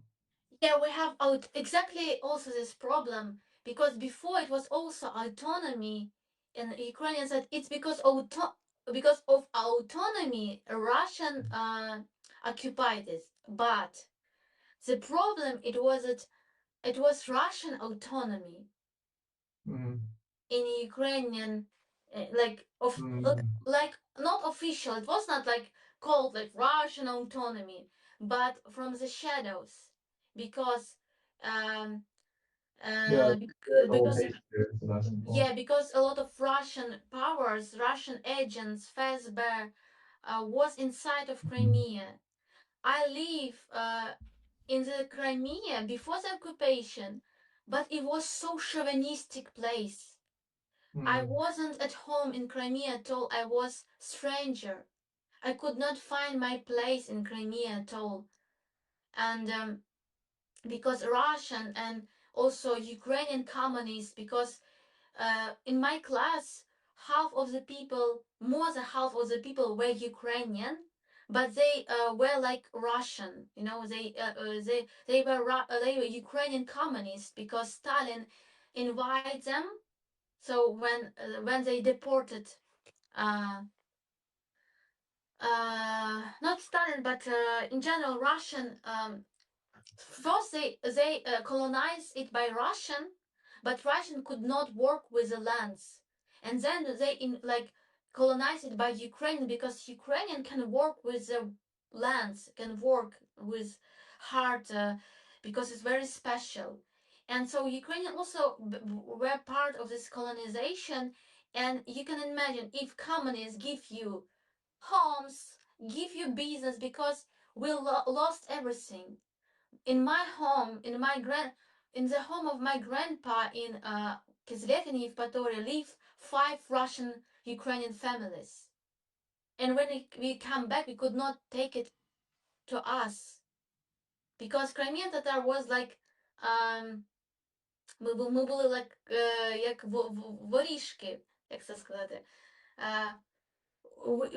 We didn't come to Crimea through the doors. We came like from the down. Like, oh, can we live in our Crimea at least somewhere, maybe in ghetto? But let us be here.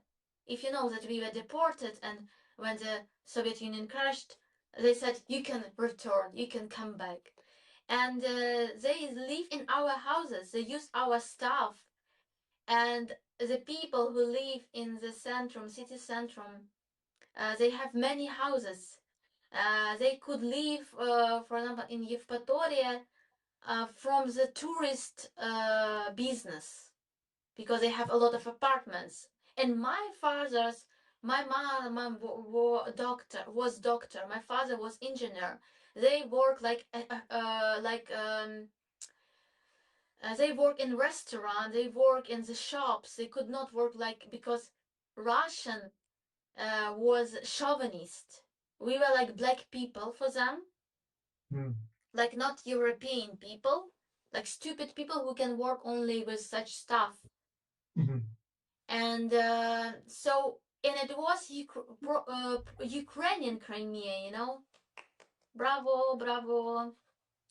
But Ukraine was also colonized by Russian, and through the time, Crimea began to be much more better with Ukraine, because Ukrainian culture had influence on the people, but still, Ukrainian had a lot of Russian propaganda before the occupation of Crimea, and they saw that Russian are more friends for them because they Christian, because they like, and Crimea that is like more danger because they Muslims, they have another culture, they, and also Russian did a lot of propaganda from the history because they called us like we are part of the Golden Horse, and we came to Crimea like we are not indigenous people, like we came to Crimea, we like occupied to Crimea, and so and we like burned Kiev, and we are so bad. So it was a long period of Russian propaganda about Crimean Tatars.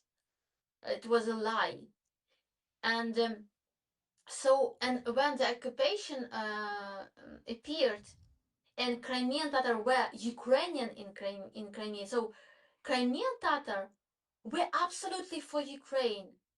The 19% of Crimean Tatars fought for Ukraine. They were Ukrainian, like political Ukrainian in Crimea. Only political Ukrainian in Crimea were Crimean Tatars, and small amount like some part of Ukrainian, Russian. But we were like a majority of that amount who support Ukraine, and in that moment, Ukrainian in Kiev understood that we are not any enemy. We are not. We are friends. We somebody who have power of Ukraine in Crimea, because we hate Russian, because we know about Russian crimes, because Russian did it many centuries with us, like with Ukrainian too. We have in this a lot in common. So yeah, unfortunately, before the occupation, Ukrainian didn't understand this, and I feel myself I feel big loneliness in Crimea because this process, and because also I was so different with Crimean Tatars because I studied in the University of Art, and I studied a lot of arts. I was too much like this music that I did in that time only now begin understandable for Crimean Tatars because new generation were born. In that time when I began to do it, I was so much alone because it was very, very something new. It was very, very, very strange for them.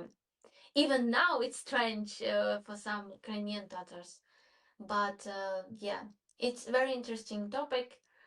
But I believe that autonomy, Russian autonomy before the occupation, it was big mistake, but it was a compromise with Russian too, because if I believe that if Ukrainian will be too much far from Russia, we will have same war like in Ichkeria in the beginning. Do you remember this? When Russian begins the war in Ichkeria, when Ichkeria choose to be independent state, and it was a yeah, and it was the same moment when Yeltsin was the first president in Russia, when he began war in Ichkeria, and also left the army, their fleet, marine in Sevastopol. And Dzhokhar Dudayev, as the first president of Ichkeria, said that Russian will do war with Ukraine soon. If Volt would not stop Russia, they will do war with Ukraine. He said it in the beginning of 19. So he said that he knew about this because he was very smart person, and he was ready to fight with Russia in that time because he knew about he's called this Russism, like Racism, yeah. like it's like illness, like Yeah. it's like saying like fascism, Nazism, but Russian is Yeah. much more worse in general for me. Yeah. Aziza. That's a great answer. Stefan. Yeah, thank you. Stefan, did you finish? I was just saying it was a great answer. Okay, thank you. Okay, I did 25 push-ups. I will do 25 more.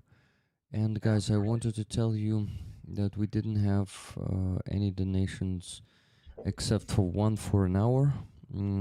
This one was $20 from Kathy S, and it was 40 minutes ago. Digging extra deep, waving my wand, wishing for roller magic tickets to rollers. I love you guys. Thank you very much, Kathy. So after Kathy's donation of $20, we still have to raise $873.43. And it's, yeah. Beware of isms. What is ism? Silvers. I'm curious. It's what we call like a ideology. So, for example, like fascism, communism, Russianism, any word ending in ism. Yeah, got it. Any ism. Got it.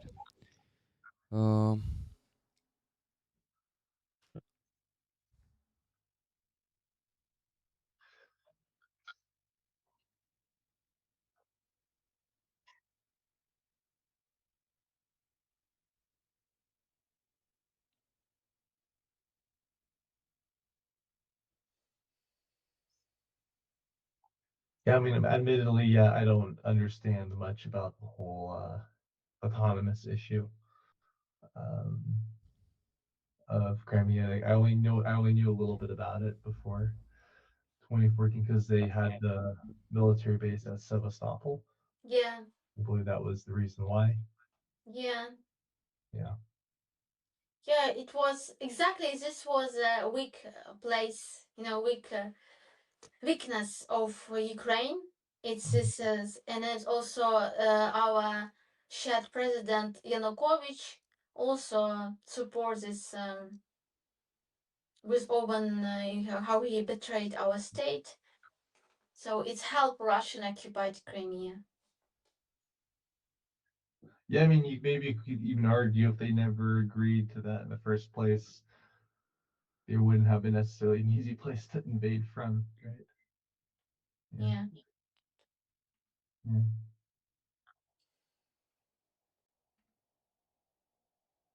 Sorry, guys, for being silent and chewing for the last few minutes.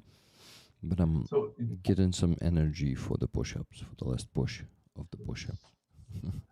why did you guys notice my screen turned black and white? I have Yeah, no idea. I saw that. I thought you were choosing the effect, but no. I if I did, it was an accident, and then it magically changed back. So yeah. That was, yeah, I noticed that. I was like, what Stefan is doing?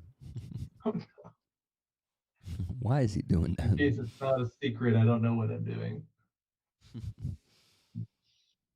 Be quiet and eat. We are entertained. I assumed we were getting Stefan's Sin City edition. Oh, I want to say one thought from these days. I came today to the one journalist who are fighting for civilian, for political prisoners, for civilian political prisoners, and ask her. I ask about my thoughts as political prisoners. For me, it's not a good name title of our prisoners because it's like legitimate Legitimization. Legitimization of Russian rights, Russian power on the territories under Russian occupation. So I asked her, maybe we have to find another word that can help to describe for the world why it's not the political reason, why it's because of Russian occupation and because of the centuries of Russian terror to the nation. And she was very, very skeptic. She I saw that she said, I don't like this play with the words. I don't like people who used to war with the titles, not for the people. Like you are fighting for the title, for the names, but not for the people. And it was a little bit cringe moment for me, or a painful moment, because I wanted to say this not because I want to fight for the titles, but because I want to describe for the world special special topic exactly for Ukrainian and Crimean Tatars in this field, because it can help, probably maybe it can help to save them, because we could not save them at all. We have no tools to return civilian prisoners. So maybe you know how sometimes we exchange civilian out, like we gave Russian soldiers, and the Russian gave us civilian people, and it's nonsense. And I just thought how we can save them, what we can do. Maybe if we try to make this from this strategy, even mind strategy, because I believe that it can change some influence on this world. But she was very skeptic, and she was like, I felt myself like I'm so stupid. Like I didn't know nothing and said stupid words about this. But yeah.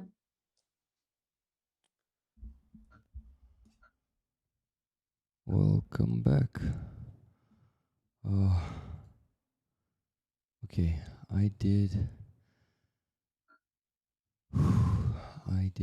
another 25. So Paul says the offer still stands. So waiting for his donation. Thank you. Paul, check base in Donatello, no donations on Donatello, and Jordi Fella donated 2 minutes ago 300 hryvnias and said good night on Donatello. And wow, Paul just donated another 500 euros, which is $560.07. Thank you so much. Thank you for this donation. The second one, insane. Thank you. So only $313.36 left to raise. I believe in you guys. 313. Let's go. These Teal muscles. believes in you guys too. Huh? I said Teal believes in you guys also. Is he He's living his best life. Look at him. is he chill now? He's literally sleeping in my arms right now. Yeah. Okay. You guys see it? No, give me a second. I will fix that. What? What the? Well, it might be time for him to. Now we can see him, yes. Oh, shit. We can see him. Guys, it's 2:26 a.m. here and only $313.36 left to raise. Thank you for all the donations you've made today, and I don't think I will be able to reach the goal of the gifted memberships today. 175 is still left. But I will ask once again. Please buy the gifted if you still have the means. I understand that we have less and less people watching, but who knows, maybe some people are joining who just finished the work or something else. By the way, R.C. Williams said, the message disappeared, or was it the old one? Interesting, give me a second.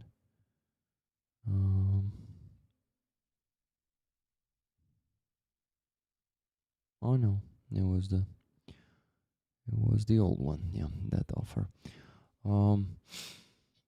Shit, something is burning outside, and I don't think there were any incomings in the last few hours, so it shouldn't be smelling like smoke, but actually lately,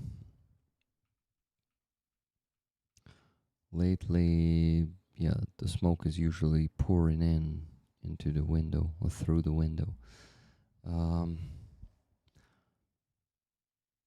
What? Because of the incomings. By that I mean the Russian terroristic attacks with ballistic missiles that kill our people, destroy their property, and destroying our logistics, economics.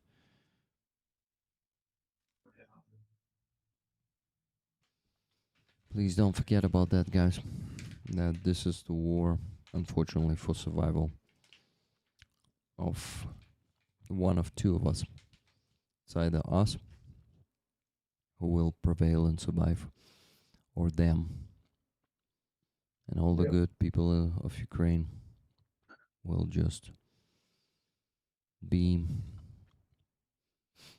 tortured to death or just shut down. And those who are not active will be sent as cannon fodder to storm the next countries. Yes, I'm always trying to explain it this way to people here when they ask me about it. Thank you, Steffen. I had a guy, I already told you about this trick, but I didn't say it on the chat. It was a couple weeks ago. I was minding my own business by one of the canals in Harlem, and some guys just came up to me. He was speaking English. He was trying to speak with me in Russian. And like, I wasn't even trying to make a point. I was like, hey, sorry, dude, I don't speak Russian. I only speak Ukrainian. Because it's the truth. I never learned Russian when I lived in Ukraine. I only learned Ukrainian. So he actually, I don't know where the guy was from, but he actually then switched to speaking Ukrainian with me. Mm. Yeah, it's cool.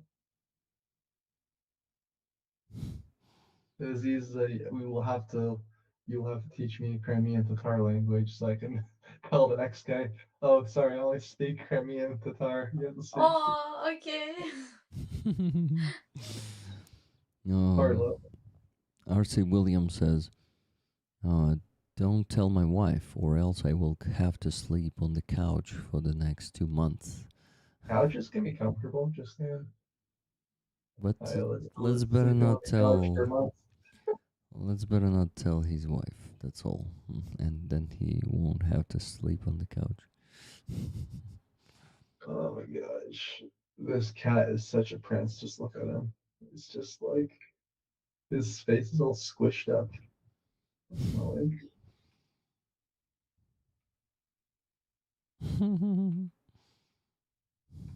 Yeah. He's a good baby dribbler. And at first he did not want to stay on your lap. it's like he was looking for a comfortable position. Uh-huh. So it's yeah.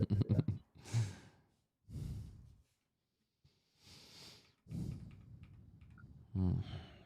It's actually been kind of difficult for him because I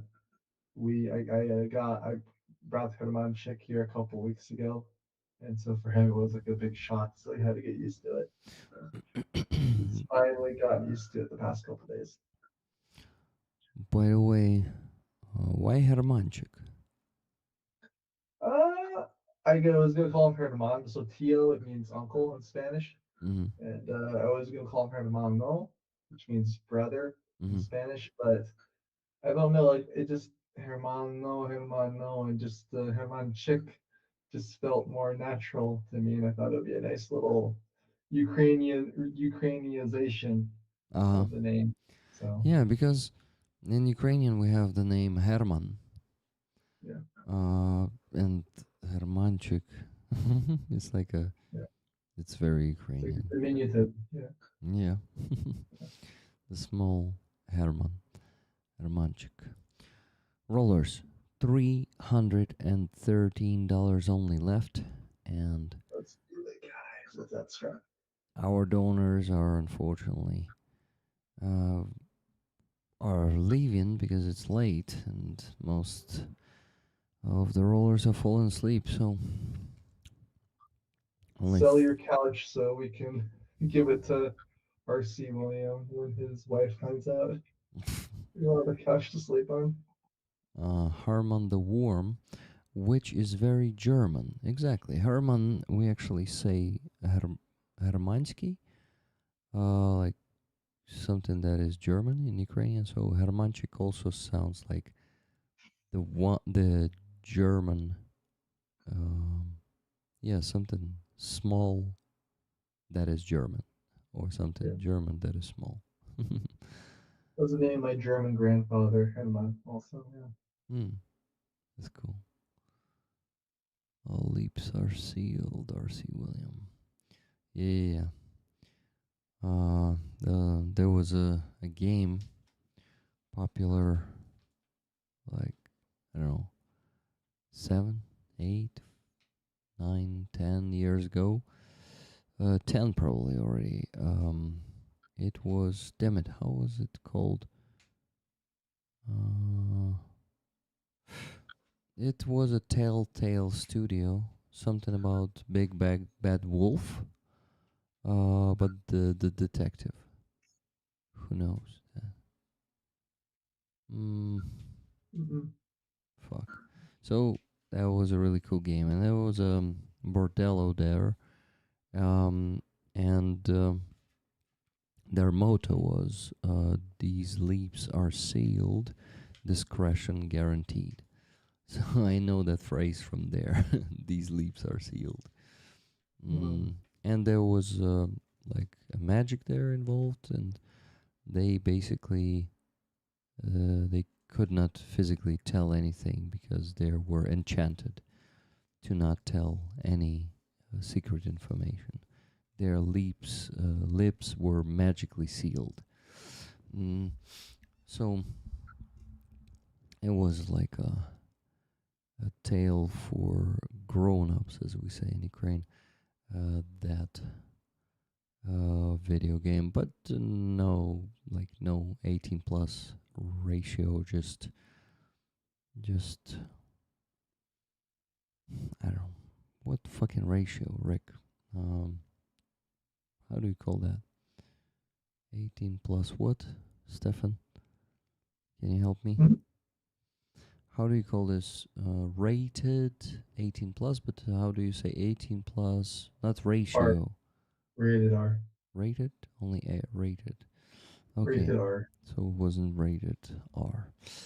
My company paid me for 1 week work 2.9k, so it's okay. Wow, that's cool. Guys, please donate. 313 bucks left, and no one is donating. Is it still possible? Do we still have rollers with money left? because I also don't want to leave you without money, guys. Okay, $5 just now from Alvin Archer. A little more. Can anyone match? Small donations soon help get us to the goal. Exactly. Small donations are the big power. So that is $308.36 left to raise. Yo, chat, wake up. How many Ooh. people are on the chat right now or watching? We have 32. So yeah, if everyone just donates like $10, then we're there. Yeah, and we're done. Well, what was the total goal? Total goal is $3,000 tonight. It's a regular one, nothing extra. And I started falling asleep again. But I don't feel like I can do more push-ups. Yeah. I start. It's like hard to see Tio and not get sleepy yourself. Yeah. $11.10 from Leah B. Leah, thank you very much. Minus 11.10.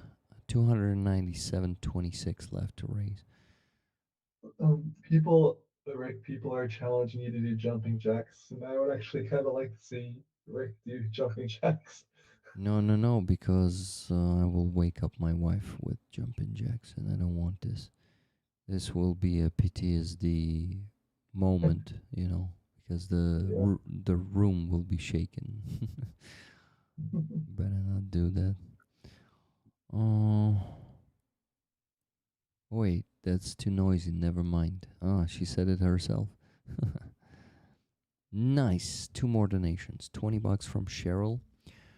Tickets. Thank you guys. Tickets, please, for the print. Thank you so much. And Surfer Des Philippa just donated $30. So that's $50 more altogether. So $247.26 left to raise. Thank you guys. Come on. The last fucking push. We can do this for the sake of the sleep. Because that's the only thing I dream about. Aziza's getting sleepy. Yeah. Which is also normal. Aziza does after like 2:30 or 3 a.m. usually. Yeah. Or maybe after 2, right, Aziza? Like, I feel like Aziza time is like a very unique like time zone. Yeah, but I can, one thing to don't sleep and like lie in the bed or like thinking about you don't need to mobilize yourself and inspired to donate. Yeah. So you see I have the energy. Yeah. Just a little bit, yes, more sleeping. I want to push up 500. Yeah. Where is my hand 500? 500. Yeah, it was 560 donated by Yeah? Paul. Yeah, but I did the push-ups for that, but I think But it was only for you. It's your 500. Now mine 500. okay. Actually, Aziza, so remember you told me about you guys made that fake currency because you guys were making fun of the rumors that the protesters were being paid. I could totally Yeah. see I have like a some. currency where you were just doing this, like 500. Give me. This one says 1,000 hryvnia, not hryvnia, but hryvnia. Гривня. We can call the currency like 500 Azizas. Like, I want 500 Azizas. Oh, 500 Azizas. Yeah. 500 Steffens. Rawhide. Stefan, I don't know. Nah, my name doesn't lend itself well to this kind of. Stefanчики. Stefanchik's. Stefanchik's. 300 Yes, Stefanchik's. Stefanchik's. Stefanchik. Look, 58 hryvnias, guys. Look at this.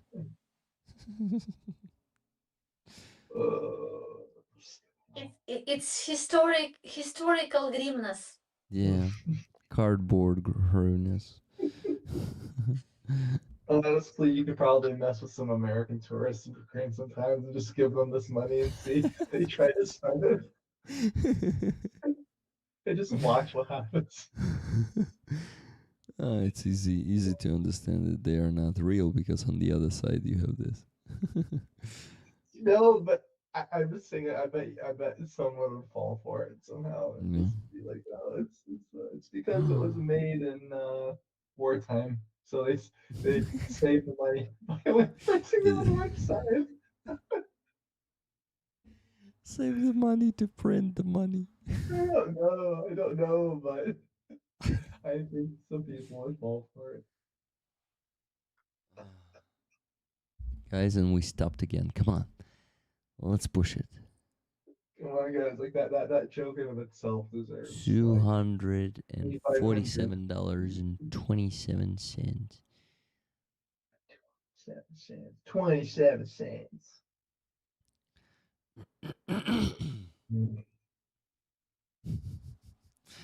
Fuck, I watched the video today where the guy on Trump's rally was showing the middle fingers, and they were filming Trump as he looks at that guy. Oh, Rick, R.C. Williams did a very interesting offer. I think you should take him up on it. Rick, play my sister's song and I will close the donation. I already sent you the link a few months ago. Yeah, let's do this. But let me first quickly work on the spreadsheet to optimize the time because we will wait until Nikki will fill the free tickets. So I'll do it quickly.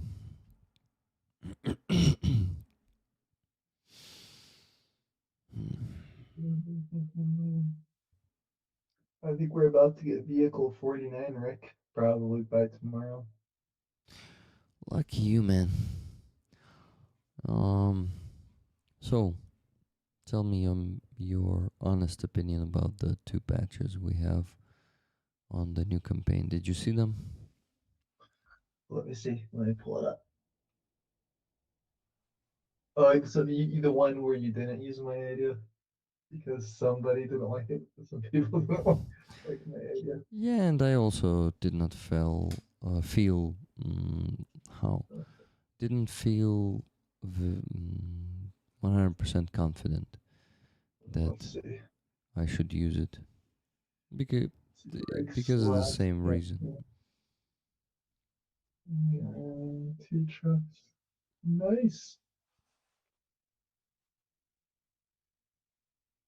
Car from Ukraine. Let's see what a form on this. That's him. That's not reform. I like the one on the left. Yeah, the one on the right. Well, the one on the right is It's like a play on your patch. Let's see. Yeah. it's just a part of my collection. Yeah. Did Claire design this one on the right? Clear one? What do you mean? Did Claire? Claire. design the No, one no, on the no. right? No, the F-16 one is designed by Donna Kiev, actually. And the patch itself is just a part of this collection. Let me show you real quick. I like the one on the left a lot. Because Yeah. it's like it reminds me of your B&E Army or 40 Army. Uh-huh. That actually was one of my favorite ones. Yeah, the $1 million vendetta. Yeah. Yeah, me too. I remember. Yeah, it was Really? Steffan's idea, yes. Oh my god. My idea sometimes. You know, I have Ukrainian friends in Odessa. They're like, oh my god, it's so incredible patches. I want to make the photos, and they make photos here, here, here. This my back, you know, with these patches. Yeah. It's really With cool. bandera, you know. Mm-hmm. Oh, by the way, Martin Bissick donated $27 and said, plus my 23 from earlier makes 5 tickets. Yeah, Martin. Plus your 23, 13. Yeah, I will put that 3 here and give you the 3rd ticket. Okay, I wanted to work on the spreadsheet. Let me focus on that so we could finish soon. Maybe at 3 a.m. Yeah, that would be cool. That would be 1 hour shorter than the last week. I would consider it a success. Yeah, okay. Cats.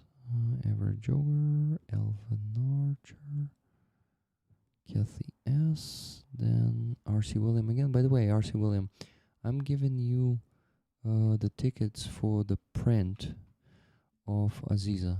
Aziza's painting, I mean, not of Aziza herself. So yeah, you got like 100 and what 111 tickets with your 1000 and yeah, okay, you got it. Yeah, 112 tickets. Woo! That's really cool. Thank you. Oh, so. Elven Archer 5. Someone asked, when did 50 States for Ukraine start? That started basically, I think, in June 2025, right? 2025, May or June of 2025, somewhere. It kind of depends on what you count as starting, but yeah. But, we keep recruiting new people. That's our secret. We just keep making the community bigger. You guys should donate to Rick's fundraiser, not to us, because we're here to support Rick and the people that Rick is supporting the fundraising. Well, I just, to be honest, want this new campaign to be closed as fast as possible because the guys are waiting for the car for a few months now, and also that there's just 2 cars of the. Let me tell you how many I still need to get. Oh fuck. Let me see. So, how many do we need to raise the funds for? 1, 2, 3, 4, 5. 5 cars and other equipment, except for these 2. So altogether 7 cars. So these 2 from Car for Ukraine campaign ideally should be funded ASAP, but well, actually, I understand that we can do it in parallel. But I will have to do some extra work, go on the friendly channels and promote this campaign as I did with the last one, and it should work. But Rollers, you already raised 2,000 euros there, so good result, thank you. It's just even before announcing the campaign, I need to announce it. Okay, someone was messaging me.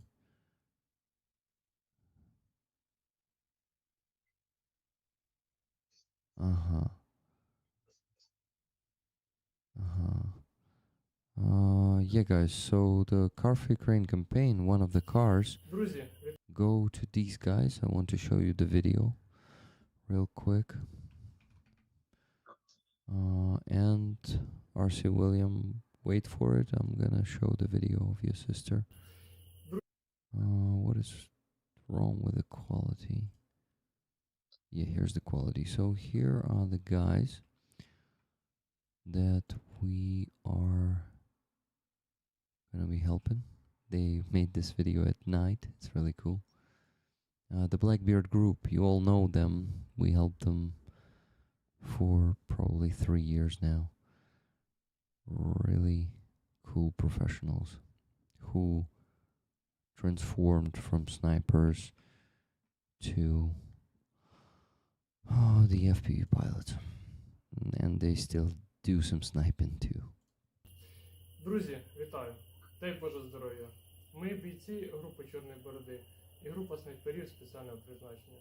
Працюємо на Харківському напрямку.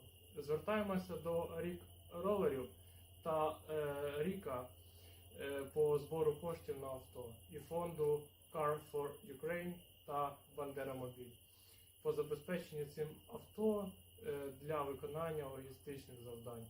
Слава Україні! Героям слава! Героям слава. Well, the guys made a cool video for you, and yeah, now I need to quickly narrate the subtitles for those who is just watching, or sorry, who is just listening and not watching. Greetings, friends. May God give you health. We are the fighters from the Blackbeard group, a special forces sniper group. We are working on Kharkiv direction. We are appealing to Rickrollers and Rick for fundraising for a vehicle, and to the Car for Ukraine and Bandermobil Foundation for providing us the vehicle for logistical tasks. Slava Ukraini. Героям слава. Yeah, these are the second guys, and the first guys, let me show you the video from the first guys. Thank you, Andreas, for sending me this one. What is this? Okay. I wanted to show the video.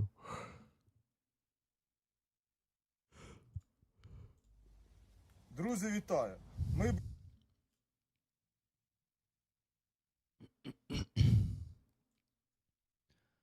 Has no sound.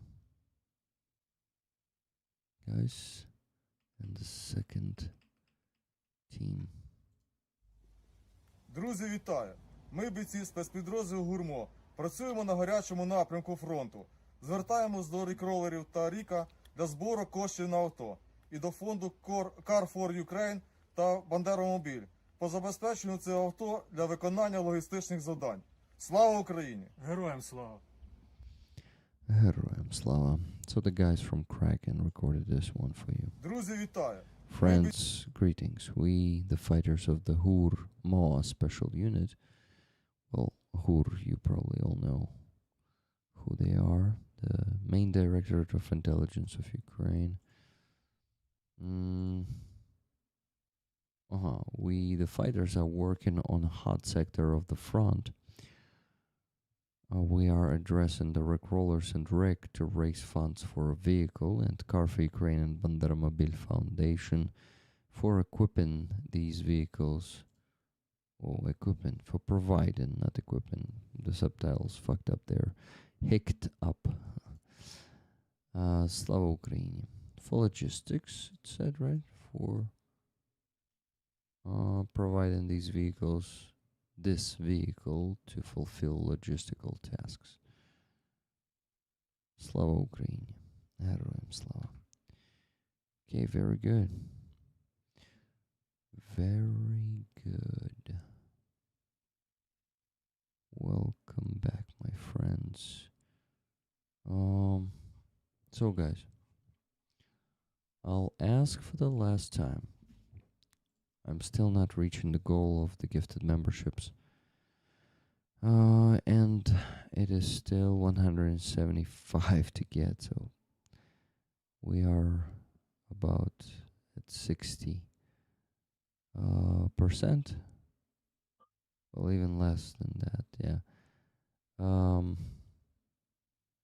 So yeah, my chances to get to the average income this month are melting, and I basically have just like 10 minutes to do that, to reach that goal, and it seems, unfortunately, it's not gonna happen today, but I will ask you to at least get me closer to that goal. Thank you. What did I want? The spreadsheet. Give me a second. Just a few names left. Surfer Des. Yeah, after Cheryl. And Martin Bissig. By the way, Nikki, may I ask you to work on the last 3 tickets, please? Thank you.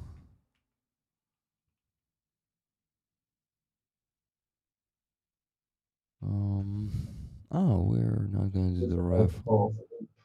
We're not going to do the raffle today anyway, so forget it, Nikki. You may work on it on the next stream. Okay, so 3 tickets for Martin Bissig.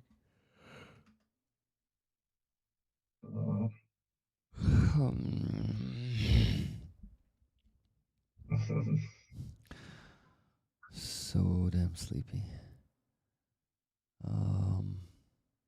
What about RC's promise in the song? Yeah, I just got to it, so I'm gonna go find that song. RC's song has got it going on. From RC's sister.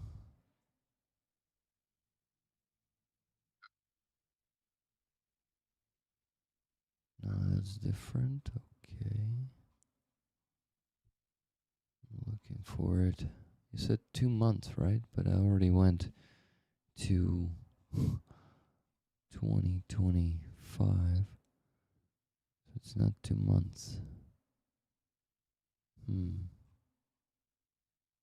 Damn. Maybe it was indeed already that long ago. I'm looking.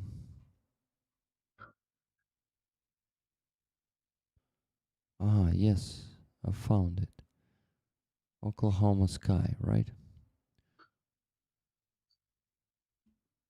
It's a great video. Let's watch it.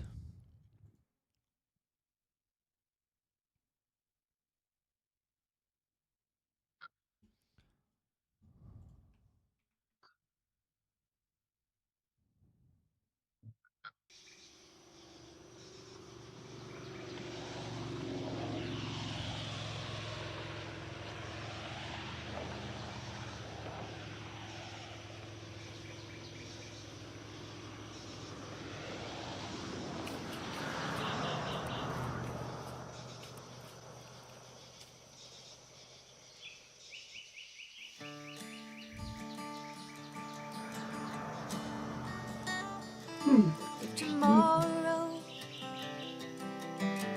I were to die, I wonder how long they would cry.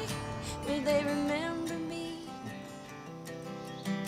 and how I live my life underneath this Oklahoma sky?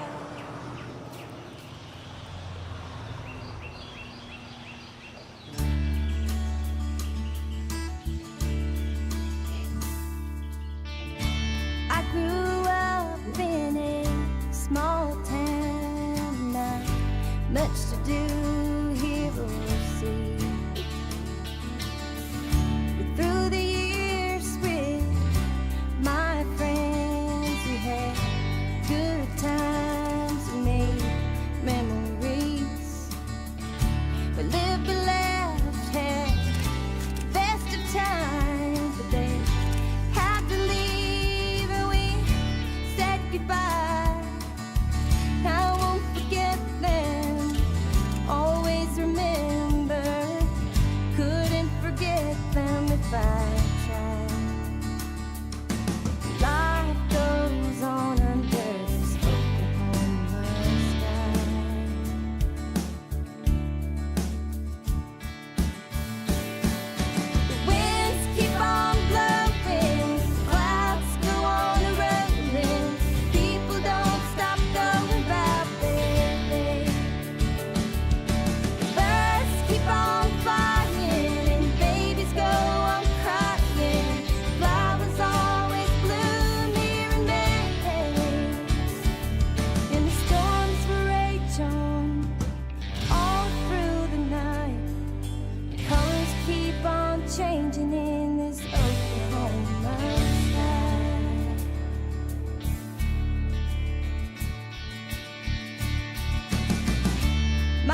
first love, young and tender, I still remember to this day. And our first kiss was in September. That night it stole my heart away. I fell hard and I fell deep. It wasn't long, you left my heart to bleed. It hurt so bad, thought that I would die. So many nights I sat and cried. Life goes on under this open sky.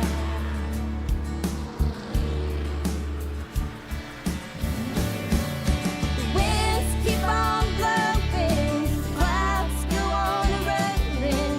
People don't stop going about their day. Birds keep on flying and babies go on crying. Flowers always bloom here in May, and the storms will rage on all through the night. Colors keep on changing in this Oklahoma sky.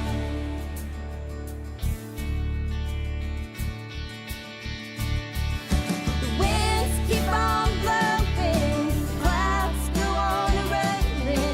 People don't stop going about their day.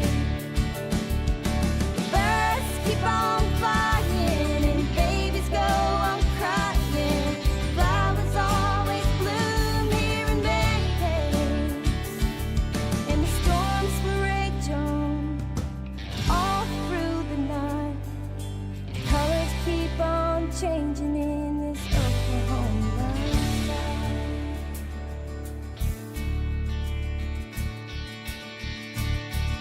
The winds keep on blowing, clouds go on rolling. People don't stop going about their day. Birds keep on flying, babies go on. I grew up in a small town, not much to do here or see. Through the years with my friends, we had good times, we made memories. Well, if we left, we had the best of times, but they had to leave, and we said goodbye. Will they remember me and how I live my life underneath this Oklahoma sky?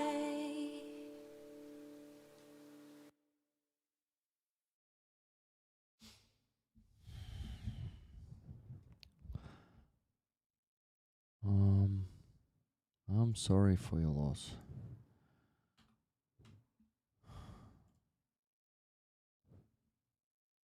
Sorry for your loss, Paul. And it was it is a beautiful song. And your sister has a beautiful voice. Stefan, I muted you at some point. So I didn't. you I need didn't to unmute understand it. yourself. I didn't understand that it was because of the loss of the friend. Yeah, it is I'm so dedicated sorry, dear. dedicated to the memory of R.C. Williams' brother. Oh, I'm so sorry, dear. And the pictures are real, it's his family. Oh my God, so incredible video. Yeah, So and that's your sister singing, right, R.C. William?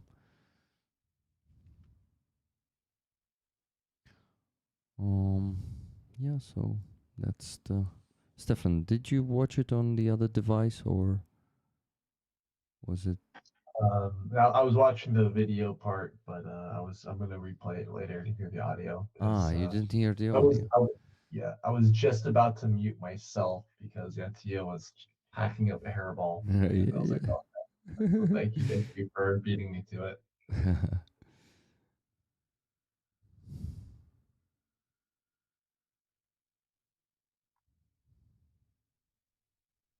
I'm donating to Halina meanwhile, guys, and then to Hostomel Shelter. So I am in the process of that. Rick, if it's okay with you, I'm gonna roll off the slate because it sounds like we hit the goal, right? Because RC is gonna be chipping it in. So Yeah. I am sure he will. Thank you, Stefan. Thank you for being here, helping with the fundraising and showing your beautiful cats. thank you. They will be Thank here you, next dear. time, right? They Have a are good night. really... Bye-bye. Good night. Bye-bye. Наступного Bye-bye. разу. Па-па. До наступного разу. Бувай, До друже. наступного разу. На добраніч. Добраніч.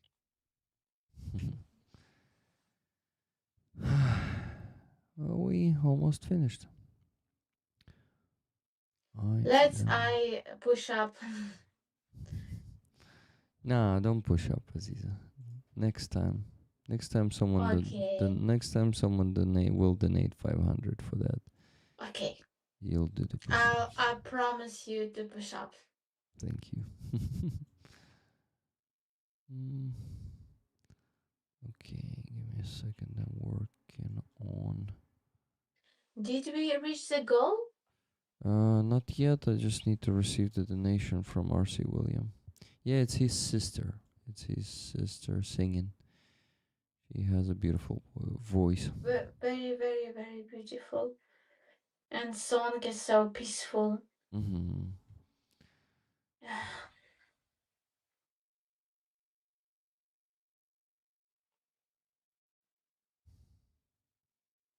Thank you, Rick. What is left? Let me tell you.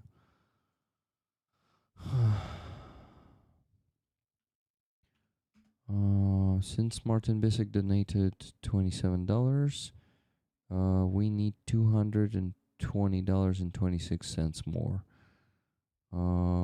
So maybe 221.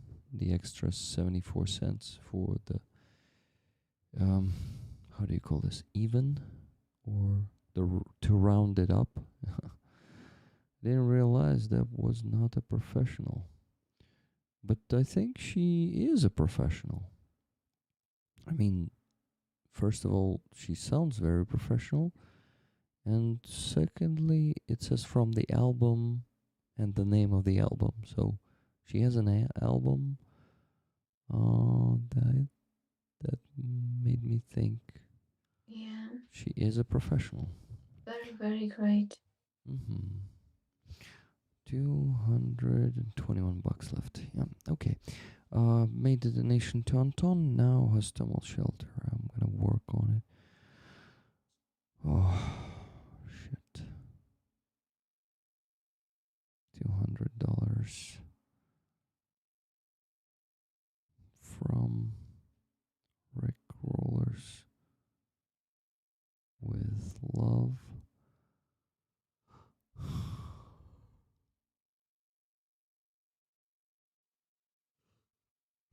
Sorry.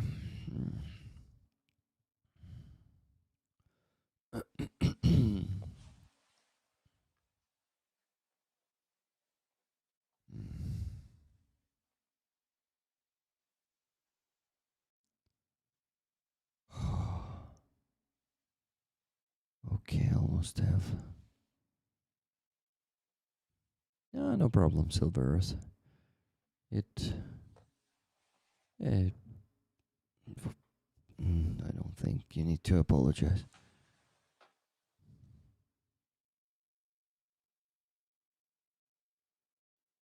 That's actually great that we make mistakes. It means we're humans. Not ChatGPT. Yeah, exactly.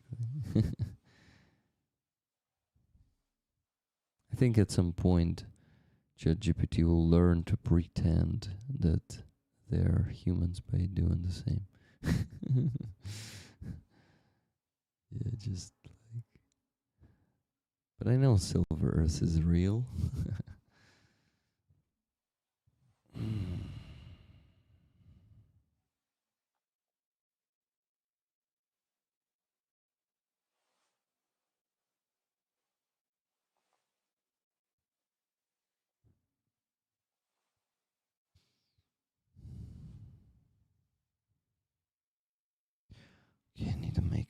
screenshot. Damn it, how it so hard to keep working when you're so sleepy. I actually made a screenshot and forgot about it.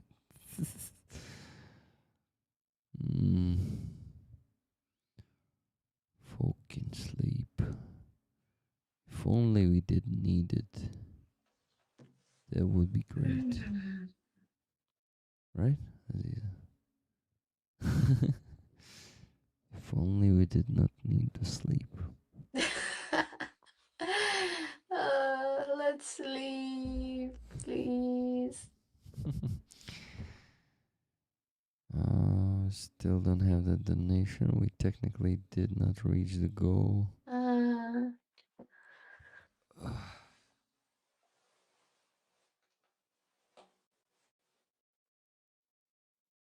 RC William, did you hear what is left? $221.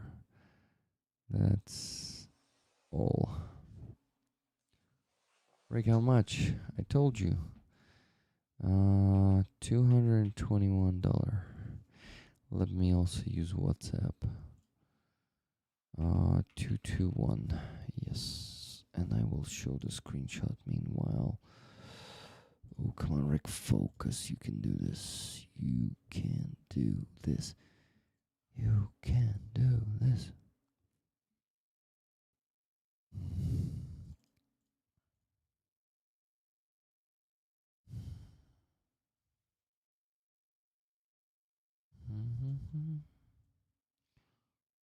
Oh.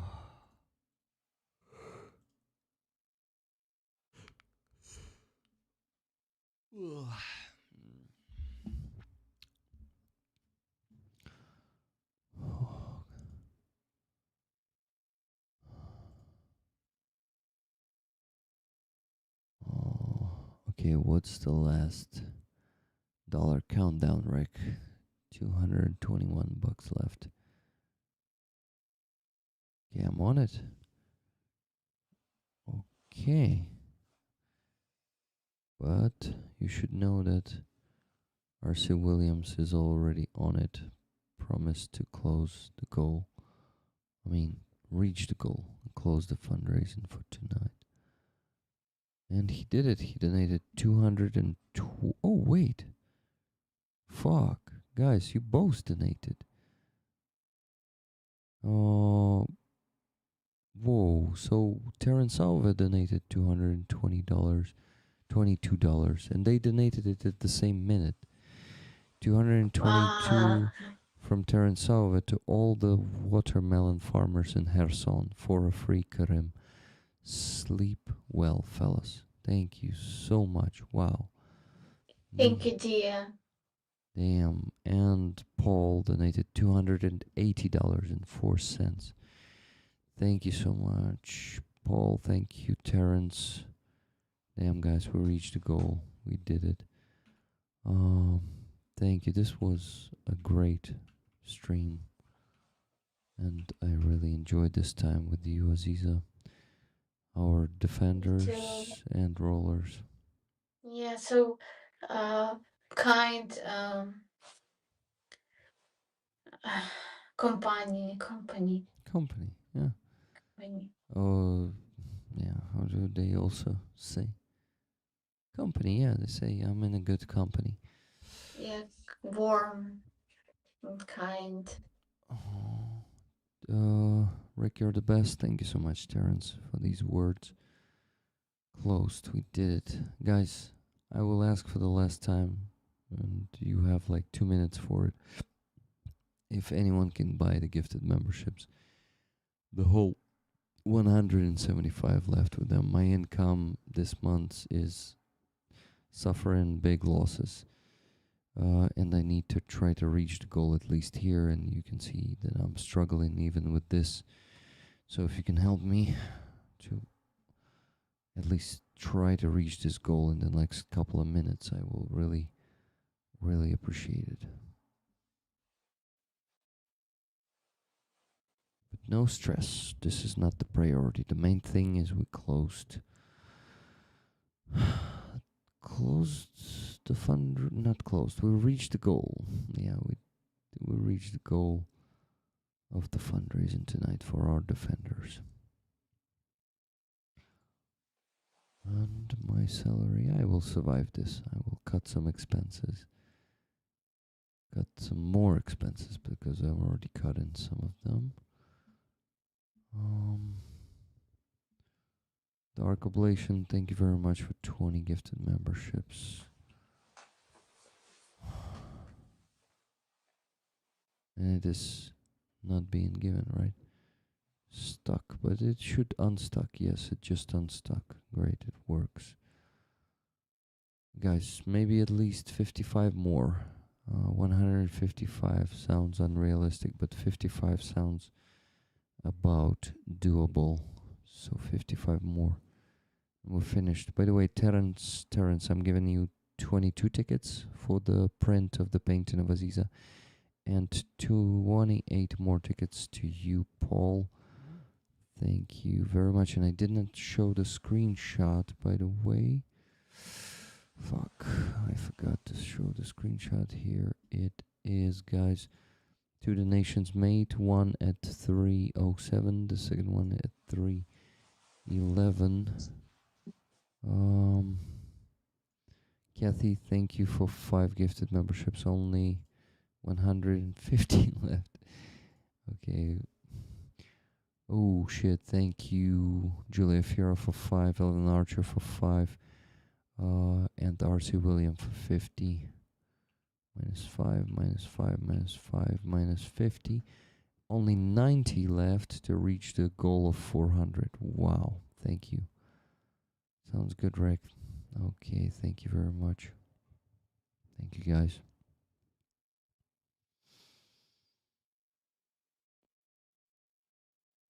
$19 more. We need to go to sleep. If anyone... Yeah, thank you, RC William. Thank you so much. You donated so much tonight and basically saved us some spare hours of sleep. So fucking awesome. Thank you. Thank you everyone who donated today, tonight probably. Without your donations, it won't be possible. So guys, you see the screenshot on the screen once again. $500 to Anton Krzysztopin, Helena's husband, for the IFAX, and $200 to Hostomel Animal Shelter.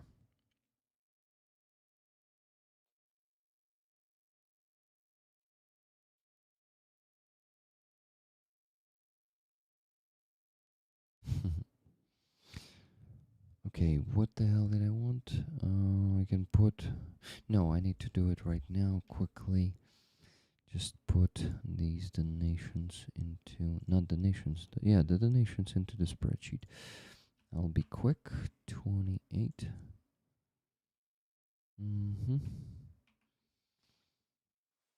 2804.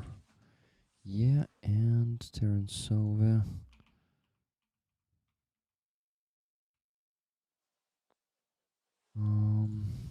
22 tickets. Oh, that's 25. Too many. 12 here. 222. Amazing. So guys, this week we raised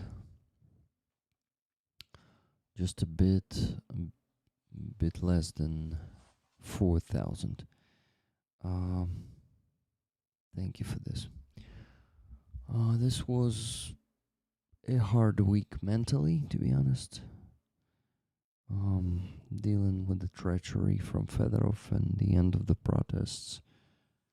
Not getting the proper communication, after all, from our president.